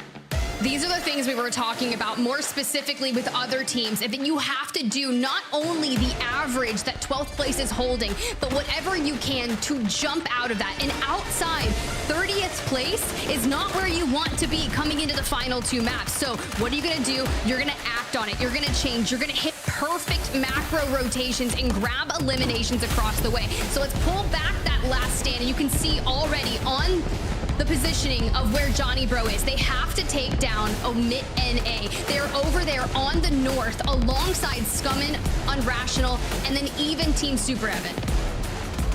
Wow, what an aerial view too. I mean, we saw this fight occurring and it was almost this isolated 3v3 that after it was over, it just got cleaned up. It was almost like this totally separate fight that was just way too out in the open for either team, but they were forced to make the play. Now, this is what's crazy. Strixie's team pushed all the way over to that spot and spots Shifty flying in and is able to clean up both before they could do anything with the help from the far side shots. They set up perfectly. They then smoke for visual cover, and the other teams are now way deep in the gas, fighting for their lives. And Strixie's just able to play covering fire with these rocks and just waiting for the rest of these teams to thin each other out. This is the nature of the game. When do you put the pedal to the metal, and when do you slow yourself down and let the other teams do the dirty work for you? So cool to watch this one more time in the aerial view. Here's the final fight with Time kind of isolated out by himself on the far right hand or left hand side now as we take the aerial view. And Tip, the final moments where Donkey almost does the impossible. Yeah, look, if someone's going to be able to do so, it's Dongy. Just can really clutch up when needed. That team is so scary. Super Ev makes that come through, and Johnny Bro and Tap just completely flip the script and piece them together alongside with Time. And with all of this carnage that's occurring, Dongy makes a really strong choice here. Throws the PDS outside of gas, tries to stabilize, even gets more eliminations onto Super Evan's team before coming back in. Now, granted, that would have been a monumental effort to turn that around for a map win. Doesn't get it through, but regardless, that was a win that team needed to get. Yeah, and you have the juxtaposition of the Dongy team at the top of the leaderboards, getting into second place and third place, but Time was down in 34th or so, and then the team that wins is somewhere around the 20s. Like, both of those teams needed a massive game. They get top 1 and top 2, and this is what I'm saying as we bring the desk back in. Desk, anything goes in Warzone. Anything can happen. I don't care if you're at the bottom of the leaderboard. Make a play. That's it, isn't it? It's like anything is possible for Strixie and them. Like, to get first place, being in 20th place, that's the perfect definition, Dendro, of being at that bubble team potentially, right? Breaking in the top 12, having to have a massive game, a big come up. And this very well could have been that big come up game. That is exactly what they needed. I loved in that sort of endgame scenario. Huge shout out to Donkey, by the way, for almost clutching up and rivaling Shifty's literal clip from yesterday. Donkey was close to putting some pressure on him for maybe one of the best clips in Warzone. But one thing I love about Strixie's squad, right? They were chasing Donkey. Donkey flies out into the zone, lays out the PDS. They don't feel the need to chase. They say, all right, great. Have fun in zone. Go ahead, go play out there. We're going to stay on here. We're going to clutch up the end of the game. A very huge game for them. I'll be curious to see where they are in the leaderboard after that. Without a doubt. Let's look at our replays because, man, that final zone was nutty. Dream, we're looking at stage 7, stage 8. The zone's looking nasty. By stage 8, though, the zone is just looking disgusting. Out in the wide open, the teams are having to make a mad dash through smokes, right? Their only form of coverage. Such a chaotic moment. Extremely chaotic, and you saw some of these players just going crazy, going frantic, but leading up to that point, even in some of these engagements, some of the comms were a little bit questionable, Taylor. I think so, and that's a big talking point, isn't it, Dandro? Because comms are important. Having a good IGL to calm down your team and guide you through tough scenarios, it is invaluable. Did we notice any listen-ins that might have been less than ideal? Yeah, it's this team on your screen right now. I think we found out exactly why they're bottom of the leaderboard, dog. What was that listening? There's no comms from an IGL. I'm just like, the comms that I'm hearing, like, it's not small talk. It's not information on how to make a play. Oh, bro, I just got C4. Like, these are three of potentially some of the best players in the world. And I understand that, like, you're not feeling great about your current situation, but you have all of the world at your fingertips to go big in back-to-back games. It's very possible for them to go ahead and do it. It seems like they're lacking like that strong IGL voice to just make a call and stick to it. And that's disappointing getting it because Skullface, Almond, and crew, like, they're in 30th place. And they need to definitely have a better performance. And this is where you see them, you know, kind of heating up a bit. Things are looking all right, but still not great. And then they're finished off after that moment. You know, very sad to see indeed. But, you know, it's not over till it's over. We still have one more game to go. Who knows? Maybe they can step it up. But we start going down the list, and things start to look pretty chaotic and crazy, Dream, for a team such as Unrational, right? We've been talking about their early games. Oh, they're the first team to break double digits. I mean, that was the narrative, what, 3 games in a row? But finally, come game number 5, all of a sudden, they're making themselves into the end zone. Yeah, and like, again, you think about all that team issues that they had last year, Tuskers, but regardless, picking up Donkey, it almost looks like traditional Unrational Scummin duo-ship, right? Like, Scummin being super aggressive and pushing almost everything. I mean, like, their team score really, really good. And yeah, those Donkey play near the end, I literally thought almost for a second, if he slowed down for just a second in that last engagement, maybe he would have had it, but that was just insane. Insane. Well, this is where we started the conversation, right? I mean, Danjo, it's like, dude, what do you do in a zone like this? Just smoke it out and just wish for the best as you transition in. Smoke and pray, baby. That's your strat if you're any of these squads. Hopefully you have munition boxes. Hopefully you have somebody running resupply, so your backpack is just 8 slots full of smokes there, ready to rip and drop it on down, because you have very, very minimal cover, and that's exactly what we saw from a lot of these players. I liked what we saw some people doing, really kind of leveraging a PDS they had in their back pocket. We saw Super Everett and Otter do that out on the gas. We saw Donkey make that gas play in order to make something else happen. But for this squad on your team right here, who inevitably ended up winning, I love how they were able to do that. They made that read that, hey, we just cleared out basically all of this zone. We know where the last players are. Let's go ahead. Let's push up. Let's hold them on out there. Let them catch the W. Strixie making it happen with the crew. You know, first 4 games, I should say, relatively lackluster. So nice to see them at the top. Now the question is, how much of a multiplier did they get? How many eliminations were they able to secure? That's going to be the big question, because to go from 20th place up to 12, there still was a bit of a gap there in terms of points, right? So you're hoping this was the game to make it happen. As far as Strixie's rosters go, they've obviously played before in World Series of Warzone, a bit of a different composition, Dream, but still though, for this roster to make it in the top 12, would that be a big surprise to you? Oh, 100%. Obviously, considering the teams that we've already had discussed, but still, for them, this is really good. Like, every year, as I've told you guys, I love seeing new competitors, new competition make it. So, I mean, just to even secure that win, if that secures them into the top 12 spot, oh my gosh, come that global final, I would love to see how much like they improve. Yeah, seriously. And improvements have to continually be made, especially if you drop down to the LCQ, which is not a comfortable position to be in. Dandro Strixie will ultimately pick up with the crew 11 eliminations. Good on them for doing so. Let's take a look at our standings. Dandro, let's see who's at the top and who's working their way down.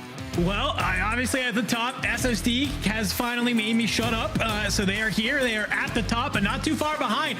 Team Unrational Game 5 was the game that they finally were able to come online.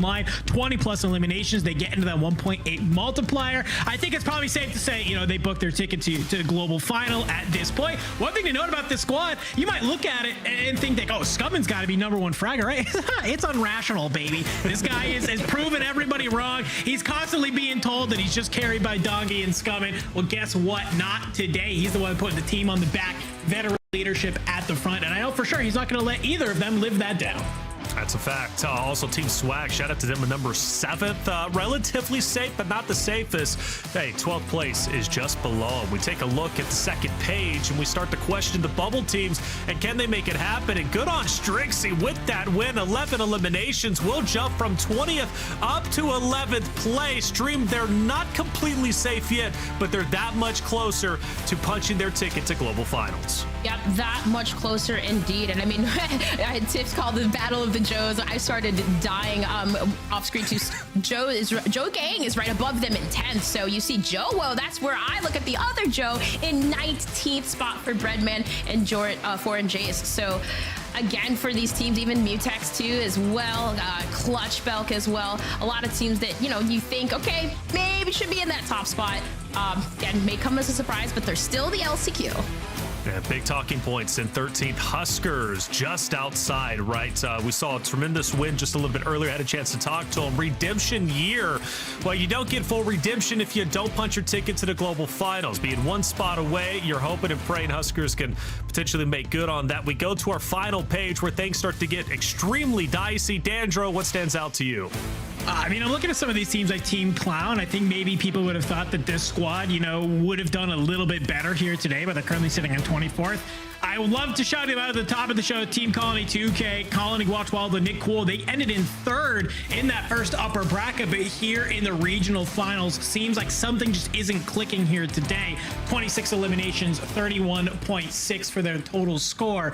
Not feeling great for them. I'm hoping they're able to go back to the lab come LCQ time. They come out swinging, because I know that Nick Cool, especially after becoming in last in 2023 on the global final land, he definitely wants a better performance this year. Without a doubt, man, Nate Dogg, Raul, and Destroy as well, sitting in 12th. They want to make it through if they can. Man, a lot of great teams who are just below that threshold. Even Z Colors. Z Colors, a very talented player in his own right, playing with Rios as well as a track, sitting at 18th place. Dream, a team that I would definitely expect to be top 12, but they're not there just yet. Yep, and that's just the name of the game for all of these teams. And, when it comes to the numbers and the statistics and all that stuff, guys know sometimes I get tongue-tied with numbers and stuff. But as a player, as a competitor, sometimes those things don't matter. This is the last drop. This is your last and final chance to secure your spot. Play your game. Don't worry about anything else, because pressure is on.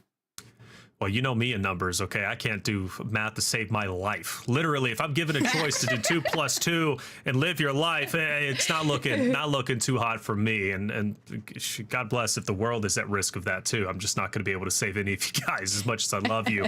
I got to say, though, it's been a tremendous day, though, for our top teams. Happy to see Dandro, Aiden, sitting in number 5 or 5th place at this point, playing with this new roster, DJ Moss and Z Smith. Last year he was a big conversation with Adrian, the young gun, who obviously has moved on and has been doing quite decent for himself. Aiden making it to the final stage in global finals would be a tremendous performance from him, be back-to-back years, and I know would mean quite a bit for him and his fans. Oh, yeah. I mean, Aiden, especially considering he was talking about really not playing competitive Warzone for a hot sec, right? He took a bit of a break. Well, a lot of these people were really getting reps in. They were playing all day, every day. Aiden kind of took a little bit of a hiatus, comes back and says, hey, you know what? I need a team to play with. Picks up Z Smith, who he's played with a lot in the past. Smitty played last year, of course, alongside DJ Moss, and eBay says, yo, DJ is the guy we need. So I love that they are all coming here together. Started off the day a little bit slow, but I'm glad to see that in this back half of the games, they've been able to turn it up, and they're now currently sitting in 5th. Well, the Call of Duty World Series of Warzone North American Finals is heating up, and it is about to start cooling down as we head into Game 6, given the fact that that's the final chance to break into top 12. Again, no teams will be eliminated today. Those below 12 will go to the LCQ, but their road just got that much harder. Hey, keep it going in chat. Let us know, who do you expect to make it into top 12? Keep the conversation alive. We'll be right back after this break.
And welcome back, everybody, to the Call of Duty World Series of Warzone North American Final. 5 games down, 1 more to go to decide our top 12. We got a great interview planned for you. In fact, with Strixie, the winner from the last game, coming out of nowhere from 20th place all the way up to 10th, or excuse me, 11th. Just on that bubble, you're close to making it the top 12. Do you think you can lock it in for the final game, Strixie? I do think we can lock it in for the next game. It's just we keep putting the pieces together and step by step, and now we know what to do for the last game. And yeah, we just gotta listen. Small talk is everything. That's it. Look, we were just talking about comms, and a good IGL is definitely important, right? To have your communications down pat. Now, when it comes to the names on the list, there's a lot of big names out there. You know, SSD, we're talking Huskers, you know, the heavy hitters, Aiden. When we think about Strixie, who are you as a competitor, and what are you looking to prove this year in the World Series of Warzone? I'm just looking to prove that I belong, and I want my teammates to, you know, be along with me. So I can't do it without them. So I need my teammates. It's not just me. Leaning into that, who do you lean into the most? Like you say, your teammates, like that one person that you're going to rely on to give you those calls in game. I think it's Tap. He's experienced. He knows what he's doing. He just needs someone to, you know, let him, you know, not go too far and overextend. And yeah. Awesome. I love that. We have your kind of final play there in that last game to be able to clutch it on up. I'd love to kind of hear from you. You know, this zone was just pure chaos. It's wide in the open. You can't really hide anywhere. What was the game plan from you and the boys on what you had to do to clutch this one on up and take home the dub? Kind of played edge gas here, and we like kept it like going slowly up and up, and then we creeped up, and I saw the opening to go straight and head for those rocks after they died, and it just worked out. We got the best positioning, and they all ran into us and cleaned them all up.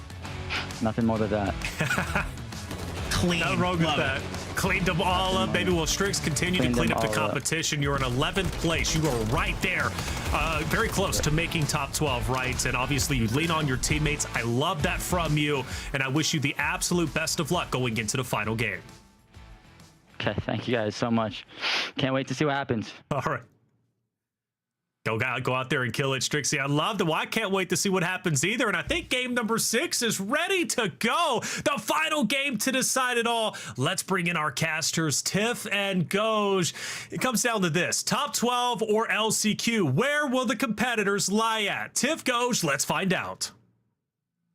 It's basically the final countdown, Goj, and I'm really nervous for any squad that is on the cusp, maybe sitting in anywhere from 8th to 12th place and lower, because just because you're sitting inside the top 12 now does not mean it's going to end that way. Yeah, I'm like nearly shaking in my chair, even though I'm trying to maintain a calm demeanor, because this is what we do. This is why we're here. The final map to determine who goes to LAN and who has to battle their way through LCQs.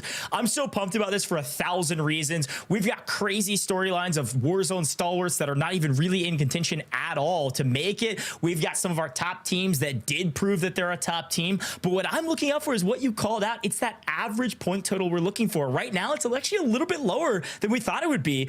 Somewhere around 70 is what I expected, and with an average game of 12th place doing the same thing on average, you're going up to about 66 points as your cutoff. So if 66 points is your cutoff, that's what everybody's shooting for. So if you're maybe a team like Team Almond, that means you need like 25 kills in a win, a 50-point game basically to even have a shot at it. And you need some of those teams that are right on the bubble to not have decent games. So a lot we can talk about here, but there's one thing I have to bring up, Tiff. I don't know if it's going to happen, but our top 5 teams are well past that threshold at this point, especially our top 3.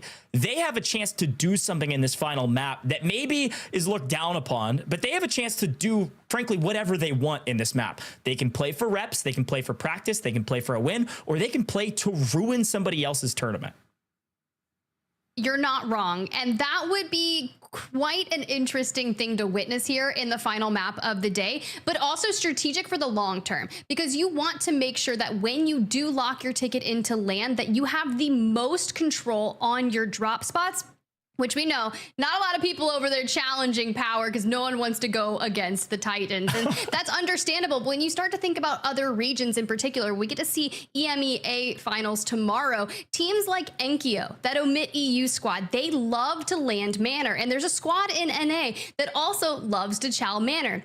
That's going to be team rated. So there's going to start to see these regional issues once we get to that global stage. But for North America in particular, you're laying the storylines. Do we see SSD leave Power? Do other teams look to chow? I guess we'll have to wait and find out. Well, the game's about to get started, so we're about to find out real soon, Tiff. I am so pumped about this. It could be as random as a spin of a wheel. Who knows where they drop, and I'm excited to see what happens. But frankly, we've got to pay attention to the teams on that threshold. We've got to pay attention to the teams just barely outside or just barely inside that 66 points. It's going to be dang close, and it's going to be crazy action. Now, Tiff, I want to remind people at home, if they haven't been paying attention the last several rounds of competition, Tiff, this final map, it looks a little bit different.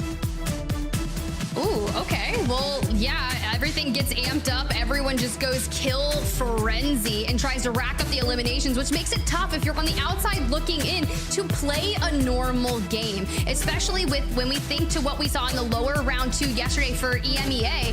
It was Melvin, Fuzzin, Pentagon in game number 6 that roamed the entirety of the map, picking up eliminations like crazy. I'm sure a team is going to try and do that here today when we get a central zone to kick things off for it. I know. I'm excited about it. Now, folks at home, you better strap in, buckle in, maybe double seatbelt. It's about to get crazy, wet, wild here on main stage. The final map of the day, right around the corner.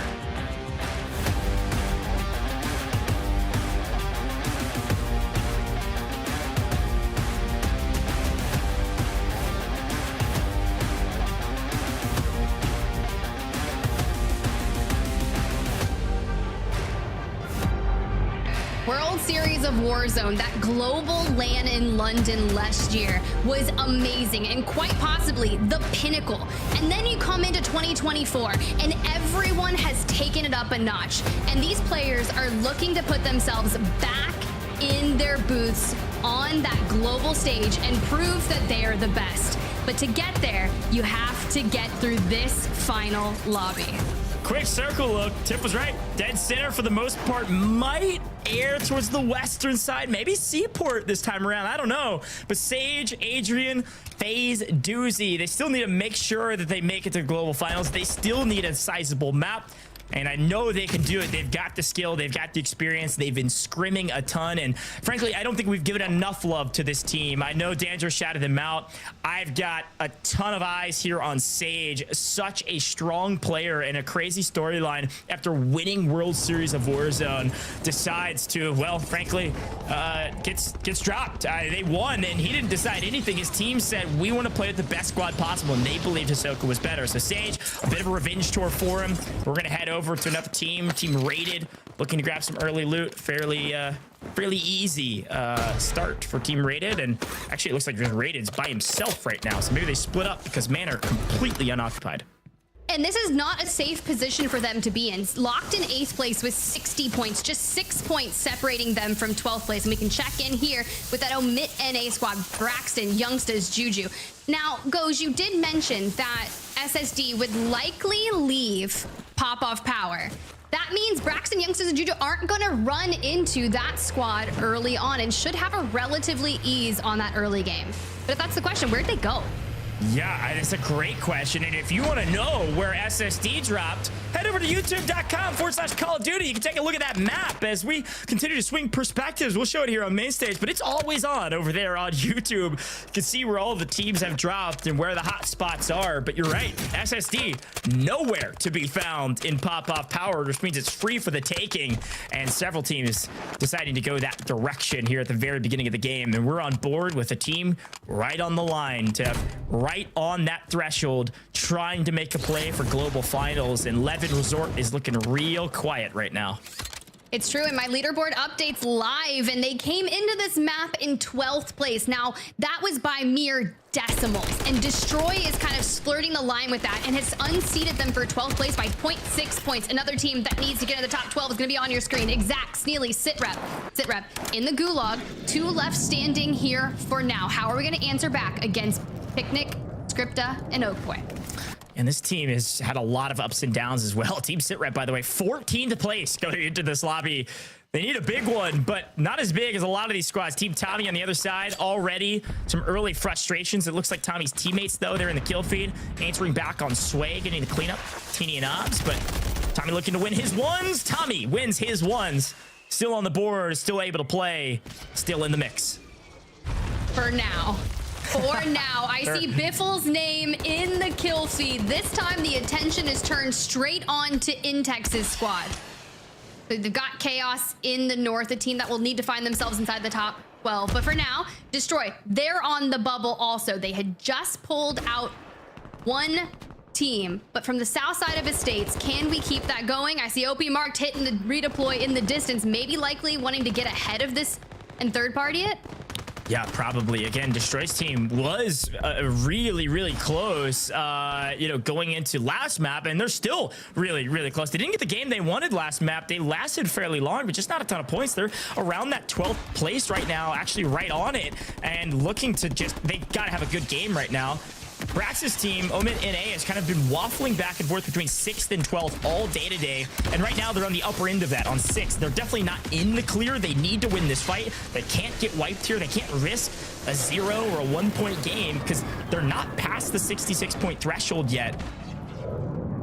Not fully. Now, they're real close. They're probably safe, but they just need an okay game here, and they should make it to land. Yeah, this is tough. They had Team Oreo season just ahead of them looking to fight, but that team's outside in like 28th place for now. But to the gulag we go for Brax against Scripta. Has to clutch this up. It would make things a lot easier. We can't seem to locate, takes damage, and just gets caught out. Scripta absolutely works Brax in the gulag. Yeah, smokes make it very difficult. Just couldn't quite get a beat on his opponent, and frustratingly, it looks like Red got just a hair of a read. Was able to take him down pretty quickly. So 2 up for this squad. Again, frankly, they need like a couple kills and they should be fine. But sometimes that is a tall order in a lobby of this strength. Back to Swag we go. Sage, Adrian, they've got high ground. They land near the Seatown Hotel.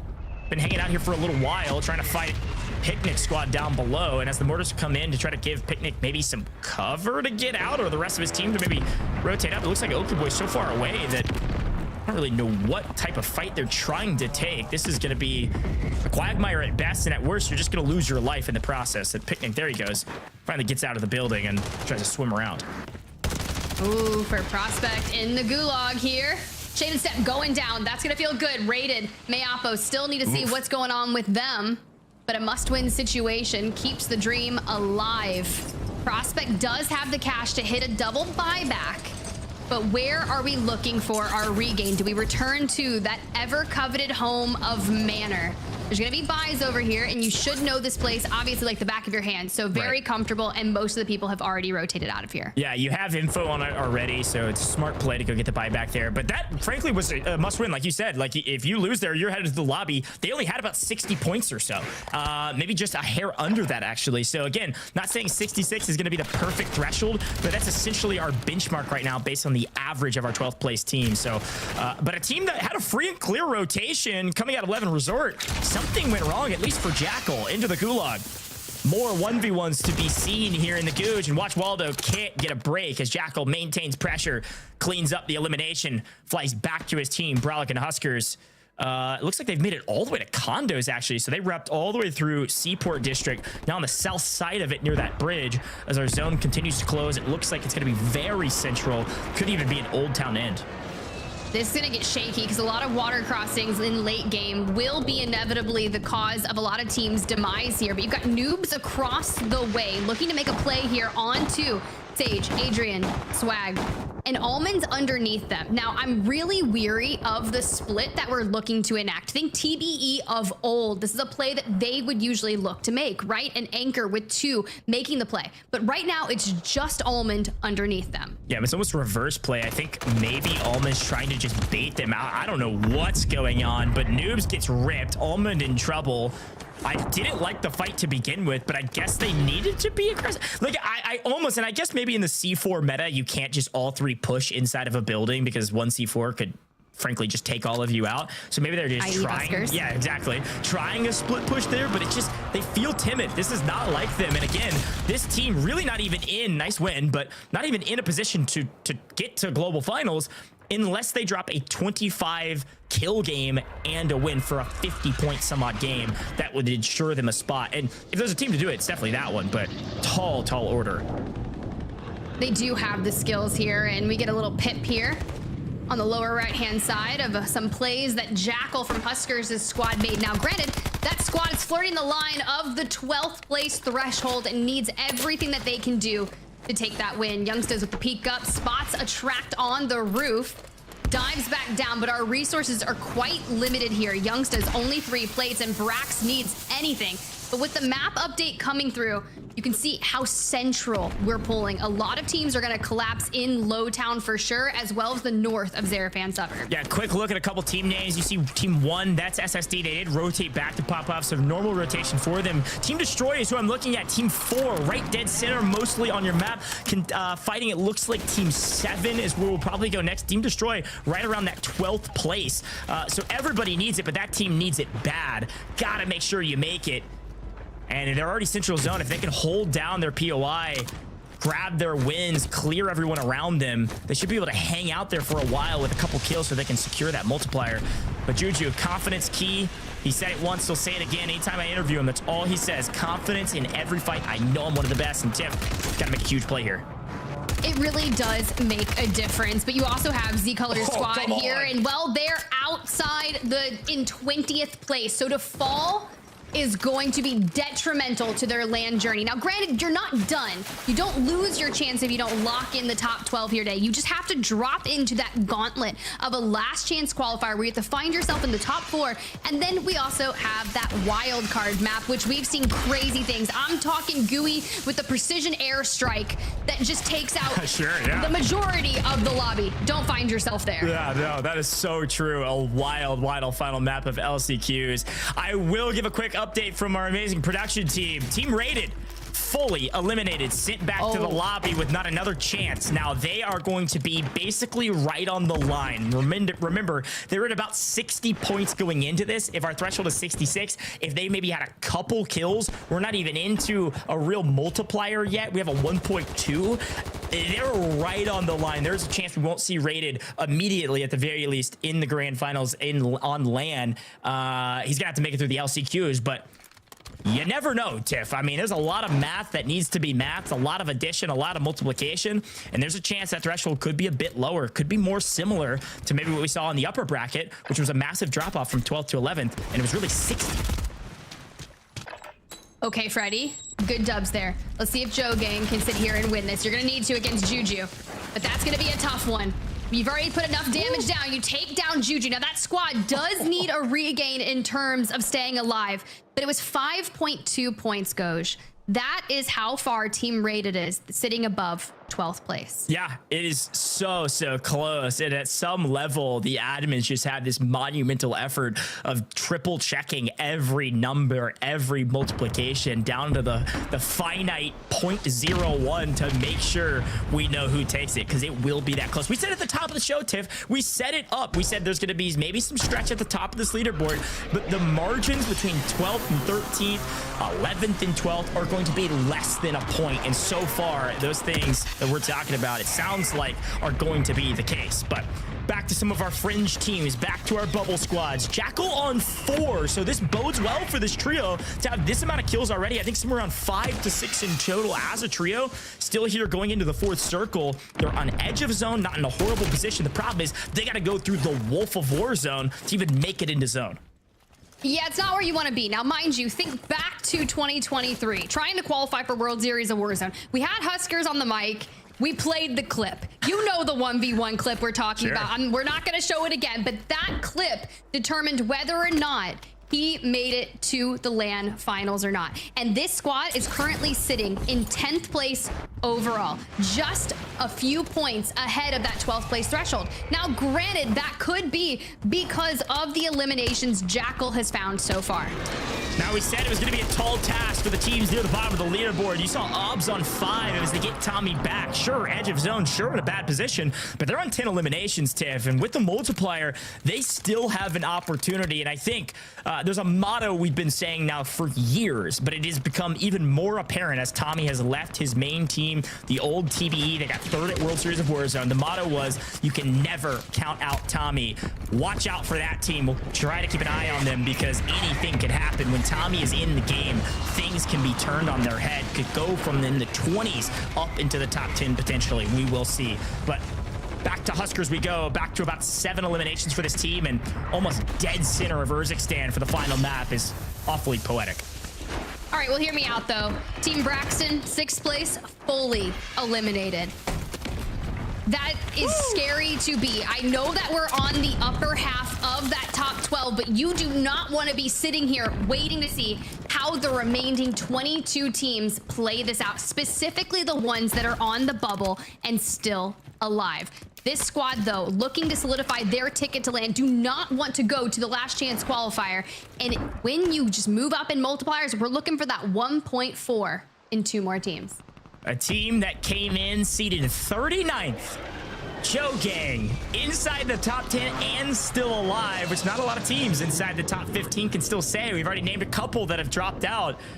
There's a chance we might be seeing Joe Gang here on LAN. Excited about some underdog stories, excited about some teams battling through the lower brackets and making it to the global finals, but still have got some work cut out for them. It really comes down to how many kills they had. They got to win into some of our lower bracket games, but they only had 8 kills. They need to make sure they secure a sizable amount of kills to make sure that multiplier does the work they need it to do to make it to the global finals. A couple teams, all of these in contention, about to run into each other here on the north side of City as we try to figure out where this next zone goes. I want to take a quick look at it if we can. New zone. Tiff, it pulls nearly dead center, and what you said was going to be an issue is exactly the case. Talk about a water finish to close out the NA Finals. You know, I've been watching a lot of House of the Dragon lately, and I'm starting to feel like a dreamer. Sure. I'm starting to feel like a dreamer. I can see the future. I don't know when it's going to happen, but it's here and now. And with this squad inside 7th place, I'm feeling pretty good about them. But what I'm not feeling good about is SSD having a priority rotation straight towards the next zone, and with squads that are on the cusp of not qualifying for LAN, like Team Jowo being their next biggest threat. Yeah, we're going to take a very quick listen in with this team to see what they're talking about as they prepare for the next circle. I'll drop this util box. Okay. Those guys are all in that little shed, bro. Oh my god. If we would have had I have a mortar. Run it up, go up. Side me, double side me. That's Brolic and them, Brolic and them. Yeah, they're crossing. I'm crossing the cross. I'm making space on this left side. Yeah, make some space.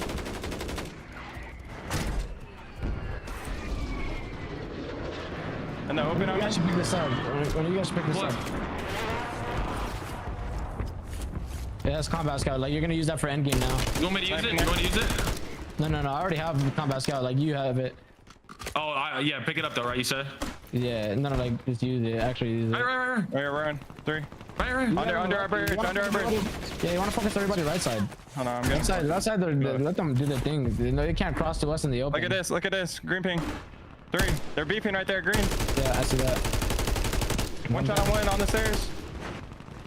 Running up the stairs. Yeah. See that? I can mortar that. Damn, I fucking suck. One died.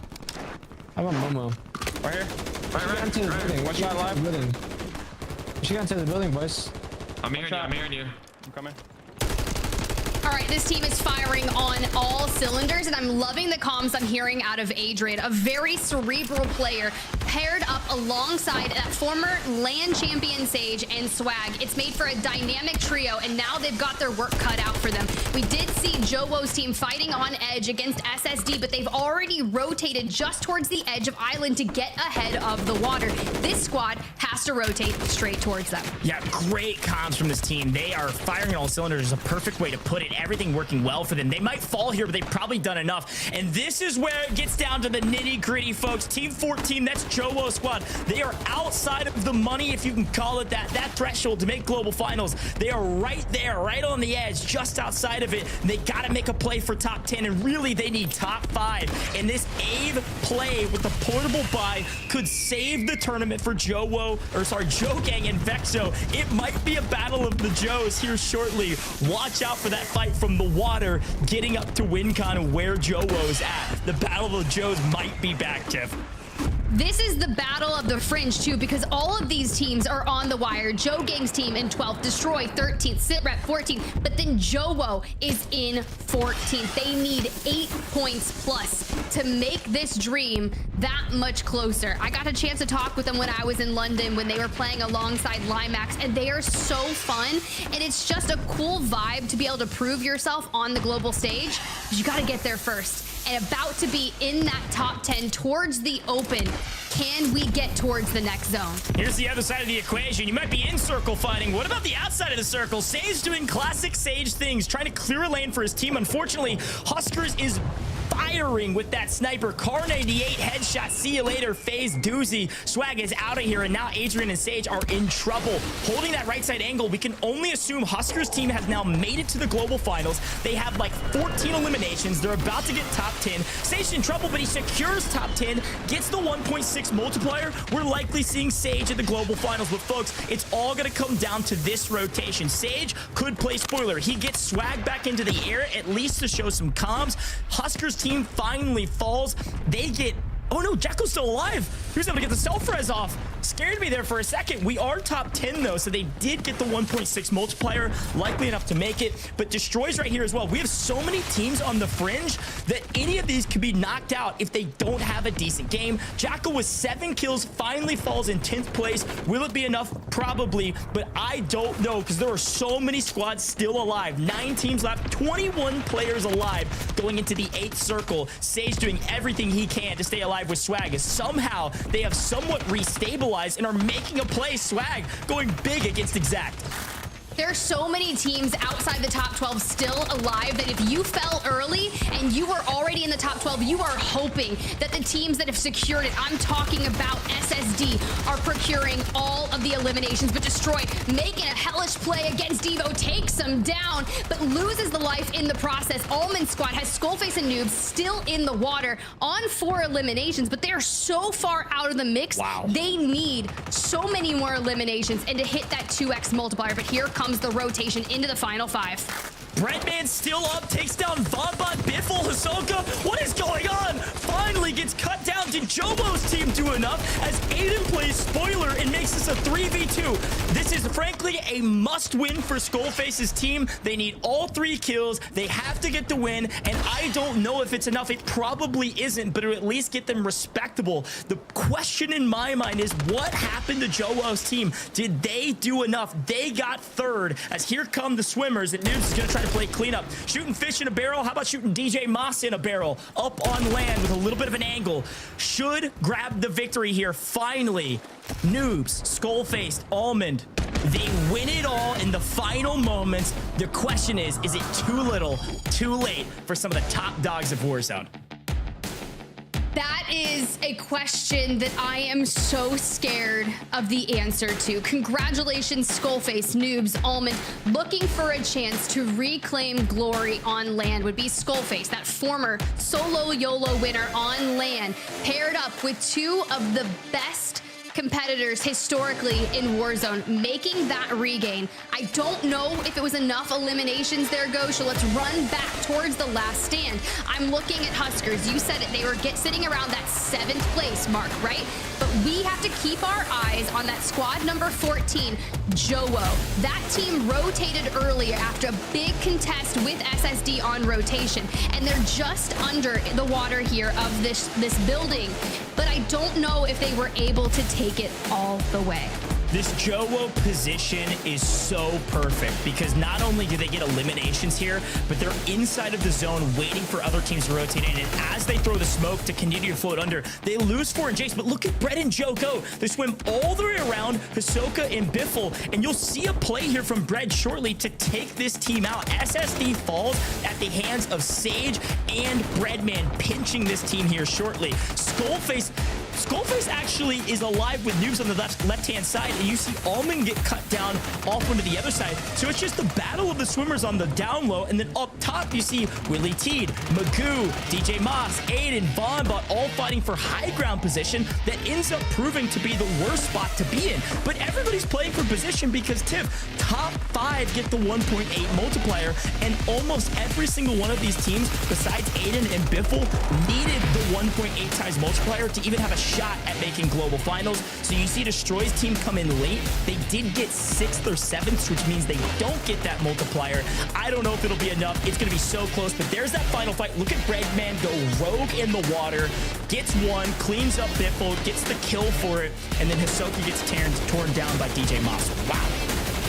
It's tough though, because Team Devo was in the fringe as well, in 15th or so place, looking to push themselves into top 12. And then you see Team Aiden make that rotate. Now, granted, this squad had already locked their position in. This is just a point sponge for them and just a little extra confidence. But Noobs and Skullface, they needed every elimination. And quite frankly, it might have been one of those games where you're like, I think they needed north of 20 eliminations plus that 2x to really secure it. Yeah, I think the classic motto holds true. I think it's too little too late, but I want to hear the reaction. Let's take a look at that victory moment. Yeah, one's right here.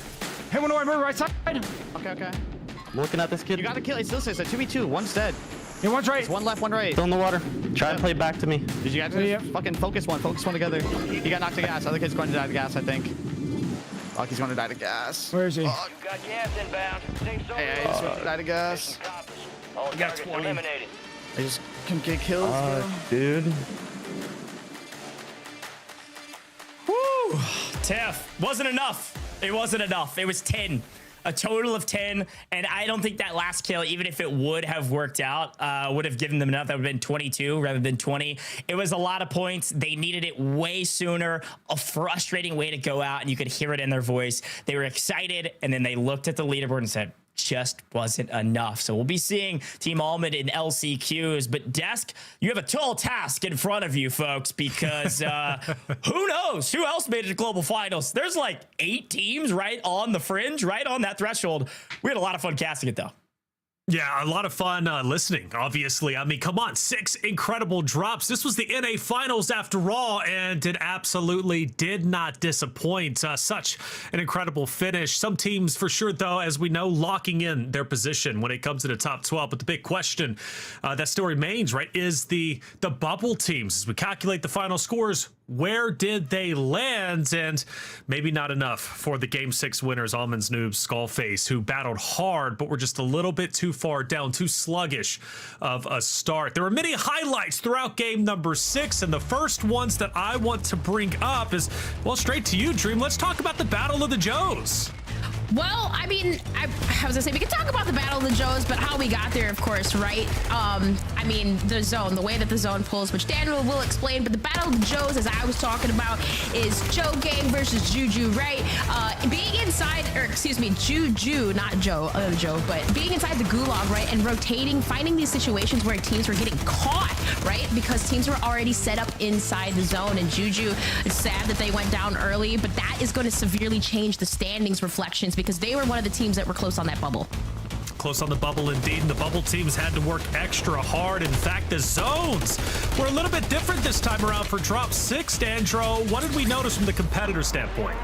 I think the competitors were a little bit weirded out that we finally had a zone that was like somewhat normal for the most part, right? You get zone 1, starts out very center of the map. What this is going to do is it takes a lot of that early pressure off, because in the past zones, you know, you pull far left, you pull far right. If you were landing on the opposite side of the map, you have to loot very quickly and then start trying to already make this rotation into zone. But where it's already sort of a center, you can have all of the time in the world to just kind of hang out, get your loot, decide how you want to be able to play out the rest of this map. We actually even saw that when we looked at the kills across the board, because it was a little bit like even, right? It's saying like 8 or 9 kills by the time we're getting to this end of zone number 6. So that was really interesting to me to kind of see how just a zone placement can even just help spread out the amount of eliminations in the lobby. We get down to the top 11, Dream, and obviously we start seeing the smokes out. Things are getting serious. The final chance to break into the top 12. Yeah, Av right there, that team right there. He was alive so long, and that was their, what, 39th place, right? Or, excuse me, being in 10th place, but it's securing that spot. And it was Jogang that won the Gulag versus Juju to even get there. But right here, Sage throw the C4, the swim plays, and the crazy pinch on SSD from Breadman. This was absolutely insane. Oh man, swag there, Sage, Adrian Wright looking to make some magic happen. Big movements, trying to get away, couldn't. We go over to Devo, a team that we covered at the beginning.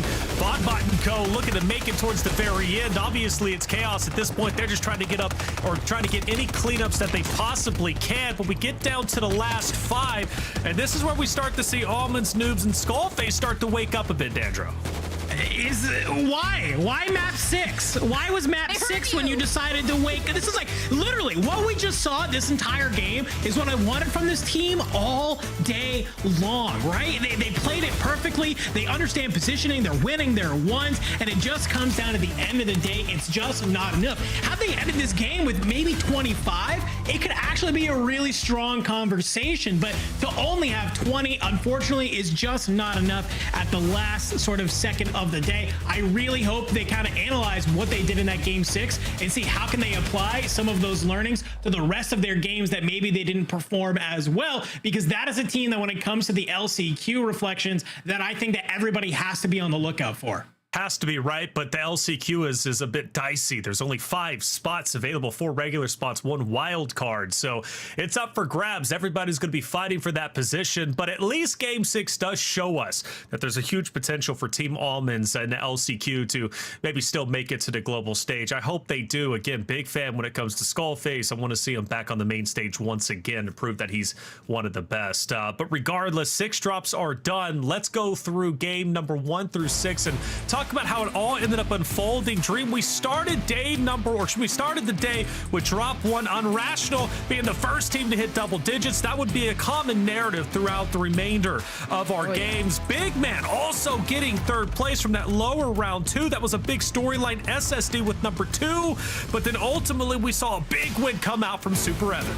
Yeah, and it seems like that drop number 1, 2, the play styles, you know, teams are feeling things. Seems like some teams too were too scared to overextend a little bit, but Unrational being able to take advantage of that and pick up as many eliminations, but amazing stuff in that end zone too as well, as we had saw some crazy action. But here you see though, just regardless from Brawlic and Huskers, how well they were playing and just the issues that he has had with the teams. It's so awesome to see. Yeah, awesome to see indeed. It was nice to see, right? Super Evan be up there in 1st place. In fact, this set them up very nicely to pretty comfortably make it into the top 12. Obviously, we calculated the scores, but I'm pretty sure that they ended up making it there, and it was because of that game number 1. We go to drop number 2, and an even bigger game come out from Unrational and Co., who ended up hitting double digits, but this time a little bit earlier. SSD's rotation was on point. Their positioning was great. Colony didn't like it, though, because they ended up running into them, Dandro, but ultimately it was Limax, Levy, and Zeppa who took drop number 2. Yeah, I mean, Limax, Levy, and Zeppa taking this drop number 2 after they even told us game number 1, they had one of their players kind of lose power, so they had to play 2v3. They thought they were going to have to play the entire day 2v3, but thankfully they come back in, you know, game number 2. You got Limax dropping 10 alone. That just shows some great resilience from this squad, and that's what I love to see, because this is a team that normally last year qualified through our APAC South, but they've moved over here. They're playing from Canada because they want to qualify through North America. They want that extra experience. They want to get better as a team. And you're starting to see a lot of that come to fruition by taking game number 2. Well, job number 3 was just as exciting. We reached our halfway point, and this gave us one of the most chaotic zones we've seen yet, Dream. A 50-50 split between Cargo and Old Town, and Cargo ended up being blessed by the COD gods, which obviously was much to the dismay to all the teams who were over at Old Town. A big game come out from Sunny, except in Rudy, a team that we hadn't seen yet, but an even bigger game for the redemption arc of Huskers. Yeah, and that's right. When you have those 50-50 rotations, it does force these teams to be uncomfortable when they're rotating. But Huskers, I mean, we've seen him like thrive in those uncomfortable moments. But you see even the repositioning, the vehicles, the usage of the utilities as they have smokes and C4s. Oh, we love the meta, right? Oh, but from them, that was such a huge win because for Huskers, again, that guy always comes out on top in these crazy situations that he has with his squad. Good communication, right? That's the point. He was very quick to obviously compliment his team. He mentioned again that redemption arc. I love that storyline. Huskers is going for gold and wanting to prove all the doubters wrong. Drop number 4 was great. SSD finally ended up on top with a big elimination game. Danjo, they fought hard to get to this point. We've seen them get close, but as we went back to military where they got second place in game number 1, this time around they didn't falter and they ended up getting the victory. A little bit of learning opportunity for them to be able to take that map on home. We kind of had that interview with Shifty post this map. I asked him, I said, you know, do you guys feel like you're faltering, or is this you finally have some competition? He was just like, hey, this lobby is playing a lot different. This lobby is playing like you would expect a World Series of Warzone lobby to play. So I love that they were able to take this. They're giving some sort of credit to their competition, but saying, hey, people are running away from us. Well, you couldn't run away here at the end of the day. We saw Aiden and DJ trying to rotate on out here through the gas on the side, but it's just not going to be enough when you got Biffle with a Car 98 in hand, ready to rip you apart. They're able to clean up the rest of the lobby with ease, take our first win of the day for them. Yeah, congratulations to them also. A top 3 from Aiden. First time they really showed up, right? Took 4 games to get there. Drop number 5, though, was incredible for a team that we weren't expecting to be towards the top. They jumped from 20th to 11th place. Dream, obviously, I'm talking about Strixie and his crew. We had a chance to listen in to his interview and obviously giving a lot of credit to his roster. Yeah, for sure. And that's the underdog team that we also see too. Vexo and Joe Gang and Code like right there too as well, being alive. And Donkey almost getting that crazy gas play was insane. But nonetheless, with this crazy ending at this point in drop 5, I think it was like Joe, Tommy, and all of them. Those 3 teams were like at the cusp. So a lot of those back half of the teams were playing more aggressive and more confident in their gameplay. As you see, being able to take this is huge, especially when you're going against previous World Series of Warzone competitors. Again, going against the big names, jumping from 20th place all the way up to 11th. The question I asked Strixie, can you hold on to it? Can you place in the top 12 by the end of the day? Well, we're going to find out very shortly. Let's bring up our standings. And in first place is SSD. They hold on tight. No team, Dandro, has been able to dethrone them just yet. And look at that score lead they have at the end of the day. Maybe not nearly as dominant as the first upper bracket, but let me tell you what, it is still pretty damn good at the end of the day. Sitting up there at the top, 87 eliminations, and that's just that separation in eliminations is really what, to me, is what kind of tells the story of their dominance and why they are up here today. So no surprise there. I want to give a huge shout out to EMEA Team Brax. They're in 10th. They were sitting at 12th all day. They jumped up to 6th after game number 6. They end the day in 10th, and I love to see that. Congratulations to them. Oh, and Joe too in 9th. Love that. Joe moving up, going to the global stage. Big wins, but now we look at our bubble teams, and Strixie makes good on the promise during the interview. Dream securing 11, top 12. Blastides will round out the 12th place, the final team going to global finals. But what teams didn't make it and have to go through LCQ, Dream? I mean, I instantly saw Vombot right there, but all these names, I mean, Team Mutex, Team Almond, Team Colors, a lot of these teams, even Team Clown, Lil Mario, right? There was a lot of expectancy in him doing really well. So, I mean, even to be on this back half for some of these names, surprising.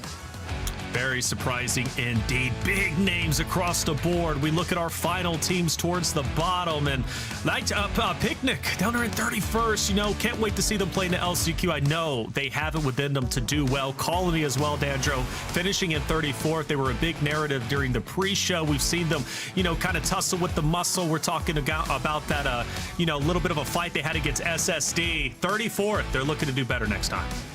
Yeah, definitely want to make sure that they are coming online. I saw Nick Cool tweeting, you know, saying, hey, not a great day from us. We need to lock it in for the LCQ. So they understand, you know, they don't understand that this was a day that they should have been playing a lot better and just were not able to make it happen in this type of lobby. So back to the lab. We got a little bit of time till the LCQ. They're going to work together as a team, probably button that one on up.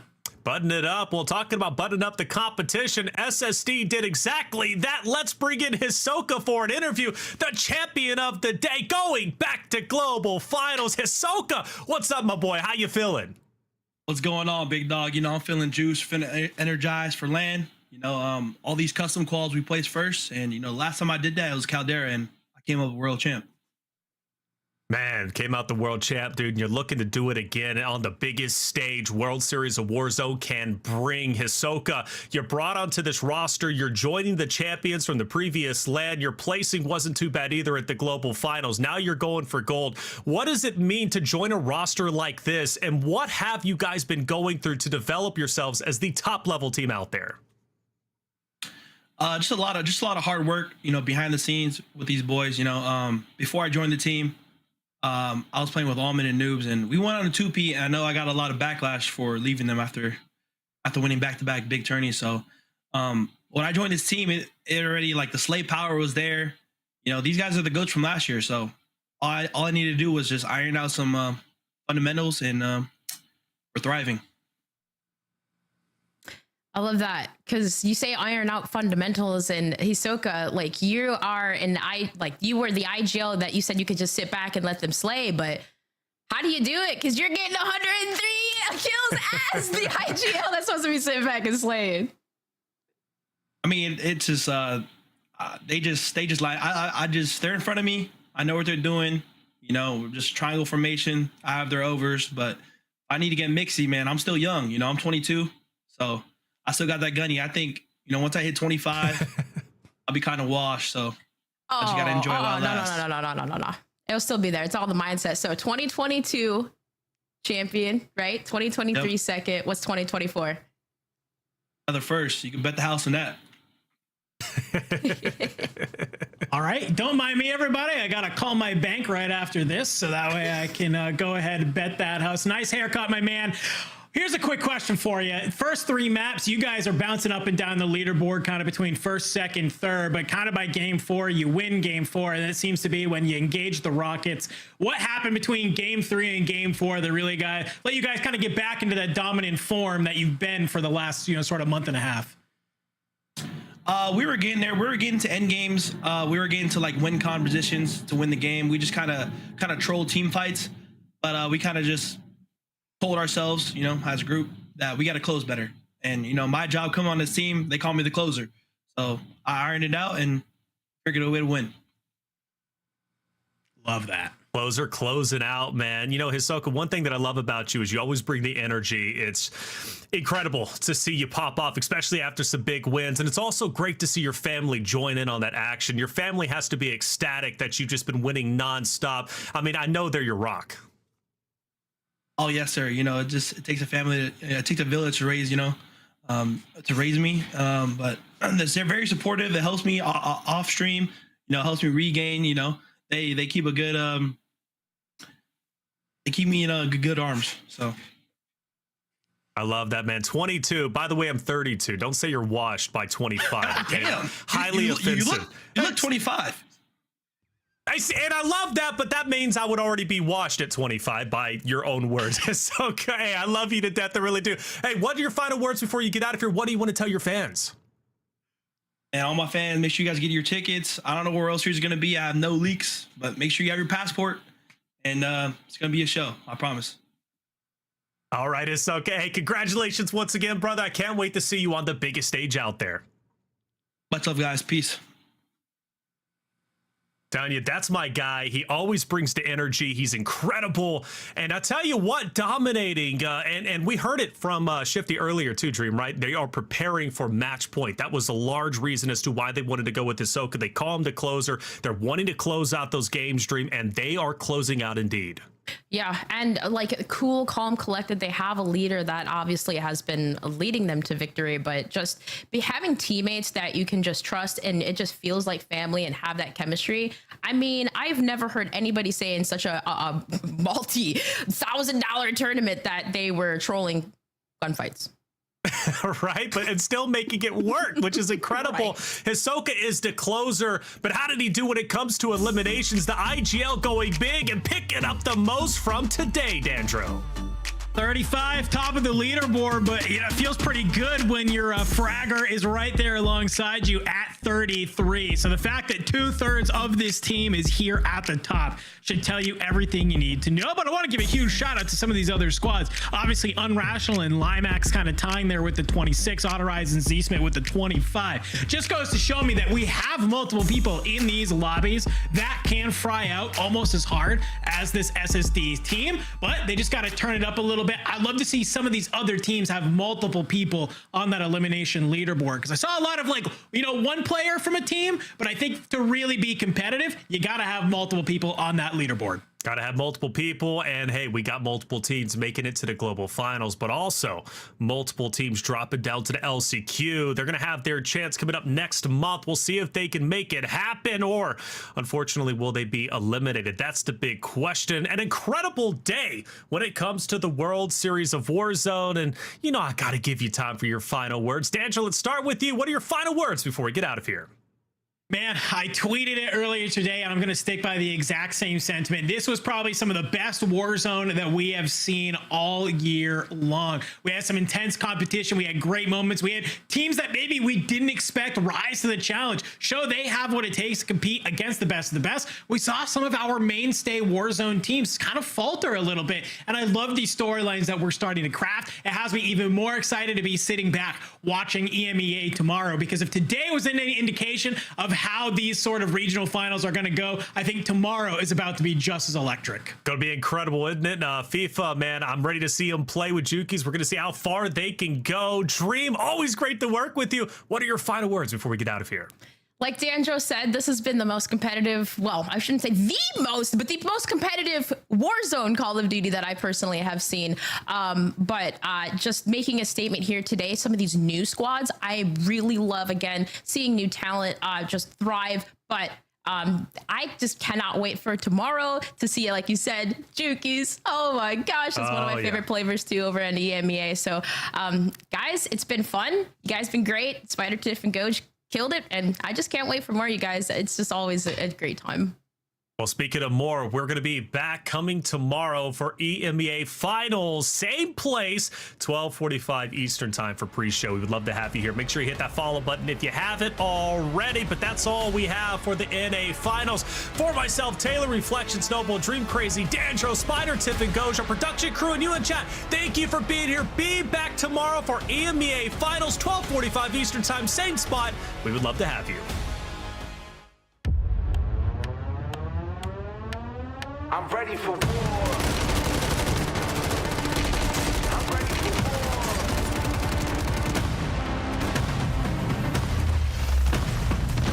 I'm lighting up the fire, yeah, I'm burning up. Look at me, feel the heat. Climbing so much higher, but it's not enough. Best believe, good to see. Stomping on the ground till the earth breaks. Knocking down walls, making earthquakes. Never looking back, this is high stakes. Look at me now. I'm ready for war. Look into my eyes, I'm ready for war. Never gonna stop me, I'm ready for war. Look into my eyes, I'm ready for war.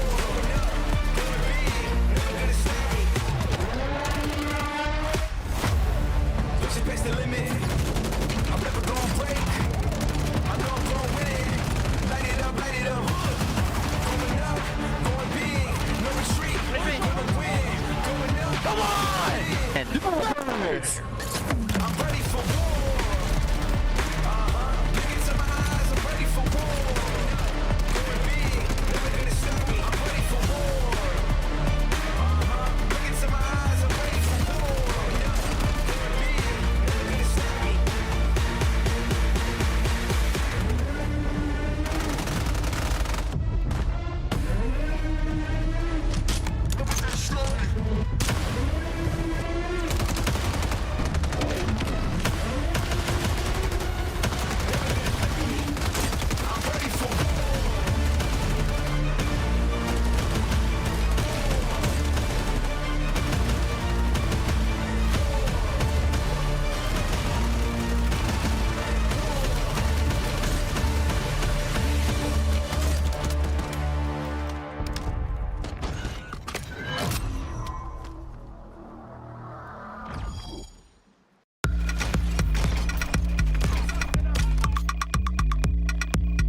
One more game?